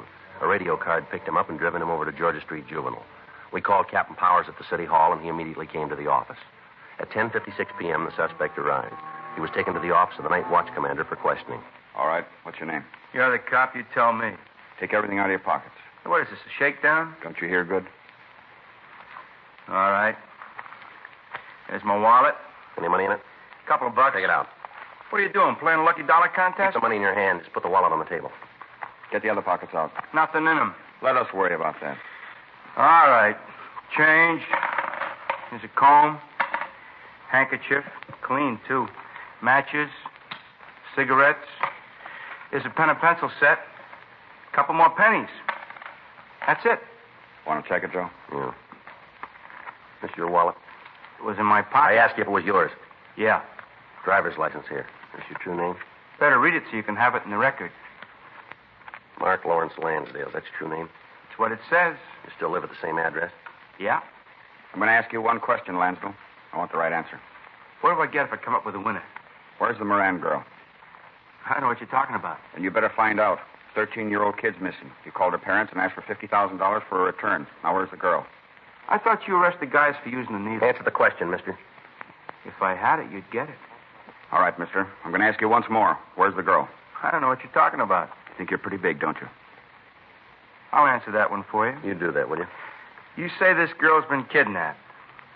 That right? This is your party. You say you can prove that I made a call asking for $50,000. So far, I'm on the right track? All right. Then it figures that if you're so sure I got something to do with it, if I'm here, the girl's in trouble, don't it? Go ahead. If I don't turn up, something bad's likely to happen to her. True? You're still on. Well, if it's like I say that I don't know anything about it, then you're going to have to turn me loose anyway. I got nothing to worry about, cop. You keep me here and your prize kid's liable to end up in a ditch. You let me go and maybe you got a chance of getting her back. I'm going to spell it out for you, Lansville, and you listen good. There's nothing getting you out of here, nothing. I got 2 kids of my own, and I know how those parents feel. I'm on their side. If anything happens to that girl, you won't forget it for the rest of your life. And if I've got anything to say about it, that won't be very long. I'll pull every string I know to see that I get to take you to the joint and strap you in the chair myself. If you've harmed that kid in any way, you won't live long enough to regret it. Big man with a badge. I get it. Juvenile Friday. He's right here. Where? All right, I'll tell him. No? All right, fine, bye. The Hollywood station, Skipper. Yeah? They found the girl. The call had come from the Hollywood police station telling us that the Moran girl had been found. We contacted Lieutenant Hartgrove and had Mark Lansdale held for further questioning. Frank, Captain Powers, and I left the office and drove to the Courtney Terrace address where the girl had been taken. When we got there was a uniformed officer standing by the front door. We went in and found Mr. and Mrs. Moran with their daughter, Bunny, waiting for us. The girl appeared to be all right. Her face was dirty and scratched. Her clothing was torn, but she appeared to be in good health. Are you hungry, dear? Would you like a bowl of soup or something? If it's not too much trouble. Not at all, honey. I'll get it right away. Now, you stop when you get tired. I will, Mother. You want to go ahead, Bunny? Yes. Where do you want me to begin? What happened on Saturday night? Daddy and Mother went to a show. I was upstairs doing my homework. I see. I guess I was up there a half an hour, maybe more. Seems like that long. Hard to tell when you're doing work, you know. Yeah. Anyway, the first thing I knew, it was somebody at the front door. I heard the bell and went downstairs. There were 2 men there. I see. They asked if my mother and father were home. I told them no, that they'd gone out. Mm-hmm. And then they told me that they knew that all the time. Said there'd been some kind of an accident and that I should go with them right away. Said it was an emergency. And you went with them, did you? Yeah. I went upstairs to my room to get a coat. I wanted to make sure Skippy was all right. Yeah. One of them went with me. While I was getting my coat, I remembered that sometimes kidnappers tell people there's been an accident so they can take them away. You know how they do. That was good thinking, Bunny. Would you go ahead, please, miss? I asked the man who followed me where Mom and Dad were, what hospital. Mm-hmm. He said they were in a hospital. They'd been taken to some kind of an emergency place. He said that they were not in a hospital? No, he said they'd been taken to some sort of emergency I see. place. All right, go ahead, please. Well, when I asked him for the name of the place, he wouldn't tell me. Just said I should hurry up, that my folks had been hurt pretty bad. It was a dirty lie. Anyway, I told him I wouldn't go, and he grabbed me. He said he was going to take me. Sure like to get my hands on him. Was the other man downstairs all this time? Well, I guess so. I didn't see him. All right, go ahead, miss, please. Here's your soup, honey. Now drink it while it's still hot. What kind? It's black bean, just like you like it. Go on now while it's hot. Oh, there's some nice crackers there, too. Thanks, Mother. That's good. I'm hungry. Would you like to go ahead, miss, please? Can't you let her eat? Poor child, after what she's been through. There's another man out, Mrs. Moran. We've got to find him. He's right, Gladys. Well, you go ahead and eat while you're talking. Yes, Mother. And not too fast. All right. Please go ahead, miss. Well, when he grabbed me, Skippy, that's my dog, he got sore. Got real mad when he saw the man grab me, and he jumped at the man, tried to bite him. I see. The man hit Skippy, grabbed him and hit him a lot. I guess it killed him. I don't know. What happened then? Well, they took me out the car. It's parked outside in front of the house. Did you get a good look at the car? Mm-hmm. You can give us a description of it, then. Yeah, I can tell you all about it. All right, where'd the men take you? Well, they drove for a long time. I think it's up in the hill someplace, up in Laurel Canyon. Mm-hmm. There's this kind of a house there, tar paper. Looks like the buildings they had when they were building the freeway. Tar paper shacks, like they keep the blueprints in. Mm-hmm. One of those. Didn't even have a floor, just dirt. They put me in there and left me. I heard them lock the door when they went away. I see. I didn't know what to do. I sat there for a little while and tried to think what to do. Did they have you tied in any way? Yeah, they had ropes around my hands and around my feet. Mm-hmm. I fell asleep after a while. Cried for a while and then fell asleep. Oh, my poor baby. I guess it was morning when I woke up. I couldn't tell too good because there wasn't any window in the shack, just the walls and no floor. Mm-hmm. First, when I woke up, I didn't know where I was, and I remembered. Did either of the men come back at all? No, I sat there for a while, and then I tried to think of some way I could get away. Yeah. There was a whiskey bottle on the floor, and I kicked it until I broke it. Then I took one of the pieces and cut the ropes on my hands. I untied my feet and then just went around the shack kicking the walls until I found a place that wasn't strong. I found one and I crawled through. Mm-hmm. What'd you do then? I started to walk. It was pretty late by that time, and I started to walk down the road. I was looking for a house. Mm-hmm. I got to a street and walked along it for a while. There weren't many cars, but a truck came along, and the driver stopped and gave me a lift. Drove me to Laurel and Hollywood Boulevard and then let me out. Yeah. After that, I walked home. You were real brave, honey. I was pretty scared. There were a lot of times I didn't know what to do. You just bet there were, baby, but you did good. You're safe now. Can you describe the 2 men for us, do you think? I guess so. One of them was dark, kind of short, looked like... Oh, what's his name? You see him on television all the time, real mean-looking. I'll think of his name. Looked exactly like him. Mm-hmm. What about the other one? He wasn't very big either, kind of brown hair, thin, had blue eyes, watery blue eyes. Were those the only 2 men you saw? Yeah, just the 2. Did they talk about anybody else being in on the kidnapping with them, do you remember? Not that I could hear. You're sure about that, are you? Yes. Sergeant, what's so important about that? Well, sir, we've got a man in custody. The one who called you. Yes? Neither one of these descriptions match him. We continued to talk to the Moran girl. We got a complete description of both men involved and of the car they used. Local and APBs were gotten out on them. The fact that the descriptions varied and did not match the suspect we had in custody meant very little. A witness or a victim under stress might easily be mistaken. We talked with a family doctor, and he told us that after a good night's sleep, the girl would be able to cooperate with us completely. The following morning, Monday, April 19th, a special show-up was arranged at the main jail. Our suspect was placed in a line with other men in custody. Bunny Moran failed to identify him. Frank and I took her over to the city hall and had her look through mug shots that had been pulled from packages as a result of the run by the stats office. She was unable to point out a suspect. 1:40 p.m. We asked her if she could show us the shack where she'd been held captive. She said she could. We called her parents and told them where we were going, and then we left the office.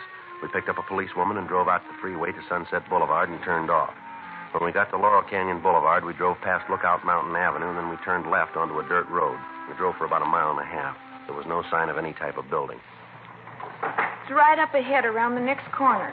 You sure you're on the right road? Yeah, I remember walking down this one. It's right. Hey, that's as far as we can go. Dead end. Maybe I did make a mistake. Maybe I did. I was sure it was along here, but maybe I was wrong. It might have been the next road up. You know, the one past where we turned off? Uh-huh. You want to turn around, Frank? Yeah. Oh, sure am sorry about it. That's all right, miss. Guess it seems like a wild goose chase, huh? No. Sure hope not. I know where it is. I just got mixed up. All right. We'll find it. I'm sure we will. Mm-hmm. Can't just disappear, can it? No, not likely. It's here someplace. You'll see. Yeah, we'll see.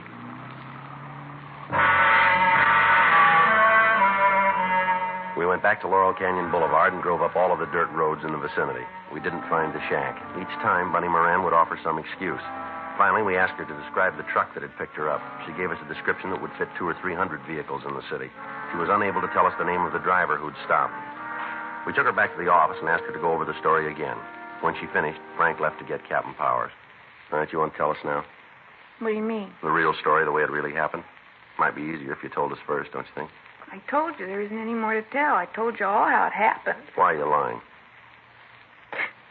I'm not lying. This is the way it happened. Now, look, there are half a dozen places where the story you just told us doesn't fit with what you said last night. I was tired last night. Maybe I didn't remember. That's kind of hard to buy. Too many things that don't check out, miss. The story about your dog, the fact that you can't find the shack. You don't know who the driver of the truck was. There are a lot of things. I forgot, that's all. I made a mistake. Didn't you ever make a mistake? A lot of them. But last night you said that only one of the men went upstairs with you now. Isn't that right? I don't remember. You seemed pretty sure about it then. And I guess that's what I said. Only one of the men went with you, huh? That's what I said, yes. Well, then why, when you told the story just now, did you say that both of them went with you? I don't know. You're getting me all mixed up. Did you kill your dog? Did you? Yes. Why? I had to. To make the story sound real. I didn't want to, but I had to. Well, why'd you do it at all, miss? So they wouldn't mind, that's the reason. What do you mean, so who wouldn't mind? You'll think it's silly. You won't think it's a good reason. Why'd you tell me anyway, huh? Because I was failing. What? I flunked at school. I flunked and I didn't want my folks to know. They'd be real mad. Real mad. So you figured this kidnap thing out, huh? Played it that way. Yes. I thought that if something bad happened to me, they'd be so glad to have me back it wouldn't matter about my flunking. The whole thing was a lie from the beginning to end, huh? Yes. All of it. All right, youngster, we better get going. Where? We'll take you home. You going to tell my folks about it? We haven't got much choice, have we? They'll be mad. Madder than they've ever been. Well, I guess they will. What'll I tell them? What'll I say? Well, I'll tell you, why don't you try something different? Hmm? Tell them the truth.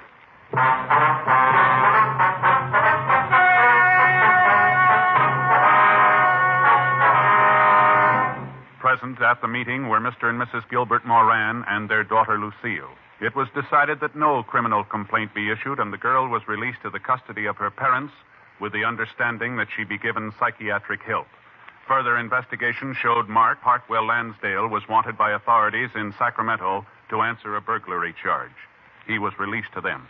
Dragnet, The story of your police force in action is a presentation of the United States Armed Forces Radio Service.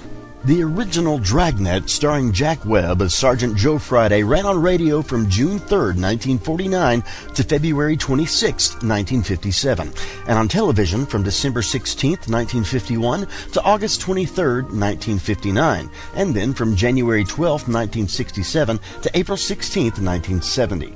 All those versions ran, of course, on NBC. There were 2 Dragnet feature films, a straight adaptation starring Jack Webb in 1954, and, of course, a favorite of mine, a comedy spoof in 1987. There were also television revivals without Webb in 1989 and 2003. Stay tuned for more classic Dragnet, right here on Hojo Radio.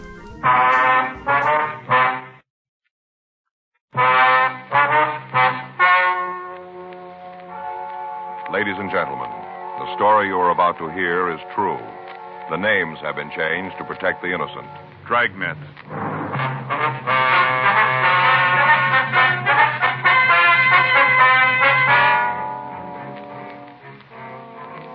You're a detective sergeant. You're assigned a robbery detail. 2 men are terrorizing your city. They're both armed and considered dangerous.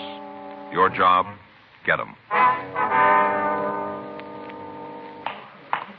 It was Thursday, September 9th. It was warm in Los Angeles. We were working the night watch out of robbery detail. My partner's Frank Smith. The boss is Chief of Detectives Thad Brown. My name's Friday. I was on my way back from the street, and it was 11:42 p.m. when I got to the 814 Club, the back room. I hate to think what's going to happen when Mr. Negri hears about it. It's going to be pretty bad. Yes, sir. How about it, Joe? You catch the fellas yet? No, sir. Description's out. Guys from the F cars are checking the neighborhood. Haven't got nothing yet, though, huh? No, sir, not yet. Wish I was home. Sir? If I was home, I could turn off the phone. I got one of those attachments in the extension in the bedroom that turns it off. Wish I was there now. Mr. Negri's really going to be sore. Mm-hmm. Was there anything at all about the 2 men that would stand out and make it a little easier for us to identify them? Tell you the truth, Sergeant, if there was, I didn't see it. All right.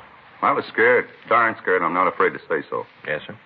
I can tell you again, if you want me to, about the robbery. All right, if you would. Might be something you didn't remember the first time through. Okay. Guess it was about 11:15 when it came in. Just a guess, but I think it was about then. Uh-huh.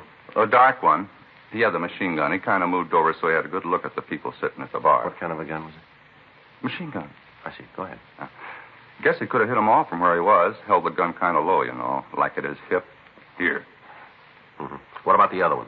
Well, he waited with his friend, then he walked up to the bar and stood right in the middle of the floor. He had the automatic, huh? Yeah. It looked like a .45. He stood right in the middle of the place, just looking there, watching me. What happened then? Well, the fellow out in front reached over and pulled the plug in the jukebox, turned it off right in the middle of the record, pulled the plug. And that's what made the other people turn around. Uh-huh. Turned right around and looked at the guns. That's when the light fellow, the one with the .45, he said, "Sit where you are. This is a stick-up." Are those his exact words?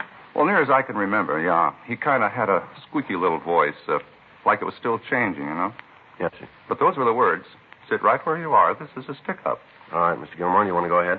Well, the one with the funny voice told everybody to get up and turn around so they was facing the bar, you know, with their back to the hold-up man. Made them all turn around. Mm-hmm.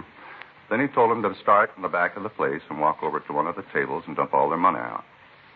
Said not to forget anything, put it all there. Did they take anything besides money? Not that I saw. Well, there were a couple of people who had pretty good-looking watches on, but the only thing the bandits seemed to want was cash. I see. Then they left after they got the money, is that right? Yeah. Walked to the door and said for us not to try to call anybody for 5 minutes. After that, they walked out. Did you see if they had a car? No, sir. Didn't even go near the door. We did like they said, 5 minutes, and after that, I called you. Mm-hmm. You'd know them again if you saw them, would you? You bet I would. You put me in a crowd with them, and I'll tell you. No trouble there. I'd know them. Oh, excuse me. Go right ahead. 814 Club. Yeah. Oh, yeah, Mr. Negri. Uh-huh. That's right. Well, who called you? Yeah. Well, there wasn't anything I could do about Mr. Negri. Well, no, sir. Both of them had guns. Yeah. All right, sir. If that's the way you feel about it. All right, sir. Fine. I'll be in the morning. Right. Night. Fired me. Well, that's too bad. I thought I heard you say you'd be in the morning now. Yeah. Well, I come in to pick up my money, you know. I see. Yeah. Time I get here tomorrow, I'll have another change of heart, so Hire me back. I've been fired 12 times already. 12. He always hires me back. Isn't anybody else who worked for him? Is that right? Well, he had a lot of trouble keeping help. He thinks I should have stopped the hold-up men myself. Just walked in with my bare hands and stopped them. Pretty silly when you think of it. Uh-huh. He says they're only kidding with the guns, that they wouldn't have really shot me. Pretty silly. Says he'd have bet on it. All right. Doesn't take too much to figure that out. Well. Either way, I'd have lost, wouldn't I? The description of the suspects, the method of operation they'd used, everything about the robbery sounded just as if it had been read from our M.O. bulletins. For the past 3 weeks, Frank and I had been after the two gunmen. All sources of information had been tapped. Victims and witnesses had been questioned and re-questioned. People in the immediate vicinity had been talked to. Mug shots had been pulled and worn out by handling. To date, in concrete information, we had exactly what we'd started with. Two gunmen who were moving around at will and robbing citizens where and when they chose. The victims of the latest robbery were shown the mug books, but they were unable to make an identification. The canvass of the area turned up no usable information. Frank and I worked until 3:45 a.m., and then we filled out the log and left the office. The next morning, we checked with Captain Donahoe and Chief Brown. As a result of the meeting, we arrived at the only possible solution to apprehending the suspect. Legwork and a lot of it. We spent the rest of the afternoon rechecking informants. At 9:30 p.m., we stopped for dinner, and then we went back to the office. You got the address Sam gave you? Yeah, it's here somewhere. Yeah, here it is. Yeah. You think it's worth checking out? Well, we got nothing else to do. We might as well. As soon as I get these straightened up, we can take a ride out there and see him. Yeah. Robert Murphy. Yeah, he's here. Just a minute. Friday? Yeah, Mer. Take 3, will you, Joe? Thanks. 3? Yeah. This is Friday. Yeah, boy. When was that? Well, it's possible. Do you see anybody else? All right, we'll come right over. Bye. It's Highland Park. They just picked up a guy for 459. Yeah? Matches the description of our blonde hold-up man. You think it'll check out? I don't know. They shook him down when he was picked up. They found a 45 with a full clip. It's pretty heavy for a burglar. Yeah, let's go over and talk to him. Sure be a break. We've been chasing luck long enough. Well, maybe we caught up. Frank and I signed out of the office immediately, and we started over to Highland Park. It wasn't the first time we'd gone out on a similar call. During the time we'd been after the hold-up men, there'd been several others. All of them had to be checked out. We never knew when an odd piece of information might turn the lead that we'd been looking for. Just before we turned off onto Avenue 64, a call came in over the radio. All units on frequency 1, stand by. You want to turn it up? All Yeah, units I got it. on frequency 1, stand by. Stand by, 11J4. All units on frequency 1, please stand by. Sounds like a good one. Yeah, All wait a minute. units in the vicinity of Highland Park area. All units in the vicinity of 6045 York Boulevard, Highland Park Division. Units 11F2, 11F3, 11F5, and 11F7. And all traffic units, attention. It's a big one. At 10:47 p.m. this date, an armed man entered the Highland Park police station and forced an officer to release 2 prisoners. The man was armed with a submachine gun believed to be a .45 caliber. Suspect is described Sounds like our boy. as WMA.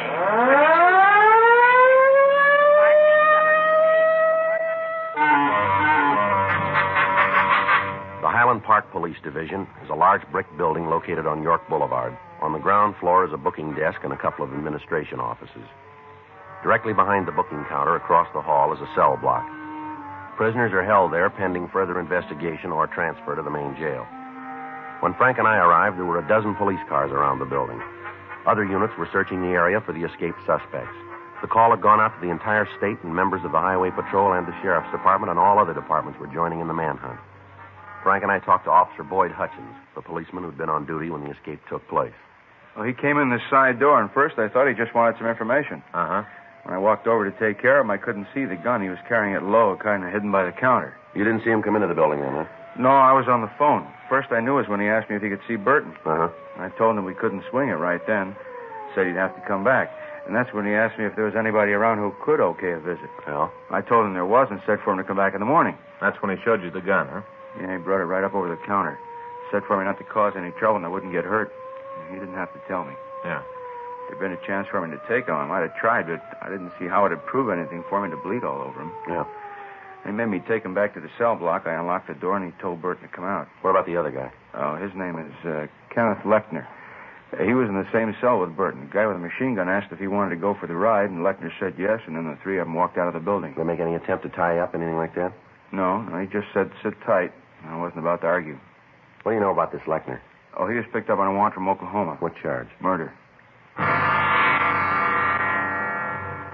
We went to the city hall and we checked the name Gail Burton through R&I. There was no record on him in Los Angeles.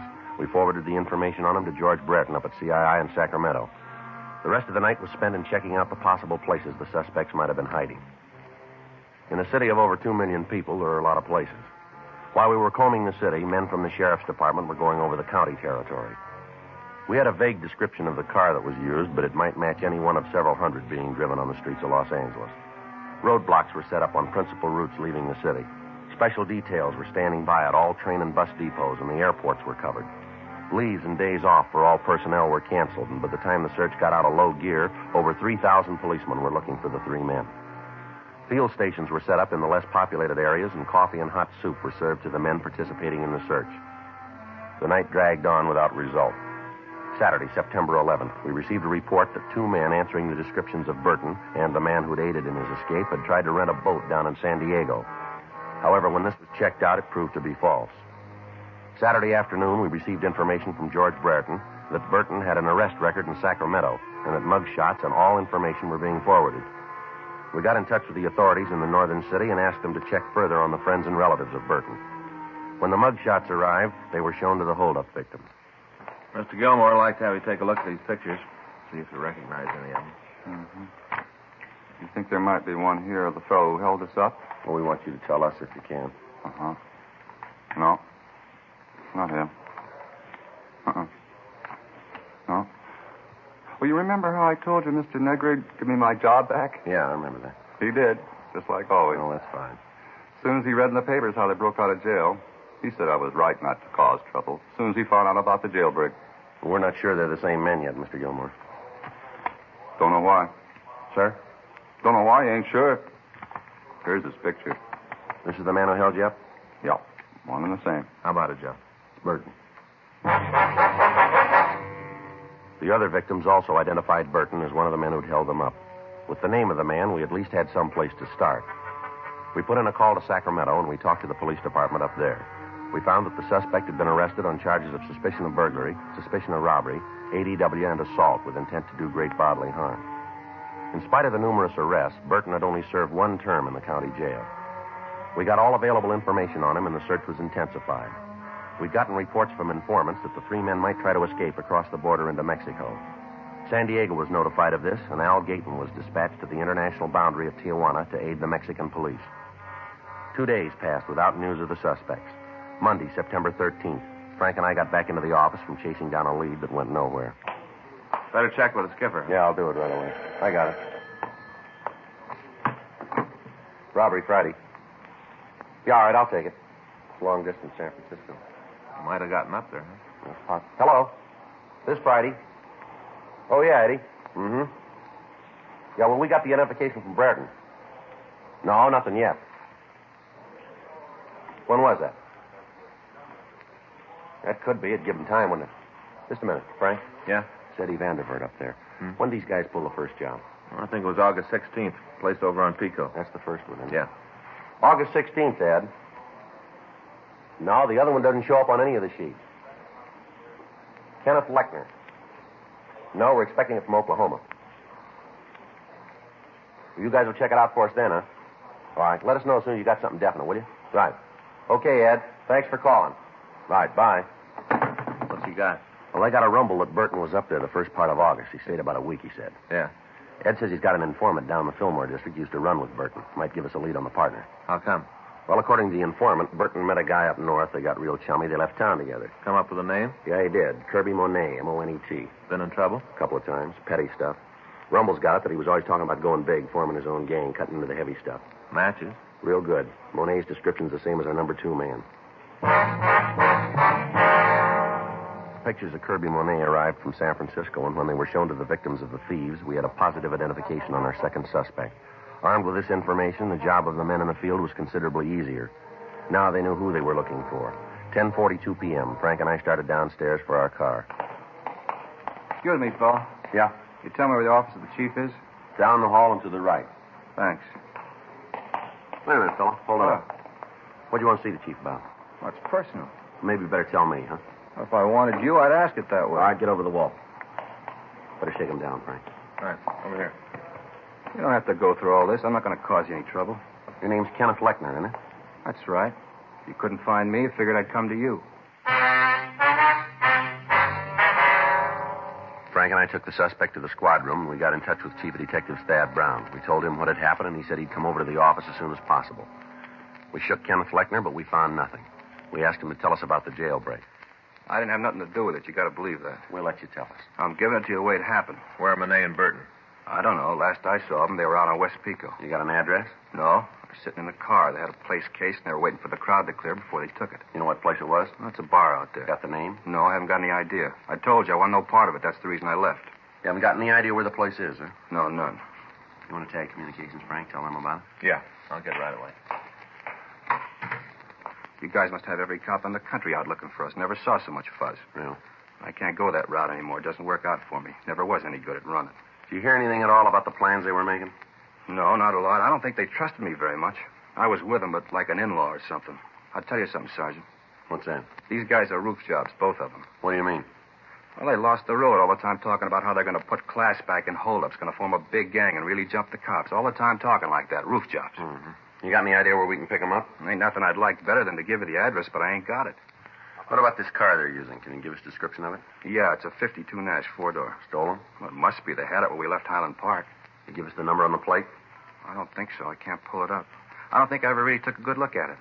What about this machine gun? They got shells for it? They're loaded with them. These two guys are heavy enough to start a small war on their own. Monet carries a chopper and a 45 in his belt.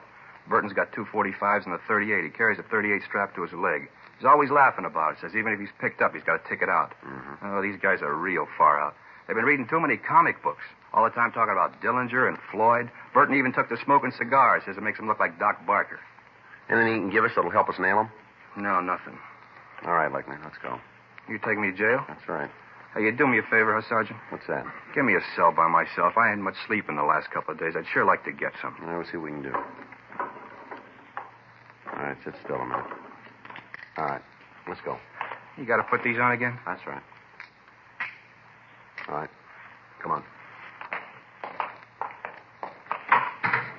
Get the word out? Yeah, a little late. What do you mean? Burton and Monet have already hit the bar. Patrol car spotted them on the way out. Yeah. It was a beef, and the men in the car took Burton into custody. Mm-hmm. Dropped him in the car and started to bring him in. Hadn't gone more than a couple of blocks when Monet drove up, rammed the police car, and started shooting. Anybody hurt? Yeah. He took Burton away from the men in the unit and shot one of them. How bad? Well, he's at Georgia Street receiving now. They don't expect him to live. We had Count Fleckner held for the Oklahoma authorities. We contacted Captain Donahoe and told him what had happened. He'd taken over the search for the two suspects in the Pico area. A blockade had been set up on all streets leading into and out of the area. All vehicles were being stopped and searched. All pedestrians were being interrogated. Frank and I joined in the manhunt. By 6:30 the next morning, Wednesday, September 15th, the area had been covered without result.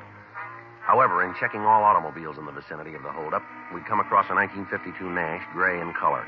The left front fender was damaged and it matched the description of the suspect's car very close. We put a stakeout on the vehicle and it was kept under watch for the next 24 hours. During that time, no one approached it.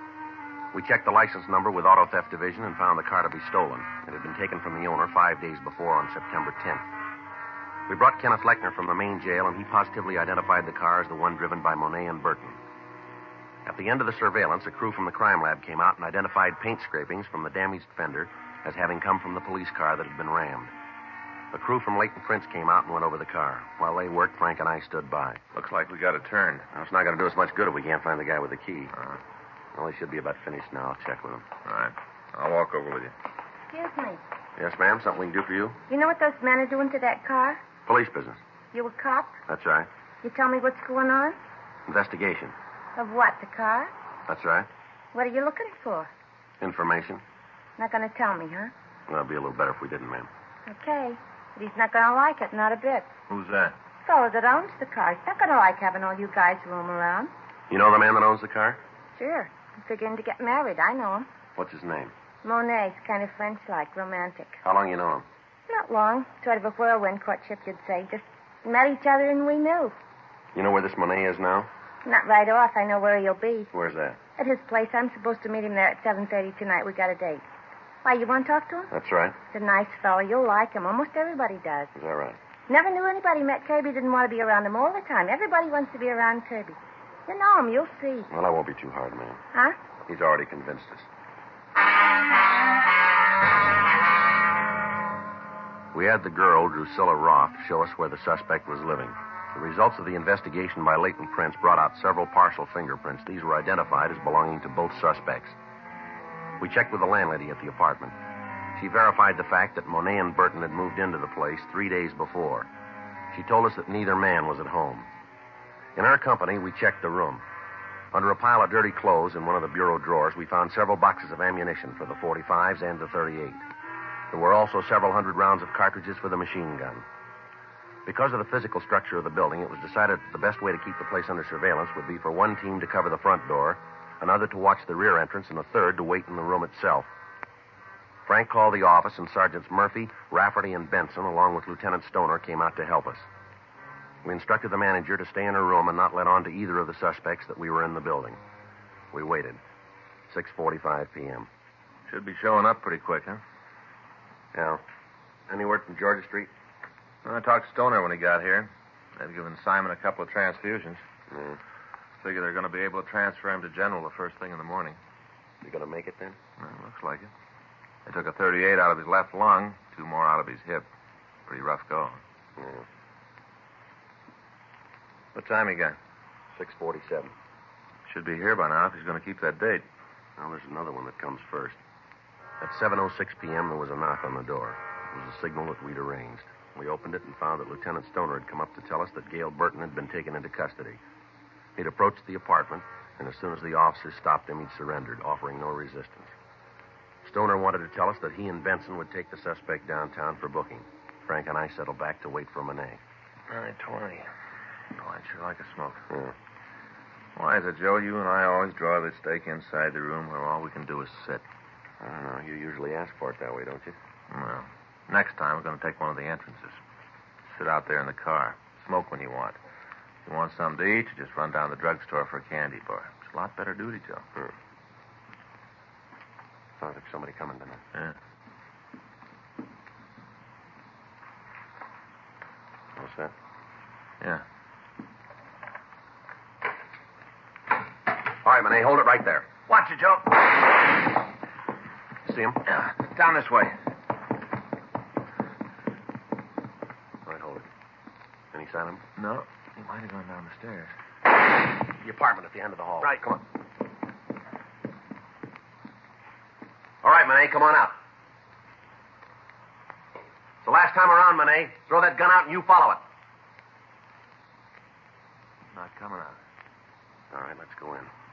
Wait a minute. I'll knock. Hey, don't shoot me while I quit. I don't want to fight. Throw the gun out here.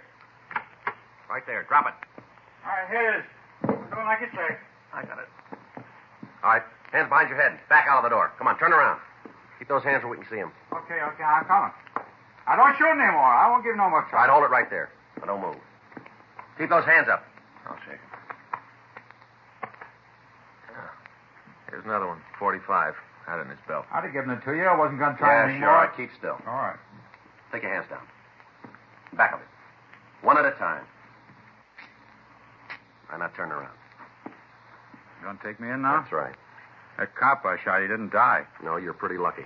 And all you got me for is robbery. That's all. Just robbery. That's how it looks from here, doesn't it? Robbery, that's all. Jail term doesn't make a lot of difference. Is that right?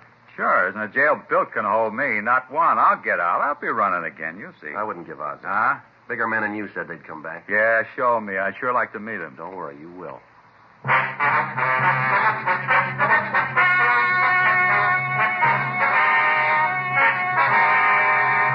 Kenneth Nelson Lechner was returned to the state of Oklahoma for prosecution on a murder charge. A hold was placed against him by the state of California in the event he is paroled. Gail Claude Burton and Kirby Arno Monet were tried and convicted of robbery in the first degree, 6 counts. Violation of Section 4574 PC, bringing a firearm into a prison, violation of the machine gun law, and assault with intent to commit murder. Robbery in the first degree is punishable by imprisonment for a period of not less than 5 years. Violation of Section 4574 is punishable by imprisonment for a period of not less than 1 year in the state penitentiary. Violation of the machine gun law is punishable by a term in the state prison not to exceed 5 years and/or a fine of $5,000. Assault with intent to commit murder is punishable by imprisonment for a period of not less than 1 nor more than 14 years in the state penitentiary. You have just heard Dragnet, the authentic story of your police force in action, and starring Jack Webb, a presentation of the United States Armed Forces Radio Service. Hojo Radio, where the classics come alive.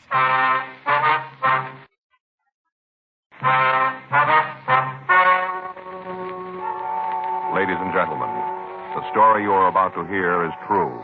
The names have been changed to protect the innocent. Dragnet.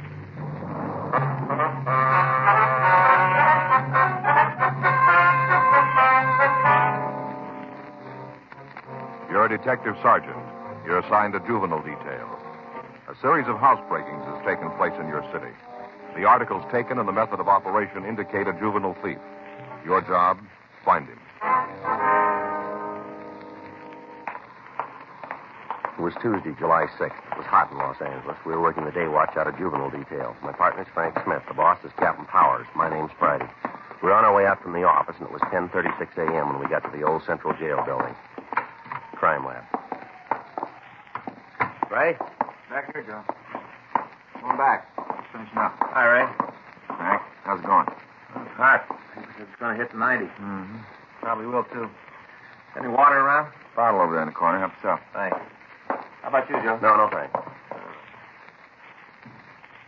You got anything for us, Ray? About the same as usual. Take a look. Same entrance. Cut the screen on one of the back windows, broke the glass, and climbed in. Any prints? None we could find. Here's a picture of the edge of the screen. Here. There you can see the cut edges. We got anything from it? Not much. The figure was done with a knife. If you come up with that, we might be able to tell you if you got the right one. Mm-hmm. What about the physical evidence in the house, Ray? No, not much. We got a couple of partials. Lifted them from the glass top on the dresser. Here. These pictures. And you can see here, not much to go on. Match up with the prints from the other jobs? A couple of points, but not enough to build a case on. Only thing you got that definitely ties this one in with the others is the footprint. Another one? Mm-hmm. Found it in the soft earth underneath the window. Hand me that print, will you, Frank? Oh, yeah. Yeah, here you go. Thanks. Here. There you can see it clearly, the heel mark. Same as in the others. Did you get a cast of it? Mm-hmm. You want to see it? No. No reason if you've looked it over. You got the same thing on the picture. Yeah. Anything else? You had it. Well. You got a cigarette? Ran out. I haven't had a chance to get some more. Here. Thanks. Thanks, Joe. Yeah. You been able to chase down the rubber heel for us? No luck. We contacted half a dozen firms. They all tell us the same things, made special. Probably some small factory that specializes in custom-made shoes. Might be some sort of correcting shoe. You know, orthopedic. Oh, yeah. You've had it for a couple of weeks now. Where do you sit on it? All right, well, we found it. We've talked to about every repairman in town. None of them have seen this kind of a heel before. None of them can tell us where it was made. Mm-hmm. Checked with the doctors in the area. None of them know the brand.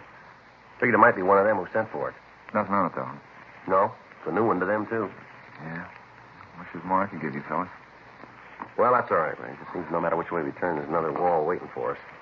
How about burglary? Anything come in from them? Well, they're checking it all down. They got the same thing we came up with. Anything turn up on the stolen merchandise? No. Burglary's made all the checks. Pawn shops have been alerted. Stuff's all cheap costume jewelry. No reason to try and hawk it. They wouldn't get anything for it. Brings you back to a motive.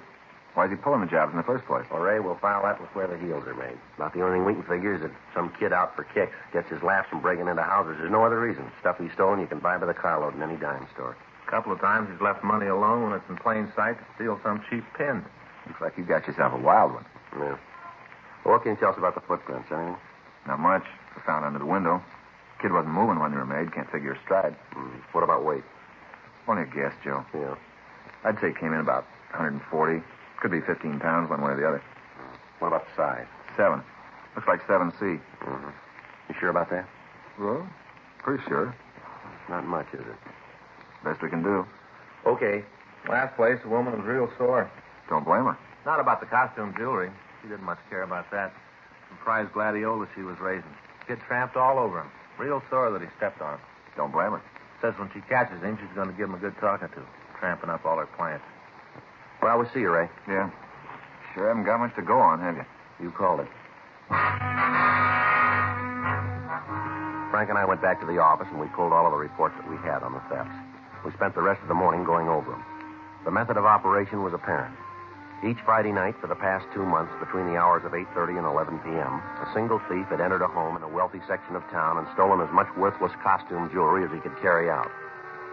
On each occasion, the entry was made through a rear window. In those cases where the window was locked, the thief broke the glass and undid the latch. On each occasion, he'd left at least one footprint in the dirt around the house. The heel impression was of a type that we hadn't been able to identify. We'd gotten pictures of it out to all major shoe manufacturers, but they were unable to tell us where the shoes had been made. We'd canvassed the area where the thefts were taking place without results. Rolling stakeouts were set up on Friday nights, and they'd netted us nothing. The thief approached the home, broke into them, stole what he wanted, and then he left without being apprehended or seen. Throughout the investigation, Frank and I had been working closely with Burglary Division, but their men hadn't been able to come up with any more than we had. At 1:15 p.m., Frank and I left the office. We got something to eat, and then we started to check the playgrounds again. At each one, we'd contact a member of the park department and ask them if they'd seen anyone wearing a pair of shoes similar to the pictures that we had. Every place we got the same answer. None of them had. We stopped groups of boys on the street and asked to see their shoes. We checked malt shops, drugstores, pool halls, and bowling alleys without any result. The same operation had been going on for the past 2 weeks without bettering our chances of apprehending the suspect. 5:30 p.m. Frank and I left one of the larger bowling alleys in town and headed back for the office. Boy, I'll sure be glad to get home tonight. Yeah. Hot. Sure was. Yeah, I must have gone over 90. Yeah. Must have. Paper said 90, but it was hotter, I can always tell. How can you always tell? My feet, Joe. Always tell with my feet. Cold day, I can walk for a couple of miles, not have any trouble. Come the hot weather, and if I step off a curb, I got misery. Yeah. I think I'll get me another pair of shoes. Kind with the holes in them. What? Kind with the holes in. You know what I mean. You see them all the time in the men's magazines, kind of cloth on the top. You know, real thin leather on the sole and cloth over the top, a lot of little holes in it. They're cool. Mm-hmm. You see them all the time in the magazines, don't you? Oh, yeah. Yeah, I see them all the time. You know, it's got a picture of a guy wearing them with a tan suit on. Always got on the same suit, and he's got a straw hat with one of those bands made out of feathers, you know, like a kind of snake kind of. Mm-hmm. Guy's always in a tan suit and a hat. Well, maybe you got to have one of those before you can buy the shoes, you figure? One of those suits? Yeah. I don't know. You're not talking much today. Haven't got room to get in. You're doing it all. Oh, hi. That's pretty funny. It's hot. Must have been over 90. I was just about to say it. Slow Must down, have been will you, over Frank? 90. Slow down there. Huh? Take it easy. See that kid up there? No. Up there. Just coming out of the drugstore in the corner, waiting for the light there.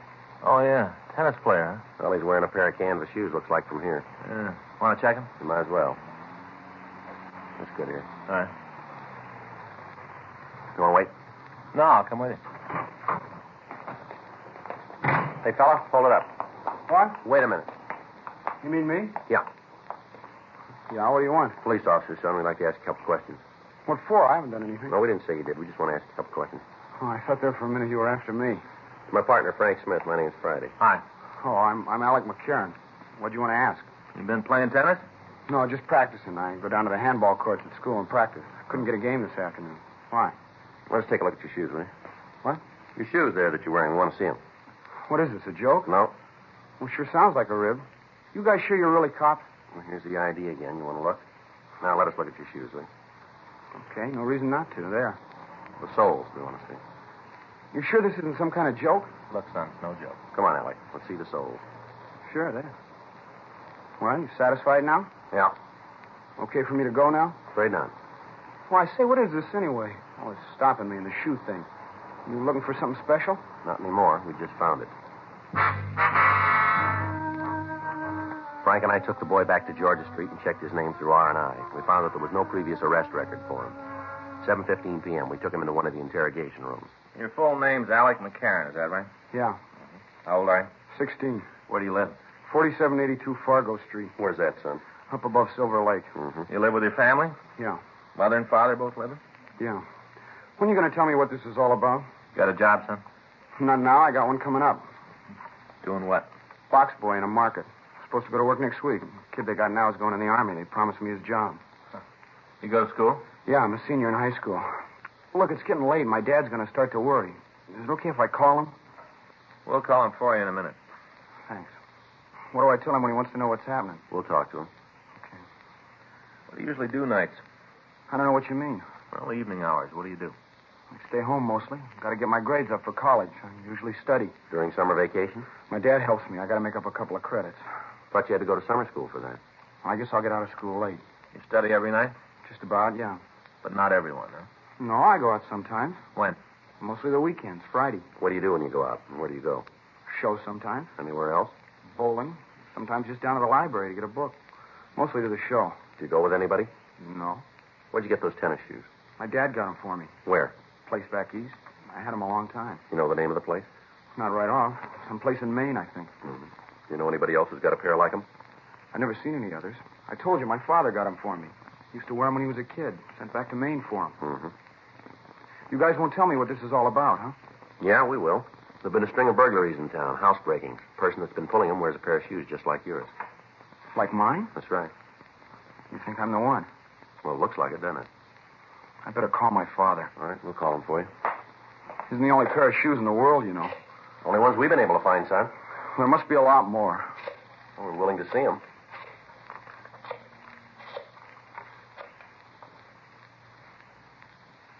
Hello, this is Sergeant Friday, Los Angeles Police Department.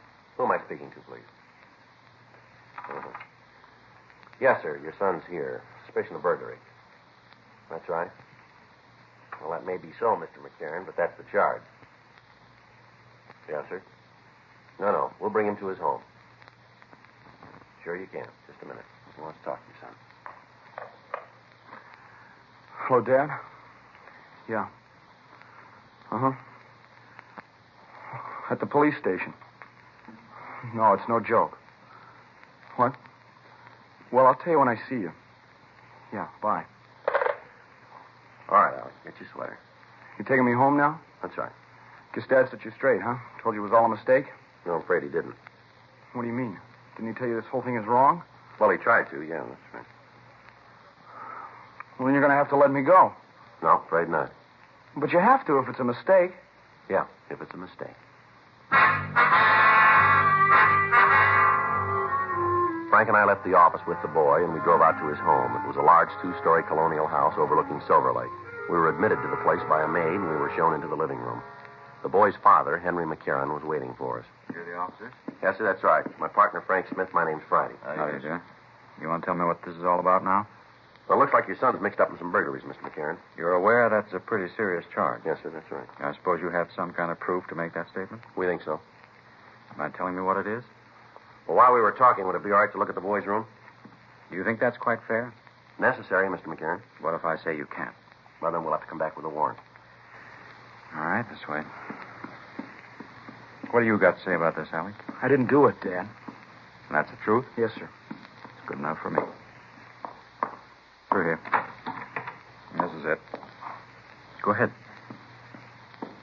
Frank? Yeah. Now, then, suppose you tell me what this is all about. The shoes that your boy is wearing there. You got them for him? That's right. Had them made to order. Where? Place back east in Maine. You know if anyone else has a pair of them? No, as far as I know, that's the only pair on the coast. Good tennis shoes. I used to wear them when I played. Uh-huh. What do they have to do with this? Well, on each one of the steps, we found a print from a shoe like that outside the window. Well, that doesn't mean that Alec was in them at the time. How about it, Alec? You let anybody else use the shoes? No. Well, there's your answer. Still doesn't come down to proof. What night did your boy spend out of the house, Mr. McCarran? I don't know. I guess he's gone on Friday most of the time. You know where he goes? Show, library. I don't keep a chain on him, Sergeant. I have complete trust in Alec. Burglaries have been taking place on Friday nights. Still entirely circumstantial. Yes, sir, but it fits, doesn't it? What's he supposed to have stolen? Costume jewelry. You mean 5 and dime stuff? Yes, sir. All right, there you are. You tell me why. Sir? Why'd Alex steal that? Now, look around, Sergeant. I just spent $1,500 on this room. Had it all redone. Alex got just about everything he wants. He gets a good allowance. If he needs any more money, he only has to come to me. There's no reason for him to steal. Yes, sir, this is a nice room and all. What you say may be true, but the fact stays that the thefts are taking place. Well, all right, then I'll put it on the line. I've got faith in my son. He's had all the things a boy could want, a good family, good home, all the things that count. Maybe there is a thief, but it isn't my son. I know that. You got an explanation for the shoes for the Friday nights? No, I'll find one. Maybe you can try it for this, too, Mr. Kieran. What? Found these in the boy's closet. Box of cheap costume jewelry. With the finding of the jewelry in Alec McCarran's room, the circumstantial case against him seemed to solidify. Although he denied any knowledge of the pieces, he was taken down to Georgia Street Juvenile and booked on suspicion of violation of Section 459 PC, delinquent. His father retained a lawyer immediately. The next day, the jewelry found at his home was shown to the victims, and they gave us a positive identification on each one of the pieces. A petition was filed, and the facts were presented to the juvenile court. Detention was requested. On Thursday, July 8th, Frank and I got back from the second floor after talking to the McCarran boy. He still admitted nothing about the burglaries. I don't know. Maybe I'm starting to believe the kid. He sure makes you wonder, doesn't he? Sergeant Friday? Yes, sir. How are you, Mr. McCarran? Fine, thank you. I've got it, Sergeant. I got it right here. Sir? The way to show you that my son had no part in these burglaries. All right, sir, go ahead. Now, you say that all the thefts have taken place on Friday night, is that right? Yes, that's right. And your big piece of evidence is the heels on his shoes, right? Well, that's part of it, yes, sir. All right, then you can just turn them loose. I beg your pardon? I remembered it last night. I couldn't get to sleep and got to thinking. I remembered. All right, go ahead.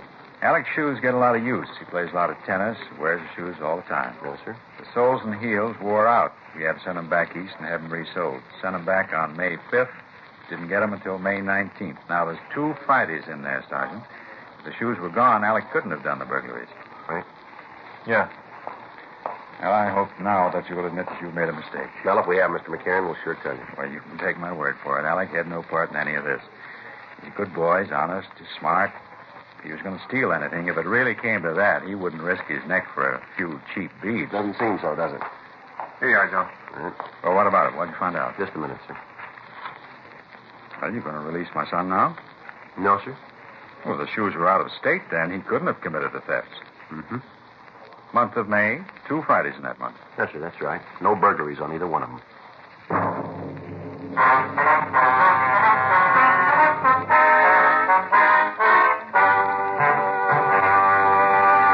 You are listening to Dragnet, the authentic story of your police force in action.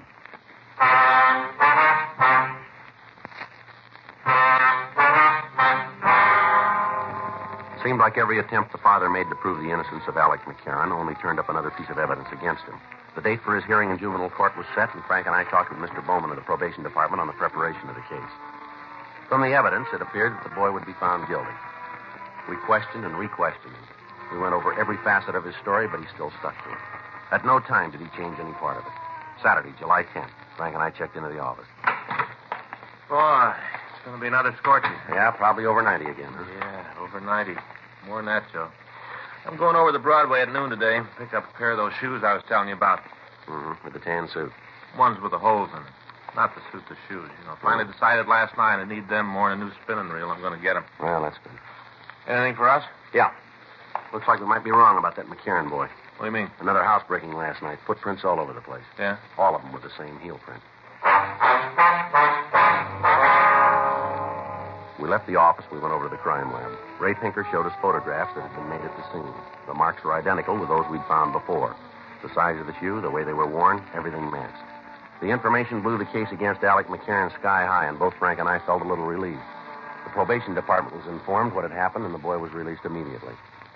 Frank and I drove him to his home, where he was reunited with his family. We obtained the name and address of the shoe company who had made the tennis shoes, and a radiogram was sent to the police department in that city requesting all information on similar shipments to the Los Angeles area. We got the answer the next morning. Only one other pair had been sent to the Southland. Those had been sent to a Mr. Homer Ellsworth, care of General Delivery, Ventura, California. We checked the name through records and identification, but we were unable to come up with a record for him. The name was sent to George Brereton, CII, Sacramento. At 11:15, Frank and I drove up to the beach city. We talked to the postmaster and several of the clerks. They told us that several pieces of mail had been delivered to Ellsworth. Although none of the people could tell us where the man lived, they were able to give us a good description of him. They went on to say that they'd gathered from conversations that he resided someplace in Los Angeles. We left word with them that the local police department be called in the event the man returned, and then Frank and I drove back to the city. We checked the name again, this time with the description. No make. One of the outstanding things in the way the man was described was that the little finger from his left hand was missing. This was checked through the oddity file without result. The additional information was forwarded to Brereton. We checked with burglary detail, but they had nothing on the suspect. 8:40 p.m. We drove out to the McCarran house and talked again to his family. I knew it all the time. Yes, sir? Got a boy like Alec after 16 years, you know pretty much what he will, what he won't do. Yes, sir. A couple things we'd like to go over with you. Sure, anything you want. Just let me know. All right. Caught the person who was really responsible for this? That's what we want to talk to you about. Fine. Go right ahead. Now, the description we've got of the man is that he's about 50, around 5'8", 150 pounds, dark hair, gray at the temples, wears glasses, has a mustache. Got a finger missing from the left hand. Mm-hmm. What's his name? Well, that we don't know, sir. That's why we're asking you. No name at all. Well, he's used Homer Ellsworth. We don't think that's his true name. It isn't. Sir? Name's not Ellsworth. It's Fallon. Homer Fallon. You know him?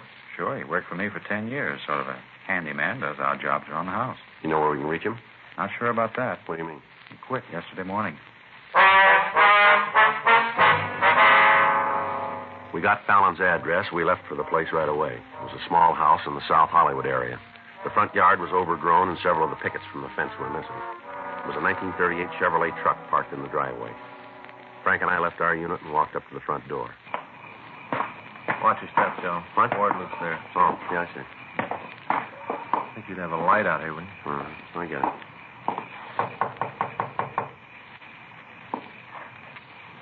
Don't hear anything. Well, he must be here.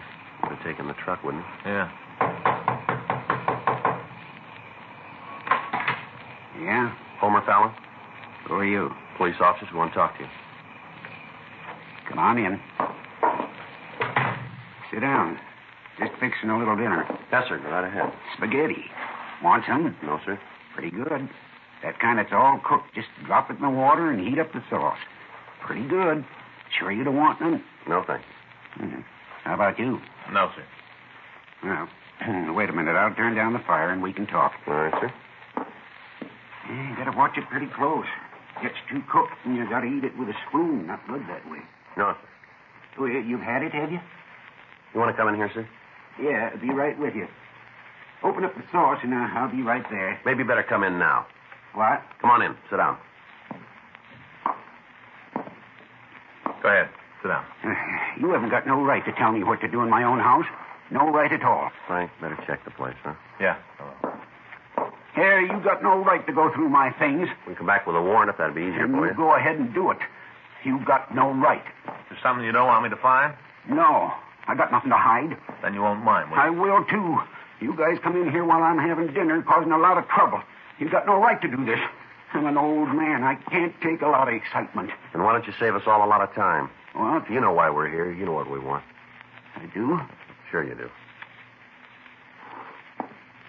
Why don't you tell us? Big thing over nothing. That's all it is. Can you tell us about it, will you? All the stuff put together wasn't worth $1.50. None of it. Not even $1.50. Well, then why'd you do it? Wanted to get the kid in trouble. All his life, he's had what he wanted. All his life. Different from me. Mm-hmm. I never had nothing. You put the things we found in his room, did you? Yeah. I knew you'd get to him. Wanted to sew it up. Make it look good. I put him there. Mm-hmm. Why'd you do the burglary last night? Well, I got to feeling sorry for the kid sitting in jail. You ever been arrested, fella? Well, a long time ago. Where? Back east. Vag charge. I was just a kid, working my way out here. Mm-hmm. Took me off a freight. I sat in a can overnight, and then they let me go. Give me a floater out of town. Mm-hmm. I got sorry for the kid. Figured if there was another stealing while he was in jail, you'd let him go. All right. Get your coat, will you? Yeah. Where is it? Closet there. Wait there, I'll get it. The only one in there. I got it. Here you go. Thanks. You know, I was sorry right after. I didn't want to hurt the kid.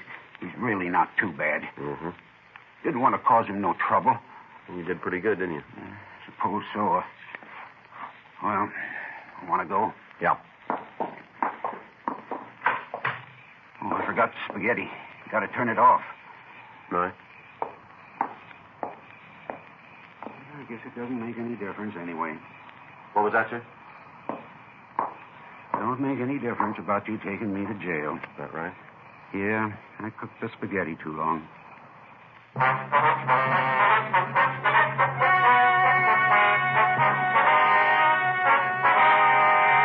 Homer Lindsay Fallon was tried and convicted of burglary in the first degree, 6 counts, and received punishment as prescribed by law. Burglary in the first degree is punishable by imprisonment for a period of not less than 5 years in the state penitentiary. Dragnet is a presentation of the United States Armed Forces Radio Service.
Stay tuned to Hojo Radio.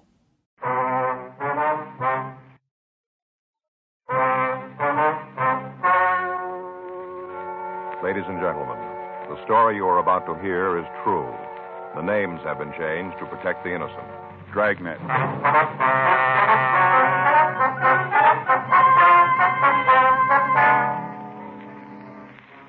You're a detective sergeant. You're assigned to robbery detail. You get a call that a holdup man has hit one of the larger auction houses in your city. You have a good description of him. Your job, find him.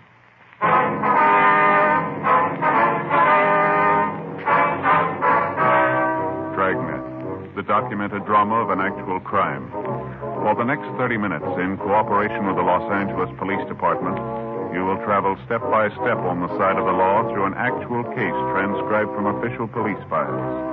From beginning to end, from crime to punishment, Dragnet is the story of your police force in action. It was Tuesday, February 1st. It was raining in Los Angeles. We were working the day watch out of robbery detail. My partner's Frank Smith. The boss is Chief of Detectives Thad Brown. My name's Friday. I was on my way into the office, and it was 8:07 a.m. when I got to room 27A. Robbery squad room. Morning, Joe. Hi.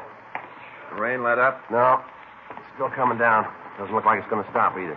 Oh, sure got it out in the valley. Well. Anything in the book for us? No. Talked to Skipper. He's got a couple of things for us to check out. What do we got, do you know? A bank job last week. Stats office came up with a list of possibles. We're supposed to help check them out. All right. Here's the list. A couple on there we know, too. Mm-hmm. When did Rocky get out? A couple of months ago. Can't stay out of trouble, can he? I called the adult authority. They say he's got a job working 9 to 6. Well, he'd still find a way to get out. Yeah. Well, let's get on it. Okay. You think I'll need my rubbers? What? My rubbers, you think I'll need them? I don't know. They're your feet. It's raining pretty hard. Well, I guess I better take them. Faye'll get sore if she finds out I'm not wearing them. I didn't hear you. I say Faye'll get sore if she finds out I'm not wearing them. Oh. I get home, she looks at the soles of my shoes. If they're wet, she knows I left the overshoes in the locker. She gets real hacked, Joe. Yeah. You gonna put them on now? Yeah, I walked outside. Oh, yeah. Oh, sure hard to get on. Are you about finished there? Yeah. I want to see Danny before he leaves. What is it, something special? No, I heard that he had a set of golf clubs for sale. I thought maybe I'd look at them. Are you going to start playing golf? No. I thought maybe I'd take a look at them. You know, I've been thinking maybe I ought to do something like that. Some kind of hobby. Golf isn't too expensive, is it? Fishing, Joe. What? You ought to take up fishing. That's for you. It is. Sure, fishing. Out in the boat, fighting the unknown. With golf, you hit a ball and you know where it's going. No, not me. You know what I mean. With golf, you kind of know what's going to happen. But with fishing, there's always that mystery of what's going on at the other end of your line. You never know. Yeah. No, you don't, Joe. You never know what's going to take the bait. Might be a big school of white sea bass or yellowtail down there. Might even be a school albacore. No, fishing's for you, Joe. You think so, do you? Well, it's a little early yet, but you just hang on, old buddy, and tell you what, I'll take you out with me this year. Show you how it's done. Mm-hmm. No, I don't think so. I heard about your fishing. What do you mean? Oh, Gene Patrick was telling me about how you robbed the bait tank, strung up the horse sardines, and took them home. He's jealous, Joe. He is. Yeah, he wanted them. Hot shot, I'll get it.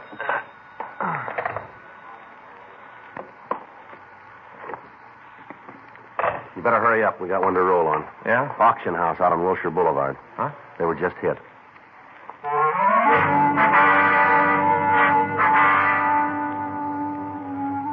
"8:37 a.m. We arrived at the Charles Kane Auction Gallery. It was a large Spanish-type building located on the corner of Wilshire Boulevard and Gregory Drive. A radio card answered the call, and the officers from the unit were taking reports. The policeman at the door told us that his partner was making a check of the neighborhood to see if he could come up with any information for us. An ambulance had arrived, and the man at the door told us that the attendant was in the store taking care of one of the victims. We went in and talked to him. Hey, watch it, huh? Feels like he stole my head in. Oh, sorry, Mr. Kane. You fellas officers? Yeah, that's right. Friday and Smith, Central Robbery. All right, if we talk to him. Sure, I'm almost finished here. Sure, you can talk to me. Go ahead, I'll tell you. All right, sir. This is my partner, Frank Smith. My name's Friday. Charles Kane. This is my place. I'm the one that was robbed. Yes, sir, we understand. This is Miss Morgan. I know these are policemen. How do you do? How are you? Morgan? Where'd the other cops? Sir? Other fellas, the ones in the police car, where did they go? Well, they're outside, Mr. Kane. Oh, you fellas with the guns, eh? What's that, sir? The guns, the big ones. You know, the ones who's going to handle it? Well, I guess you could say that. Yeah, well, suppose you want me to tell you all about it, huh? Yes, sir, if you would, please. Yeah, been in the auctioning business a long time. This is the first time a thing like this has ever happened. First time. Uh-huh.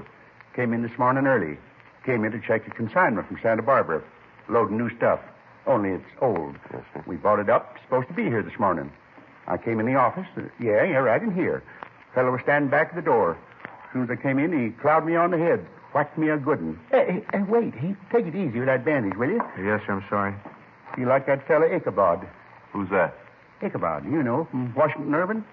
Ichabod Crane. Fella rode around carrying his head under his arm. Yes, sir, feel like I could do that. Grand writer, Irving. Read almost all his stuff. Grand. Yes, sir. What time did you come in? Yeah, grand. Oh, it must have been about 7:45. Wonder if you can give us a description of the man. Sure. Don't you want me to tell you the rest of the story first? Well, if we can get a description of the man, Mr. Kane, we can get a broadcast out on him. Yeah. He robbed the safe, too, you know. Yes, sir, we understand. Cleaned it right out. How tall was the man, sir? Oh, about 6'2". Big fella. Well, might even been bigger. How about his weight? Big there, too. Maybe a couple 100 pounds. Did you see the man, Miss Morgan? Yes, he was here when I came in. Yeah, but I'm the one he hit. Well, he was back here with Mr. Kane when I came in. The man must have just hit him. Did you get a pretty good look at him? Yes, sir. Yeah, he hit me. He gave me a real whack right on the head. Yes, sir. This fellow's covered it all up with bandages, or you'd be able to see it. A real whack. Yes, sir, we understand. I think that'll take care of it, Mr. Kane. Will, huh? Yes, sir. I suggest you see your doctor, though. Yeah, why? We usually recommend it, sir. Oh, yeah. Well, thanks, young fella. Yes, sir. How about the man's coloring, Mr. Kane? That ambulance fellow been real nice. Yes, sir.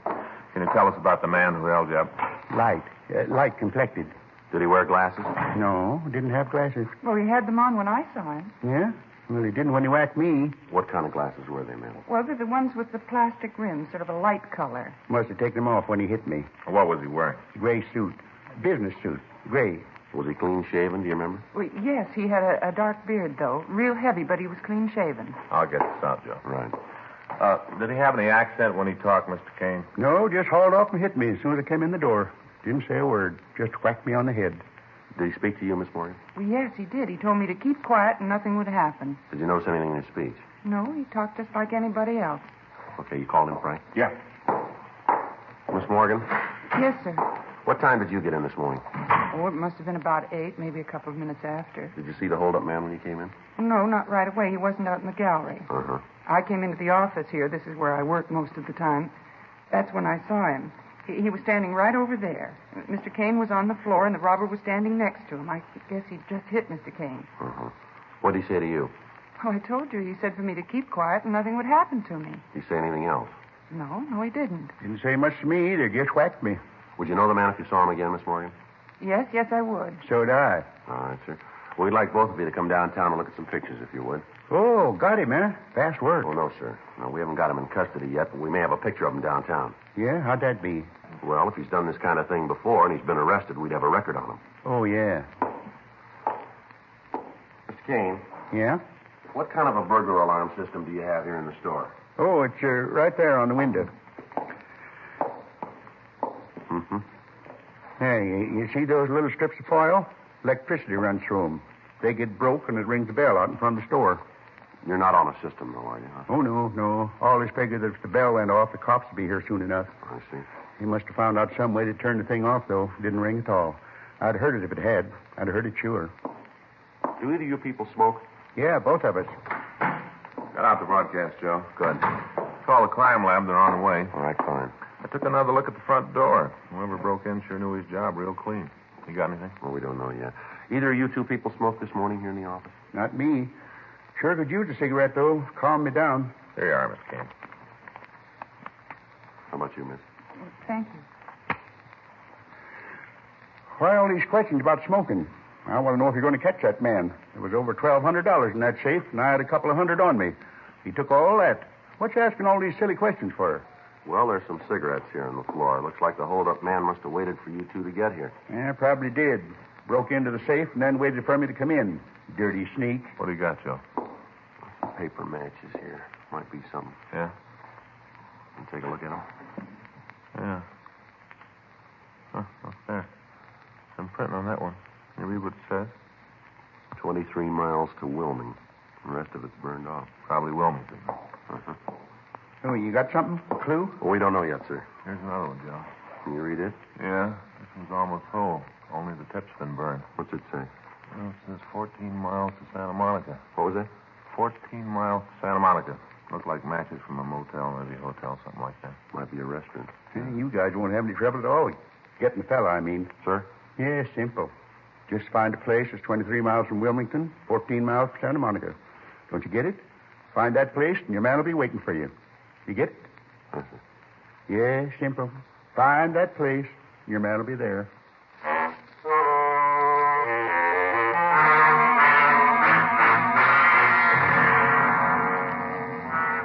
"9:20 a.m. The crime lab arrived and went over the place. The burned matches and the cigarette butts were retained for evidence. Pictures were taken of their position relative to the safe. We continued to question the two victims. From their stories, we were able to piece together what had happened. They were both asked to go with us to the robbery division to check through the mug books for an identification of the hold-up man. From their descriptions of the man, we were able to come up with an accurate idea of what he looked like. We contacted the artist up in the crime analysis division and asked him to start a composite drawing of the thief. The crime lab called and gave us additional information on the matches. From the distances printed on them, we were able to get an idea where the original matchbook might have come from.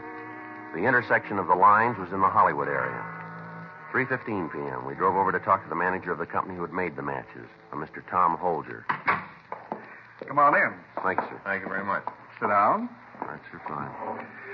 Now, what can I do for you? We're police officers, Mr. Holger. My name's Friday. This is my partner, Frank Smith. How do you do? Well, what can I do for you? I hope it's nothing I've done wrong. No, sir, nothing like that. We'd like some help if you can give it to us. Sure, always glad to cooperate with the police. I never know when I'm going to need them. All right, sir. We have some matches here, Mr. Holger. We understand they were made by your firm. Oh, matches, huh? Yes, sir. We'd like to know who they were made for, if you could tell us. Mm-hmm. Yeah, we made them. Sort of an exclusive design. Can you tell us who you made them for? Oh, I'll check the book. Probably have them in there. Now, let me see. I think that's model 4XY892. Yes. Yes, here's the book. It's probably in here. Huh. A lot of matches. Oh, yes, we make quite a few. They all different? Most of them. Some are the same. You know, a customer sees a sample he likes and orders the same thing for his business. We make a few changes so that it fits the line he's in, you know. Uh-huh. Neither one of you fellows is collectors, are you? Beg pardon? Collectors. Either one of you guys save matchbooks? Oh, no, sir. Neither one of you? No, sir. Oh, it's a good hobby. I've got quite a collection. Just maybe maybe 7,000. That many? Oh, yes. Some of the collectors have more. I've only been saving for about 5 years. Yeah. Well, working in a place like this makes collecting easier, huh? Oh, no, you can't do that. Huh? Well, I can't take them out of these samples. I can't. Oh, no, that wouldn't do at all. You have to find them. Wouldn't be fair to take advantage of my position to get the books. Oh, no, not fair at all. Wouldn't? Oh, no, I take trips. Drive all over to get ones. Last summer, I went back to the Smithsonian Institute. Now, they've really got a collection. Oh, it's just beautiful. Is that right? Oh, my, yes, beautiful. Had a wonderful trip. Got a lot of new books. My wife did very good, too. Came back with 2 shopping bags full of sugar. How's that? Sugar. She saved sugar cubes. You know, with the wrappings to tell where the cubes came from? Oh, yeah. Yes, sir, I've seen them. I know what you She saves them. 2 shopping bags full. Wonderful trip. About the matches, sir. I wonder if you could tell us. Oh, yes. Well, here you are. I think this is it. Now, let me see the ones you have. Oh, here you are, sir. Mm-hmm. Now, let me see. Uh-huh. Same one. Yes, that's it. You know, we have guys coming in here all the time to see if they can't get some books for their collection. I won't go for it, though. The dodges they use.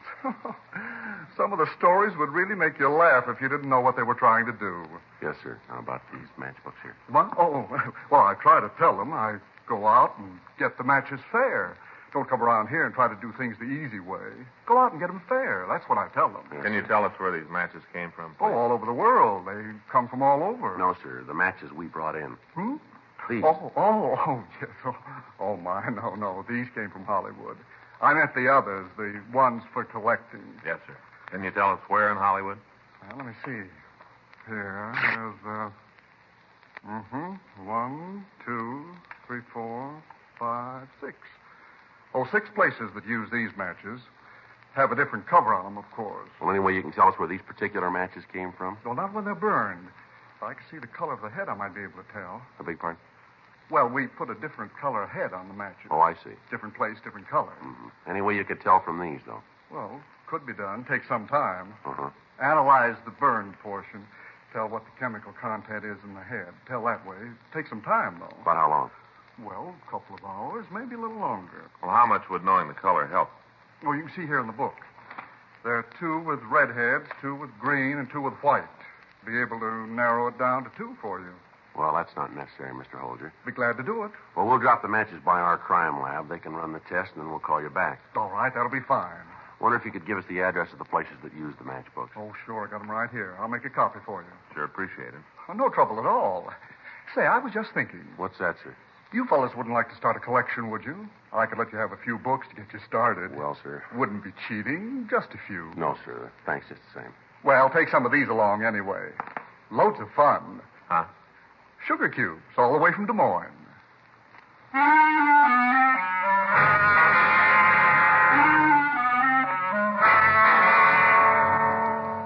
We got the list of places using the type of book matches found at the scene of the robbery. We told Tom Holger that we'd be back if we needed any more help, and then we left. 5:30 p.m. We called the office and talked to Sergeants Murphy and Rafferty. We gave them the addresses of the 3 motels and asked them to check them out. 6:46 p.m. We started to check out the 3 motels on our list. The rain continued to fall.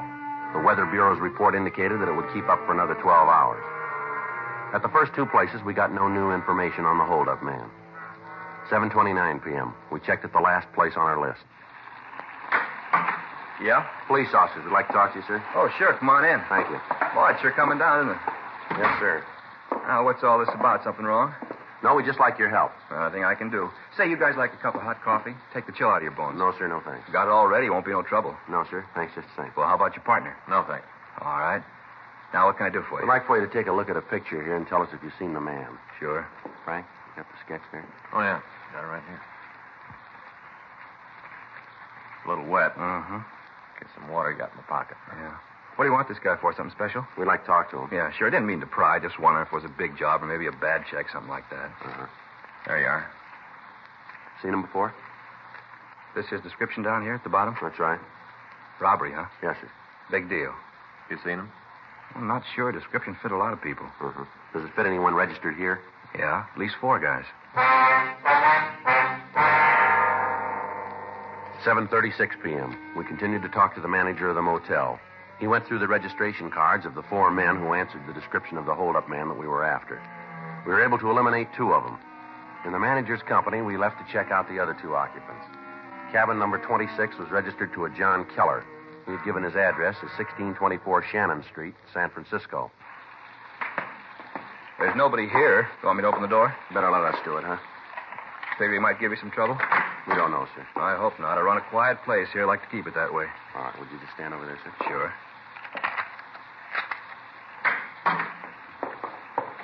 Not here. When'd you see him last? Well, I didn't see him at all today. Last time was yesterday evening. He came by to see if there's any phone messages for him. You say who was going to call him? No. Kind of impressed me like he was just asking to kill time. Mm-hmm. Better check the closet, huh? Yeah, I didn't check it good at first. I will now. All right. How long has this Keller been here? A couple of days, that's all. Just a couple of days. I didn't know he'd cause any trouble. I wouldn't let him in if I'd have known that. Sorry, sir. Joe? Yeah. See, man? Sure. You got something? Yeah. Pile of dirty laundry here. Take a look. Yeah. Burglar tools.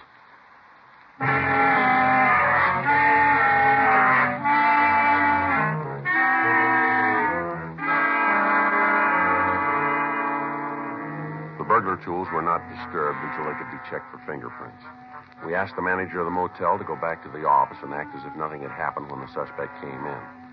He told us the motel had a switchboard telephone, and we asked him to ring us in the event the office called. I called the city hall and told them where we were. I also asked that another team of men be sent out to help us with a stakeout. Then Frank and I settled down to wait for John Keller. The rain kept up. We waited. 8:30. No sign of the suspect. The office called to say that they were sending Stewart and Creasy out to relieve us at midnight. 9:30. 10:15 p.m. Well, I sure wish we could smoke. Yeah. Wonder what he's doing out in a night like this. Sure coming down, isn't it? Yeah. Hope Fay and the kids are all right. Is there anything wrong? No, but once in a while when it rains real heavy like this, the storm drain across the street gets clogged. Water backs up, fills the street, you know. Yeah. Well, we only got another half hour to go here. Yeah. I'll be glad to get some dry socks on. Hold it. Huh? Somebody coming out there. Yeah.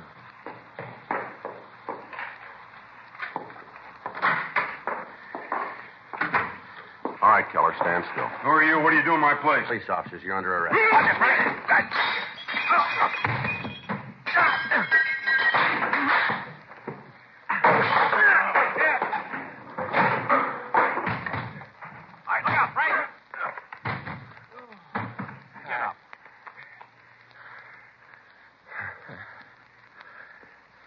Come on. Get up. Come on. Get on your feet. What do you want me for? I haven't done anything. Those your tools in the closet? You guys been snooping around. Better shake him, Frank. Yeah. I got a gun. You'll find it anyway. I got a gun. All right, give it to him. 38, Joe. I got it. Let's get out of here, huh? You got nothing on me. We call a lawyer. You'll be turning me loose in a couple hours. Hold still, Keller. Yeah. What do you got here? Pretty wise. You guys don't miss a trick. No. 32 strapped to his leg, Joe. What are you doing with that, Keller? I'm saying nothing until I see a lawyer. Where's your wallet? In my coat. Is that where you keep your money? You know a better place? All right, take it out. Lousy cops think they own you. You ever done any big time? I know what you're talking about. All right, come on, Keller. You know what's going on. You ever done any big time? Yeah. Where? Back east. For what? Armed robbery. You on parole now? None of your business. Now, look, we're going to find out anyway. Save yourself some time and us some trouble. Answer the question. So on parole. What's that prove? Your parole officer know you're out here? Yeah. Didn't he tell you it's against the law for an ex-con to have a gun? He told me. Then how come you got 2 of them? I drove out here. You need protection on a trip like that. How much money you got in your wallet there? I don't know. About how much? I haven't got the slightest idea. I always know how much I got. Maybe it makes a difference to you. Count it. What for? Count it. 50, 100, 150. Put it out on the table so we can both count it. Now let's try it again. 4, 7. It comes out $3,053. You want me to count the change in my pocket, too? Where'd you get the money? I worked for it. Where? None of your business. All right, Keller, let's go downtown. Frank, you want to get the tools? Yeah. Pick up the money, Keller. Put it back in your wallet. Look, suppose I just leave it there and walk out of here. Wouldn't that make it all right? You know better than that. Now put it back in your wallet. It doesn't make any difference anyway. You guys got nothing on me, nothing you can hold me on. Yeah. Come on, Keller. Get your hands behind you. I'll get the tools, Joe. Right. Hey, how about my coat? Your what? Coat. All right, here. Now, let's go. Guys are sure going to feel pretty silly. Is that right? Sure, you got nothing on me. My lawyer will have me out in no time. He's a good lawyer. Yeah, well, he's going to have to be. Huh? To get you out of this one.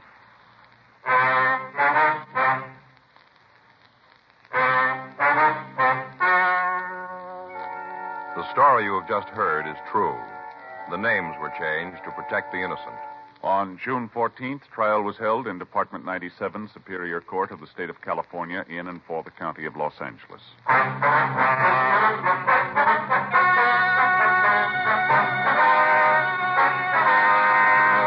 John Rudolph Keller was tried and convicted of robbery in the first degree, 1 count, and burglary in the first degree, 6 counts, and received punishment as prescribed by law. Robbery in the first degree is punishable by imprisonment in the state penitentiary for a period of not less than 5 years. Burglary in the first degree is punishable by imprisonment for a period of not less than 5 years in the state penitentiary. Stay tuned to Hojo Radio.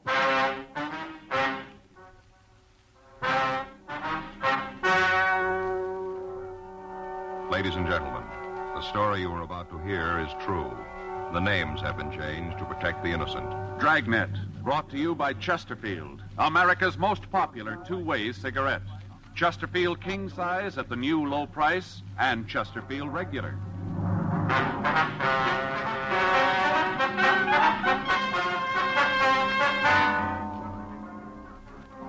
You're a detective sergeant. You're assigned to homicide detail.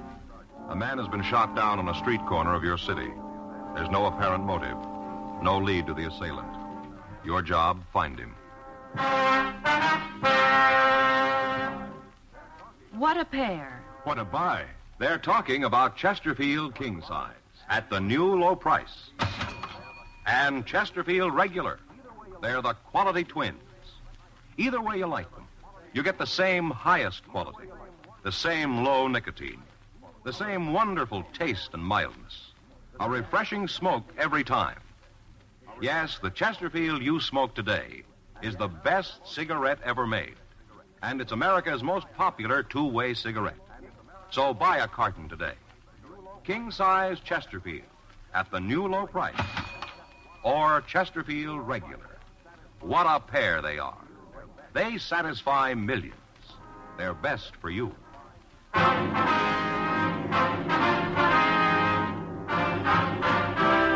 Dragnet, the documented drama of an actual crime. For the next 30 minutes, in cooperation with the Los Angeles Police Department, you will travel step by step on the side of the law through an actual case transcribed from official police files.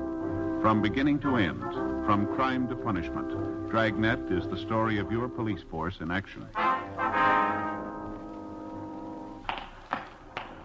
It was Tuesday, May 8th. It was cool in Los Angeles. We were working the night watch out of homicide detail. My partner's Frank Smith. The boss is Captain Lorman. My name's Friday.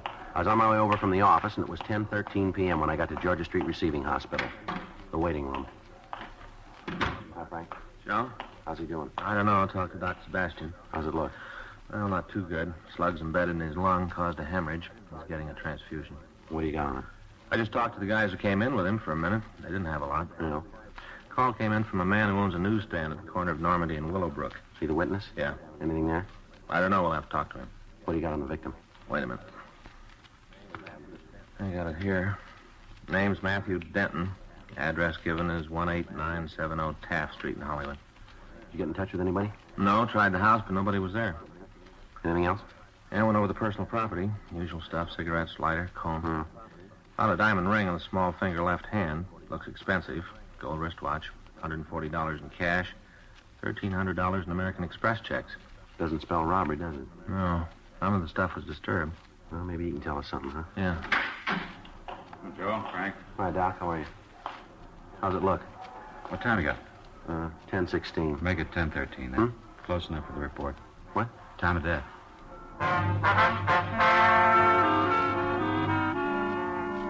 Matthew Trevor Denton, WMA. 31 years, 5'9", 164 pounds, had stopped living at 10:13 p.m. on May 8th. We didn't know who he was or why he died. Before we left the hospital, we put in a call to Denton's address, but we got no answer. We checked the name and description through R&I. There was no record on the dead man. At 10:48 p.m., we left Georgia Street and drove over to the scene of the shooting, where we talked to the witness, Andrew Cates. Right over there is where it happened. The bus stop. Uh-huh. I was standing right here. Right here. Mm-hmm. I saw the whole thing happen. Yes, sir. About what time was that, Mr. Cates? Oh, I guess it was 9:30 or so. I see. I was just standing here, and bang, bang, 2 shots. Did you see what led up to the shooting? Well, what do you mean, let up? Well, I mean, did you see what happened before? Oh, yeah, whole thing. Uh-huh. Would you tell us about it? Sure. All right. Go ahead. Well, one of those nights where just nothing went right, you know what I mean. Uh-huh. I started off with my wife burning the coffee. I wouldn't think a person could do that, would you? Burn the coffee? So, go ahead. I had a big argument before I left home. I just started off that way. Yes, sir. Got out here and took over. About what time did you open the stand, sir? Oh, I was 7:30 in the morning. Try to get breakfast business, you know. People on the way to eat. Stop off for early paper. I see. I try to get them. All right. I open her up in the morning, and then there's a school kid takes over for me about 3 in the afternoon. He's here until around 6:30 when I come back from supper. I see. That's when she burned the coffee, night supper. All right. You want to tell us about the shooting? Oh, sure. They're kind of hard, you know. This is the first time for me. How's that? Well, it's the first time I've ever been a witness. First. I see. What time did you first see the victim? Man who was shot? Yes, sir. Well, I told you. It was about 9:30. The car pulled up to the curb, and this fella got out. He kind of stood there for a minute, and he talked to the other fella in the car. He just stood there a minute and talked, kind of leaning in the window. Mm-hmm. Car pulled away, and the one who got out, yeah, he walked over and sat down on the bench like he was waiting for the bus. Mr. Cates, you got a good look at the car he got out of? Well, I saw it, if that's what you mean. Would you describe it for us? It was a black Chevy. I'd say maybe a 52 or 53. Sedan or coupe? No, it was a sedan, 4-door. Nothing special about it. Did you get a look at the man that was driving? No, the light's kind of bad over there. You can see for yourself. The one fellow leaned in the car, I couldn't get a good look. I didn't pay a lot of attention to it anyway. It didn't seem anything to get all concerned about. All right, sir. You want to go ahead? Well, the fella sat there for a minute, not doing nothing, just waiting. Then this other car pulled up, right up the curb. Mm-hmm. One guy got out of the car, got right out, and walked over to the fellow sitting on the bench. I see. Oh, excuse me a minute, the customer. All right, sir. What do you think? I don't know. Old Bert always stops by same time. He gets one of each, you know, same time every night. Good old Bert. Yes, sir. I wonder if you go ahead with your story. Oh, yeah. Well, this car pulled up and the fella got out. He walked over to the bench, started talking to the first man, and he got in an argument. How do you know that? What? Well, how do you know they were arguing? Well, I could see standing over there, waving their arms around. I could even hear some of the yelling. It wasn't no trick at all to see that they were having some kind of trouble. Mm-hmm. Could you hear what the trouble was about? No, just a lot of yelling and waving. Could hear no outright words. You want to go ahead, please? Well, next thing I knew was when the fella got out of the car, started swinging at the other one. That was the victim? Yeah, one who was shot. All right. Well, you just bet the guy tackled more than he could handle. The victim fella started to clean up on this other one. He just started to mop up the street with it. I see. That's when the guy who was waiting in the car got out and run over to help his friends, you see. Mm-hmm. 3 of them kind of struggled around for a while, then the one from the car pulled the gun. Bang, bang. 2 shots. First guy dropped right down on the sidewalk. The other 2 got in the car and took off. Went roaring down Normandy. That way. Can you describe the second car? Well, not too good. I just got a glance at it. I wasn't paying a lot of attention at first. The time I figured I should take a good look at it was gone. I see. Now, how about the men driving it? What do you want to know? Can you describe them? Not good. Well, if you tell us just what you can, Mr. Cates, it'd help. Sure. First one was a tall, lanky fellow. He didn't weigh much, sort of string bean. Mm-hmm. How tall would you say? Oh, I don't know, close to 6'3", maybe 6'2", round in there. He's a tall one. About how old? 23, 25. I couldn't tell that too good. I see. What about his coloring? Was he light or dark, do you remember? Light. He was blonde. How about his clothes? He had on a pair of jeans. One of them jackets, you know, made out of the same kind of material, rivets like on them. Mm-hmm. Were real tight jeans. Both of them were wearing them. Anything else you can tell us about the tall man? No. Was he the driver of the car? Oh, yeah. He was the one who did the shooting, the tall fellow. Could you see the gun? Yeah, but not good. Do you remember whether it was a revolver or an automatic? Well, it looked like a revolver to me. All right, now what about the other man? He was shorter than the first one. No runt, but, shorter. Guess anybody that looks small next to him. About how tall was he? Oh, he's about 5'9", 5'10".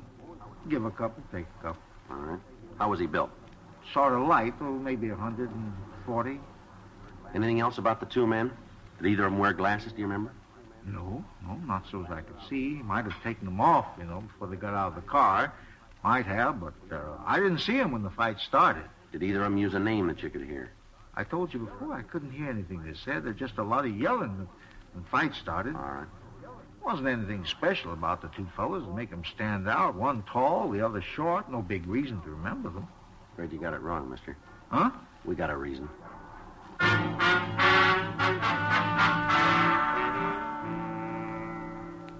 We made arrangements for Andrew Cates to come down to the office and look through the mug books. The rest of the neighborhood was checked again, but we were unable to find anyone else who'd witnessed the shooting. While we'd been talking to Cates, a team of detectives from Homicide Detail had gone out to the victim's house. They didn't find anyone at home, but when they spoke to the neighbors, they were told that Matthew Denton's wife was in a hospital. Frank and I checked with her doctor and found out that she was in the maternity ward. He recommended that we delay talking to the woman as long as possible since she was in a weakened condition. From the hospital records, we found that Denton was employed by an advertising agency. We checked with the nurses on duty and found that he'd left the hospital with another man. They gave us a description of him, but they were unable to identify him for us. We asked that they call the office in the event the man returned to the hospital. Frank and I went back to the office and checked out. The next morning, Wednesday, at 8:40 a.m., we were back in the squad room. Yes, sir. You looking for somebody? I'd like to see somebody about this story in the paper. Which one is that, sir? About the shooting last night, corner Normandy and Willowbrook. All right. What did you want to talk about? Are you the officers handling the case? Yes, sir. My name's Sterling Hall. I think maybe I can help you out. All right. Want to have a seat, Mr. Hall? Sure here, thing, right here's thanks. fine. Sit right here. Thank you. It's my partner, Frank Smith. My name's Friday. How do you do, Mr. Smith? All right. What do you got? Well, it says here in the paper where Denton left the hospital with the man. It says you're looking for him. That's right. Well, you don't have to look no further. I'm him. You were with Denton last night, were you? Just said that. All right. How long were you together? Till about 9:30. They dropped him off at the bus stand right where he was shot. Well, I don't wonder if you can start at the beginning and tell us the whole story, will you? Sure thing. Well, you see, I got a lady friend, same hospital as Denton's wife. I was over there last night to say hello. I brought her a box of caramels and said hello. Uh-huh. Well, I was on my way out the place, and I stopped off for a cup of coffee in that little old shop they got there. You know, where they has the gifts, books on what to name the baby and all. Yeah, I know it. Well, I was having a cup of coffee, and this here Denton come in. He wanted to buy a little plant for his wife. They just had a baby, wanted to send her something. I see. Now, we got to talking and I had a cup of coffee. It turned out he didn't have his car, so I asked him if I could give him a ride home. He was kind of nervous and all. New father. Yes, sir. We left the hospital, and he said it wasn't necessary for me to take him all the way home. Said for me to just drop him off at the bus stand. Told me there was one right near his house. All right. Well, on the way, we was following this car, and all of a sudden it stops. No signal, nothing. Just slams on the brakes, and we rammed into it. Well, didn't hardly do no damage to the other car. Broke one of my headlights is all, but didn't hurt the other car at all. I see. Go Now, ahead. two fellers got out, and they walked back, and they started a little ruckus. Said we was speeding and driving reckless, all that kind of stuff, real loud. And this Denton, he'd tell them to shove off. Said their car wasn't hurt at all, and said not to make a big thing out of it. He told them it was their fault anyway. Were you still in the car? No, we got out to see what damage had occurred. I see.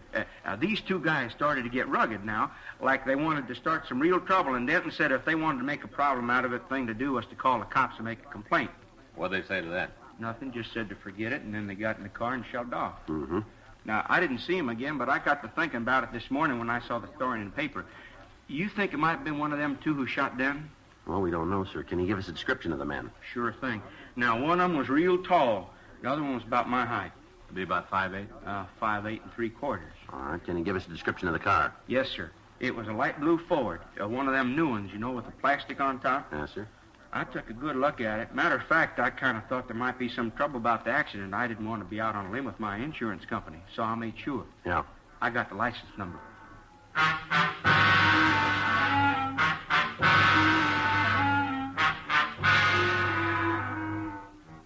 Well, I got a complete description of the two men. Frank checked DMV on the license number. 5 minutes later, he came back to the office.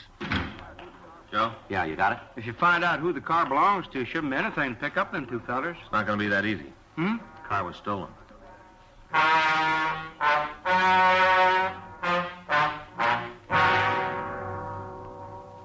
Before Frank and I left the office, we made arrangements for Sterling Hall to check the mug books in the hope that he might be able to identify the suspects. At 11:20 a.m., we drove over to talk to the registered owner of the stolen car. He told us that the vehicle had been taken from a parking lot the day before and that he'd made an immediate report on it to the police. Additional broadcasts were gotten out on the automobile and on the suspects. That afternoon, we drove over and talked to the victim's wife. She told us that the money and the express checks Denton had been carrying were for the payment of the hospital and the doctor bills. We questioned her about her husband's friends and associates. Although we had the story given us by Sterling Hall, it seemed unlikely that the man was killed as the result of an argument over a minor traffic accident. We spent the rest of the day interviewing people who knew the victim. From them, we learned that Denton was well-liked and was respected. He took an active interest in neighborhood clubs and events. The more we went into his background, the more convinced we became that he'd been killed by the men in the stolen Ford. 2 days passed. On Saturday, May 12th, the vehicle was found abandoned. A stakeout was placed on it, and when no one approached it, the crew from Leighton Prince went over the car. They found several partial fingerprints, but not enough for classification. The prints were photographed and held for evidence. Frank and I continued to work on the killing. A month went by without additional information turning up. On Tuesday, June 19th, we got a call from burglary detail. Yeah, No, nothing. Where'd he come from? Well, it might check out. No, we'll pick him up. Yeah. Okay, right, thanks. Mac over in burglary. Yeah? He says they just picked up a guy for receiving. Tried to make a deal. Said if he got a break, he might be able to help us clean up something. Say what it was? Yeah, he did. The Denton killing.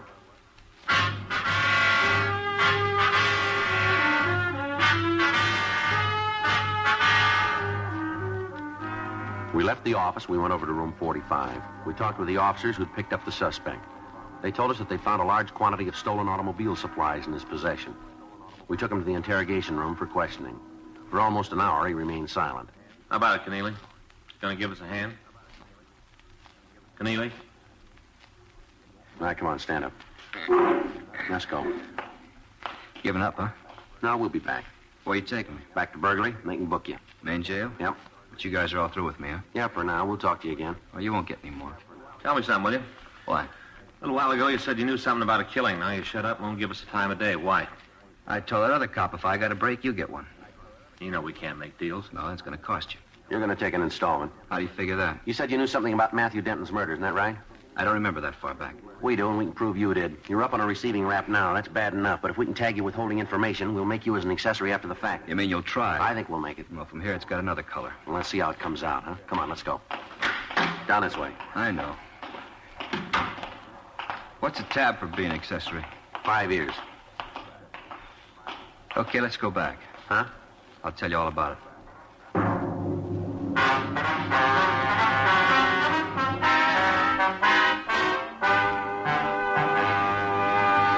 You are listening to Dragnet, the authentic story of your police force in action. In regular or king size, you can get 'em either way. The best smoke ever made's the Chesterfield you buy today.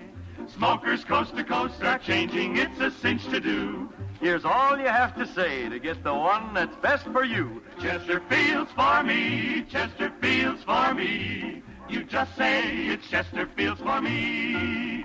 Friends, for your vacation, take along plenty of Chesterfields. Buy them by the carton. Chesterfield king size at the new low price. Chesterfield regular. What a pair. They're the quality twins. The same highest quality. The same low nicotine. Either way you like them, they're best for you. Smoke Chesterfield. It's America's most popular two-way cigarette.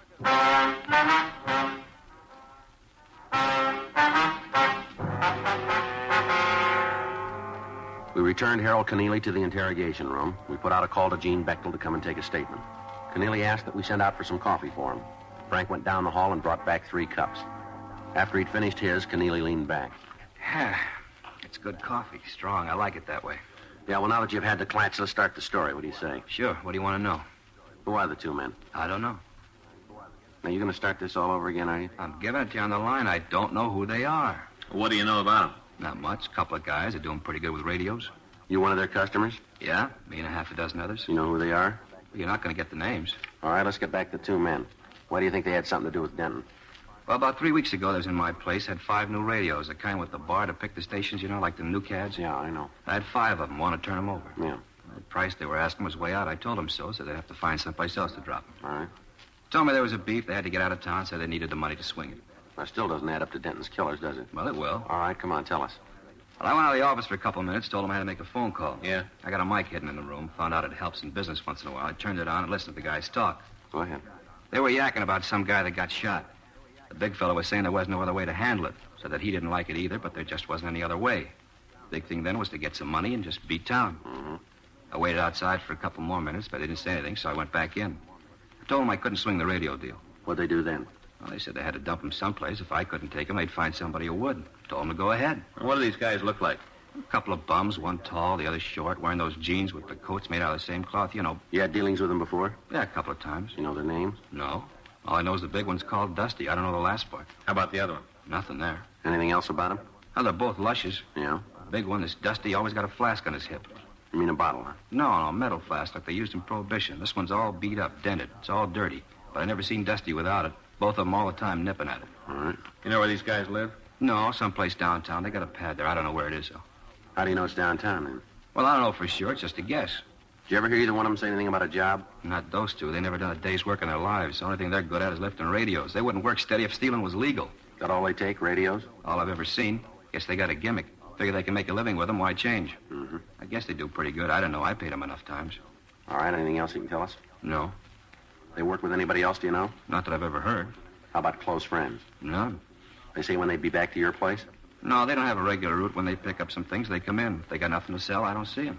When'd you see them last? The time I told you about. They still around? Well, I don't know. Rumble says they are. I haven't seen them myself. You know where we can reach them? No, you don't make an appointment with them. You know if these guys have ever been arrested? Oh, we never talked about it. Where they seem to feel about cops, though, you sure figure they feel. They from L.A., do you know? I don't think so. Never heard them say. Only done business with them a couple of times. We never got real buddy-buddy. Mm-hmm. They don't go that chummy set much. All right, Keneally. Anything more you want to tell us? I guess that's it. All right, come on. Why don't you check the books? Yeah. Hey, can you spring another cup of that coffee? It's sure good. About the best I ever tasted. Hey, wait a minute. Yeah? There's one more thing about the guys you're after. All right. Take it easy with them. Like I told you, they're both lushes. I think they're off their rockers. Yeah, we'll watch it. Well, you better. They're packing heavy. Yeah. Any way you slice it, they're loaded.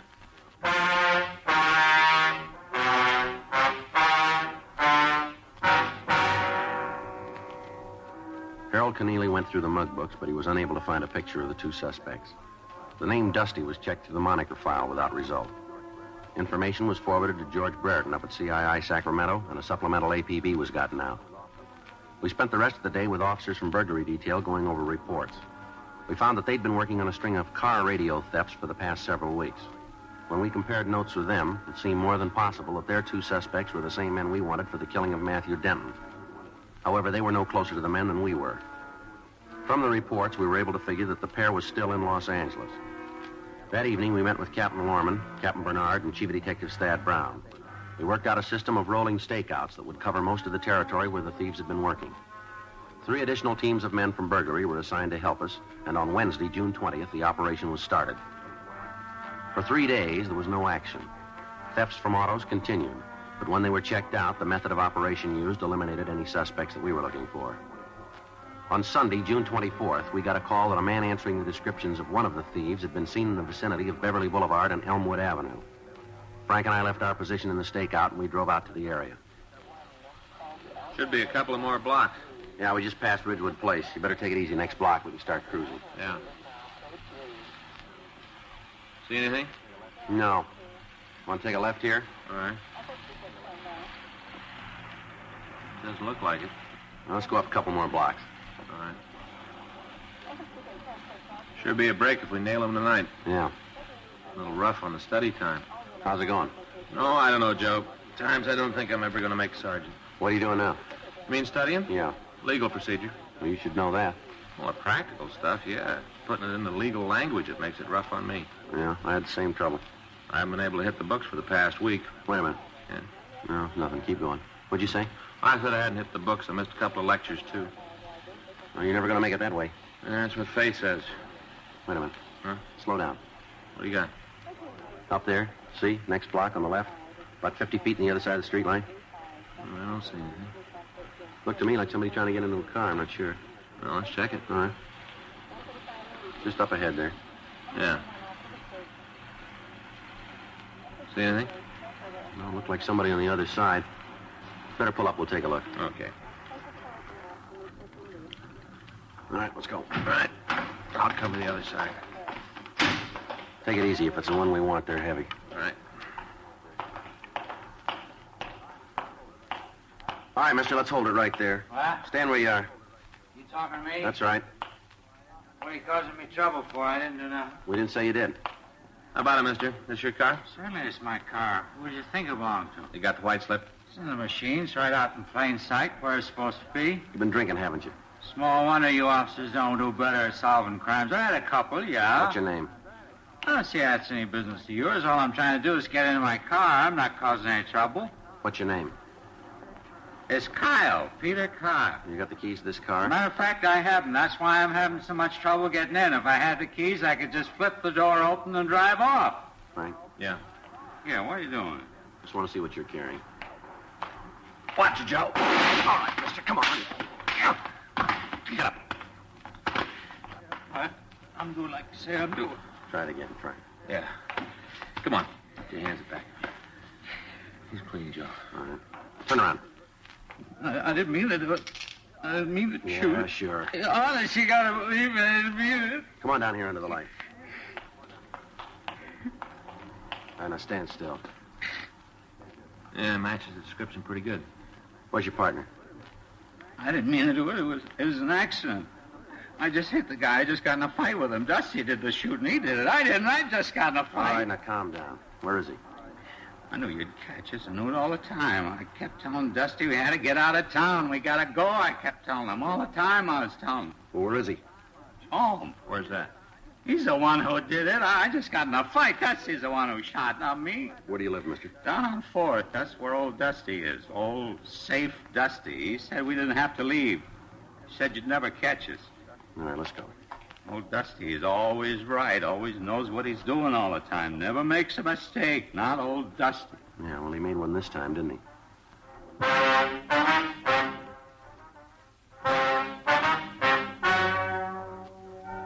The story you have just heard is true. The names were changed to protect the innocent. On November 6th, trial was held in Department 95, Superior Court of the State of California, in and for the County of Los Angeles. In a moment, the results of that trial. L&M goes king size. Yes, L&M goes king size. Now, L&M is king size as well as regular. Both have the same low price. Both have the miracle tip for the effective filtration you need. Yes, it's the filter that counts. And L&M has the best. You get much more flavor, much less nicotine, a light and mild smoke.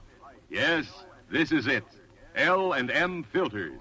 Just what the doctor ordered. Buy a carton, king size or regular, both at the same low price. L&M filters, America's highest quality and best filter tip cigarette.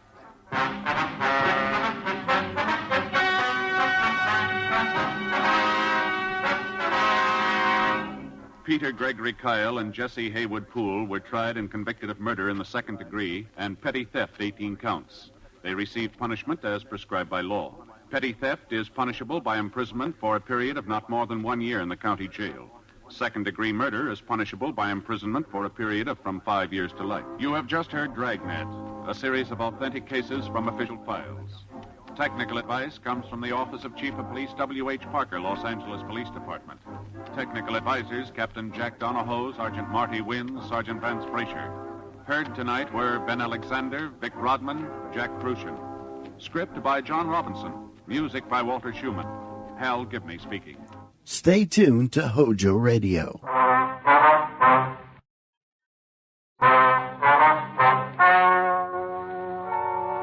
Ladies and gentlemen, the story you are about to hear is true. The names have been changed to protect the innocent. Dragnet.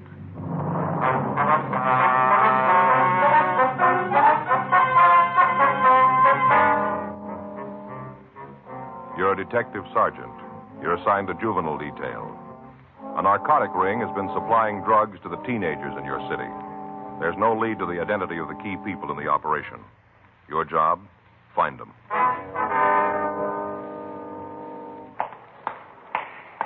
It was Monday, February 9th. It was cold in Los Angeles. We were working the day watch out of juvenile detail. My partner's Frank Smith. The boss is Captain Powers. My name's Friday. I was on my way into the office, and it was 8:01 a.m. when I got to Georgia Street Juvenile. The squad room. Joe? That's right. Hi, old buddy. Been in long? Oh, since about 7:30. How come? No, I couldn't sleep. What's the matter? Anything wrong? Fay and me had a beef. One of the kids was sick. We were up with him most of the night. What's the matter? I took him over the rides yesterday. The rides? Rides, you know, the place over there where they have the merry-go-round Ferris wheel. Yeah. Mm-hmm. Got a little carried away, I guess. They sure had a good time, though. Took in everything, roller coaster, airplanes, whole works. Mm-hmm. She can't expect us to do it on an empty stomach. We had a little something to eat. Guess maybe we overdid it. Anyway, the youngster got sick last night. Fay says I'm to blame. One thing led to something else, and the beef was on. So you just got up and came into work, huh? Yeah. Stopped and had some breakfast, read the paper. Come on in. How's the kid now? Okay, it was nothing serious. A little too much cotton candy's all. Fay's got a tendency to make too much of those things, but, you know, she always does. Yeah. Something we can do for you, young fella? I'd like to talk to somebody. All right, come on in. Maybe we can help you. You're a cop? That's right. It's Frank Smith. My name's Friday. Hi. Hello, son. What do you want to see us about? Kind of private. Is there someplace else we can go to talk? Well, we can, yeah. There's a room down the hall. Well, that might be better. All right, we can go down there. Come on. Down this way. Yeah. Just a minute. This is it right here. Go ahead. Yeah. All right, you want to take a chair right there, son? Okay. All right, now what can we do for you? I want you to put me in jail. Why? Because it's the only way I'll stop. I know it. I gotta be in a cell or I'll do it again. What do you mean, son? I'm hooked bad. I want to stop.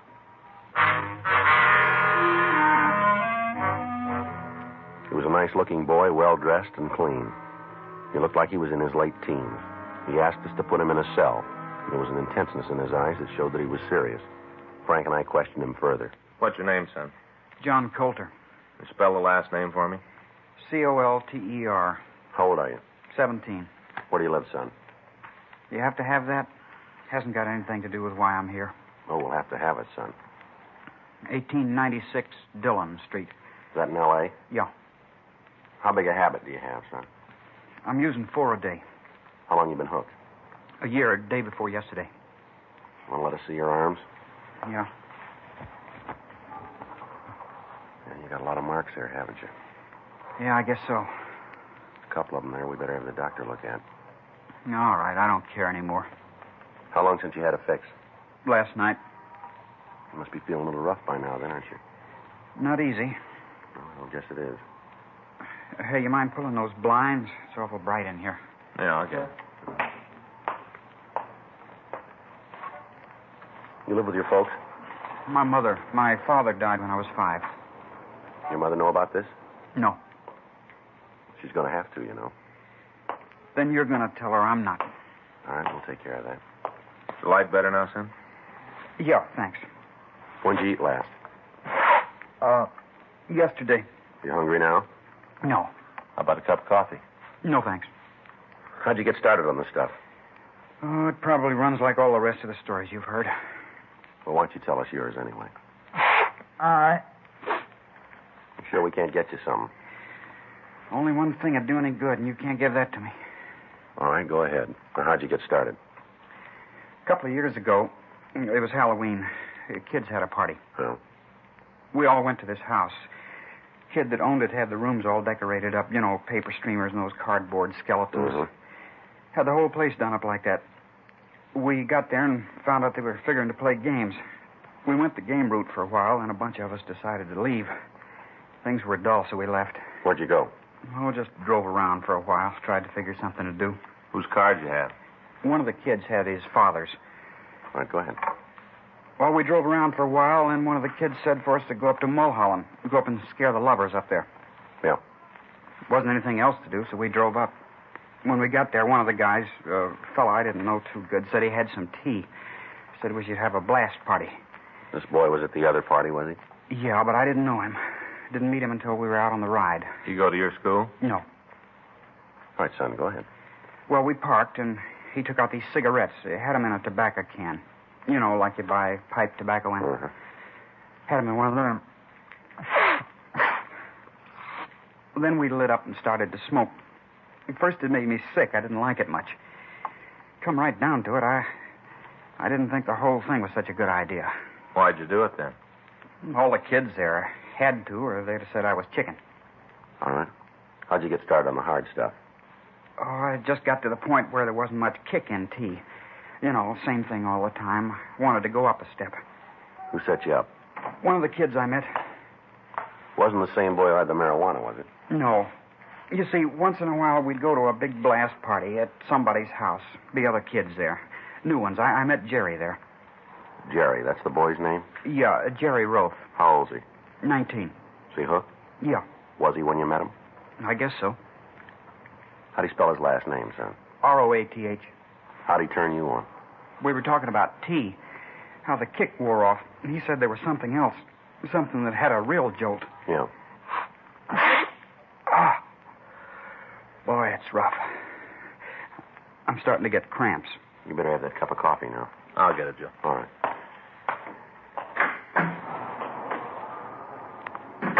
Feel pretty rough, don't you, son? Yeah. It's a good thing I'm here. I'd start looking for a connection. Did you take your first shot of heroin the night you met this Roth kid? Yeah. We went outside to his car. He had a fit there, and he cooked up a fix. He took one, then I tried it. What happened? Never got so sick in my life. Thought I was going to die. Figure what's happened since then might have been a good thing. How you been supporting your habit? Only a couple of ways. You steal or you start pushing yourself. Which way do you go? Both. What'd you steal? Anything I could sell. Never took anything from anybody else, though, all from my own house.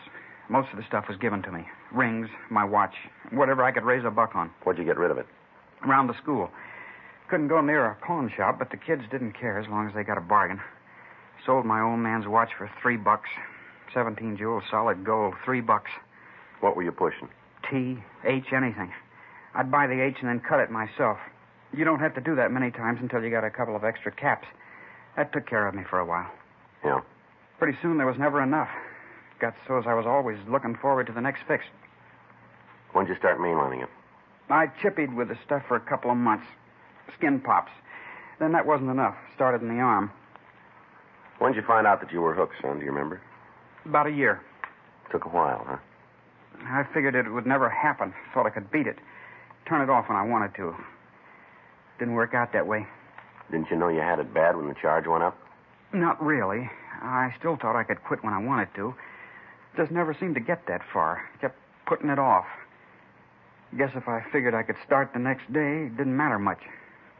Time I decided to quit, I couldn't. Here's your coffee, John. Brought one for you, too, Joe. Thanks. Hot. Try to get it down. It'll make you feel a little better. Yeah.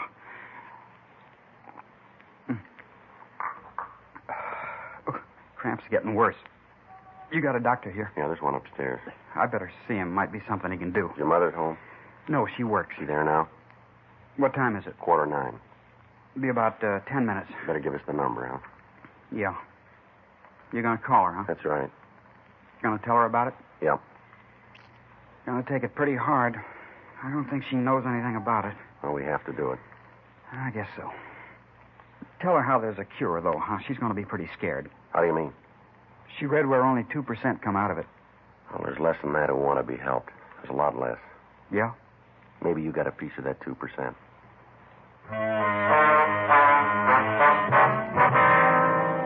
8:57 a.m. The boy was taken up to see the doctor on duty at the receiving hospital.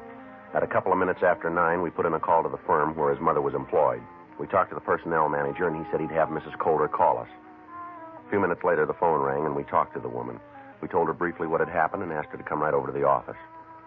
At 9:25 a.m., the door to the squad room opened, and a tired-looking woman who looked to be in her late 40s or early 50s entered. She identified herself as Nora Calder and asked us what had happened to her son. He's upstairs right now, Miss Calder. The doctor's looking at him. He told me he's been using narcotics. That's right. Is that what he says? Well, he's admitted it to us. Is he all right? Well, we think so. He's got an infection on his arm caused by a bad needle. But it's going to be all right. That's right. You have a cigarette, Sergeant? Yeah, there you are. Thanks. Help yourself. Here's the light. I guess I should have known it'd be something like this. Beg your pardon?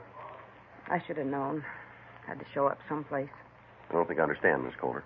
There's a trouble spot in them all, Sergeant, all of them. This is Johnny's. Hope you don't think I'm saying this personal to you. It's just what I've seen in the years I've gone around. Trouble spot in all men. Did you know your son was using heroin? No, I didn't have any idea. Well, according to what he told us, he's been hooked for over a year. You must have noticed something, didn't you? You used the word hooked. I'm afraid I don't understand that kind of Oh, talk. I'm sorry. I mean, he's been an addict for that long. Sergeant, I've been working for a long time. Ever since Johnny's father died. I worked before then. When I get home after standing on my feet all day, I got a few more important things to do than wonder what he's doing. All I can do is just drag myself down to the factory every morning. Yes, ma'am. Always something. Bills to go over. Decide who's going to have to wait this month. Clothes to wash and iron. Time I just get the things done that have to be taken care of. It's all I can do to climb into bed before I pass out. All right, Miss Calder, we understand. I wonder if you do. How's that? I said I wonder if you do understand. Have you ever raised a boy by yourself? No, ma'am. I have. Believe me, it isn't easy. Since 11 years ago, I've been a mother and a father both to Johnny. I always knew there'd be something that'd blow up. I knew it because he's just like his father, exactly like him. I'm 35 years old. 35, and for the past 17 years, I haven't had a minute of happiness. Yes, ma'am. Anything we can get for you, Mrs. Calder? No. Only thing I want is a little happiness. It seems like there just isn't going to be any of that while I'm on this earth. I'm sick, Sergeant. I'm old and I'm sick, and I can't go through any more of this. Your boy's pretty sick, too. You know. Yes. I know all about that, too. I read how none of them cures work.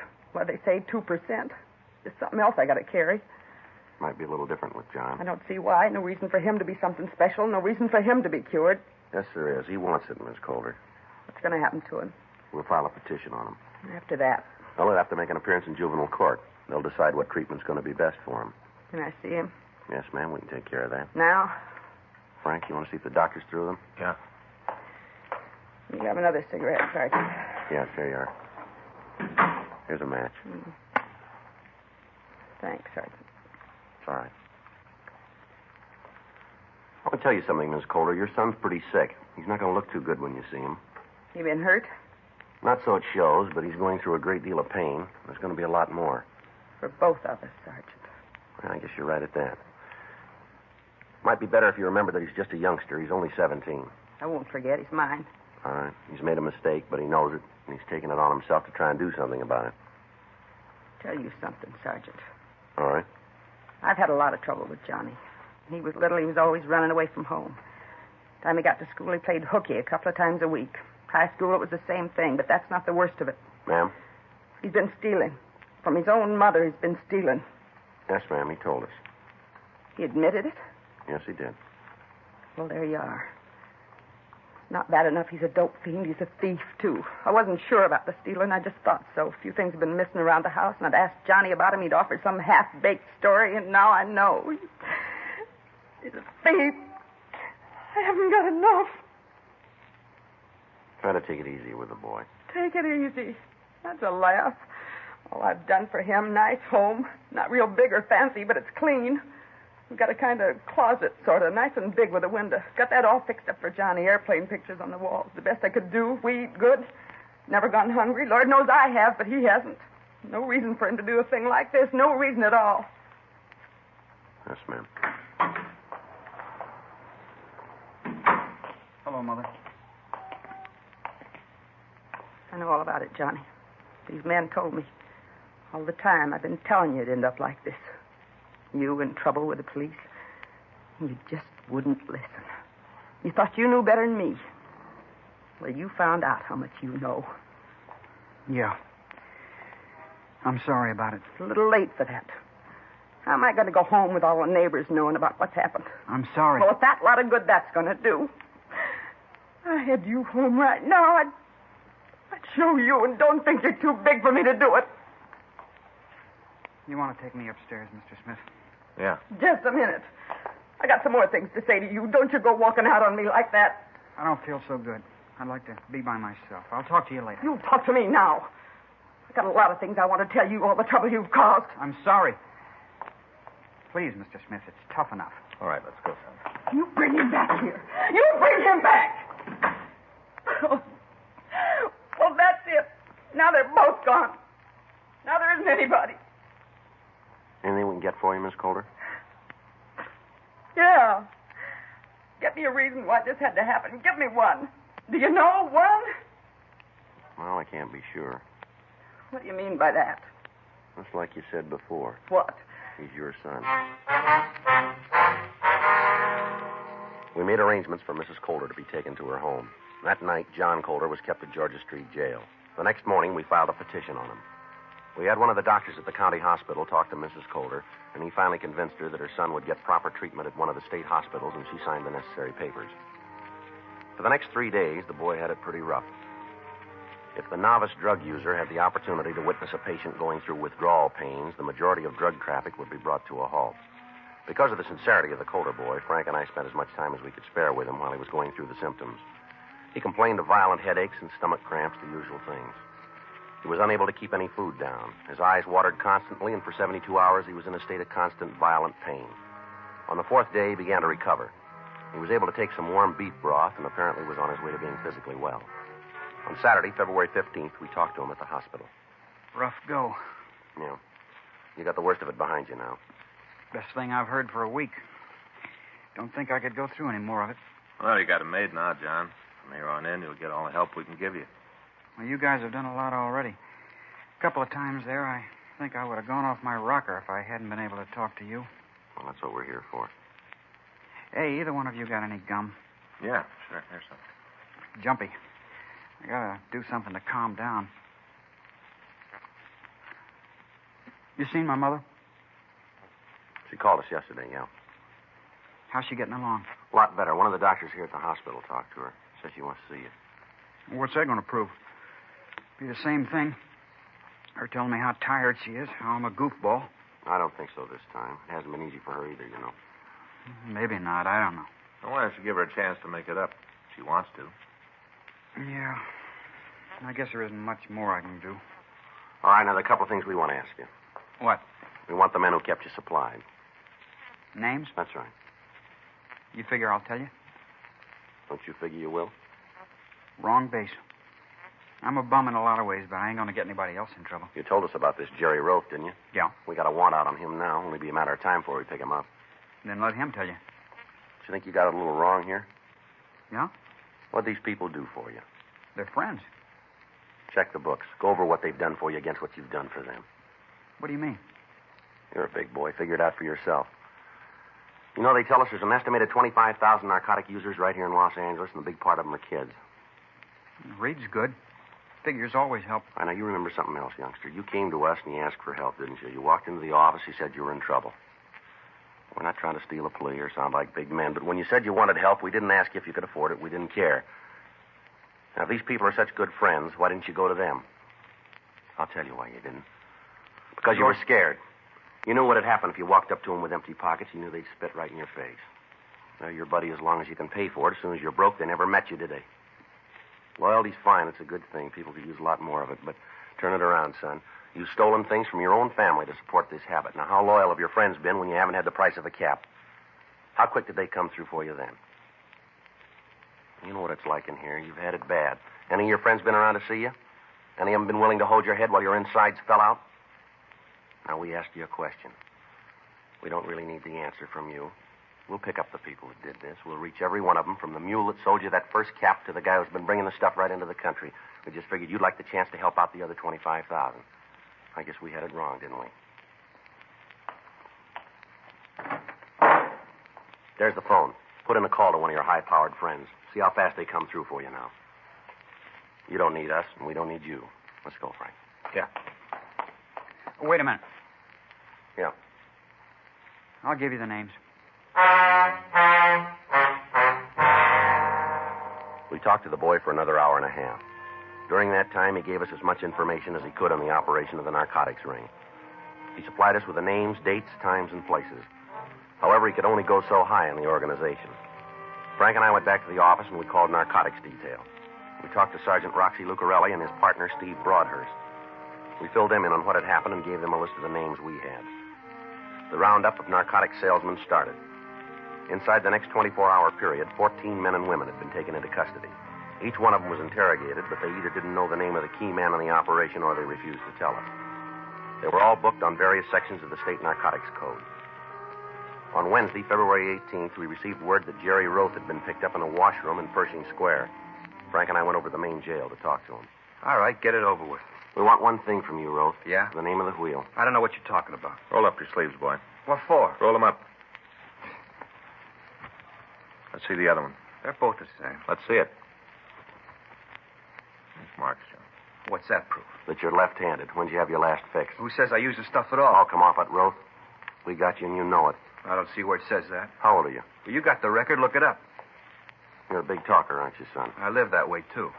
Well, you're just taking a little drop, kid. Yeah, you won't keep me here for more than 12 hours. Don't make book on that. Well, I got a lot of friends in this town. They'll get me out. You keep believing that. We put a hold on you when we came in. What's that mean? It means you'll be dropped into an ISO cell. Isn't going to be anybody who can talk to you without us knowing about it. Everybody comes near you is going to be checked back to the time they were born. And what's that going to prove? We'll get to the wheel. You talk loud, cop, but I got trouble with my ears. All right, you sit right with it, kid. You'll be screaming for us to talk with you. Yeah, sure. Keep believing it, because I'll give you one thing free. Yeah? Next time we're here, it'll be to listen. Jerry Roth was returned to his cell, and Frank and I went back to the investigation. For the next 2 days, we kept a constant check on the suspect. During that time, nobody had attempted to see him or talk to him. Saturday, February 21st, we got back to the office from lunch. Want to check the book? Yeah. Anything? Yeah, we're supposed to call the main jail. Roth probably wants to talk. Well, we might have tried to spring him. Yeah.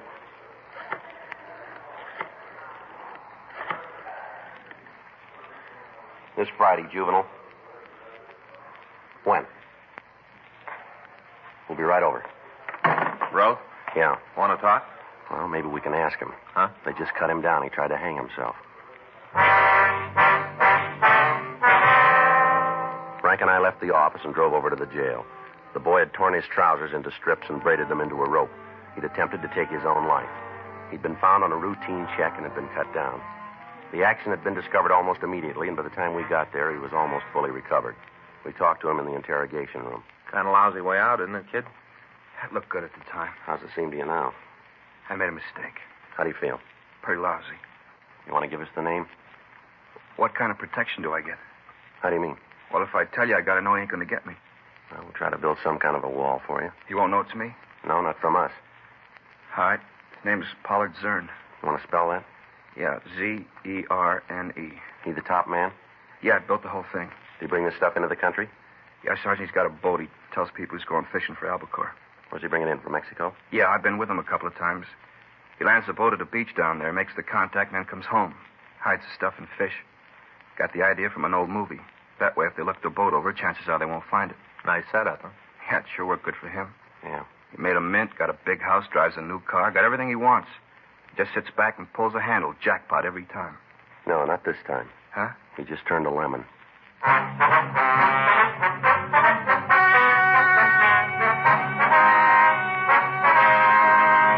Pollard Harris Zern and the other members of the narcotics gang were tried and convicted of violation of the State Narcotic Act, a felony, and received sentence as prescribed by law. A petition was filed on John Keith Coulter, and he was made a ward of the juvenile court. After treatment, he was pronounced cured and returned to the custody of his mother. You have just heard Dragnet, the authentic story of your police force in action, and starring Jack Webb, a presentation of the United States Armed Forces Radio Service. Thanks for listening to Hojo Radio. We'll be back again very soon.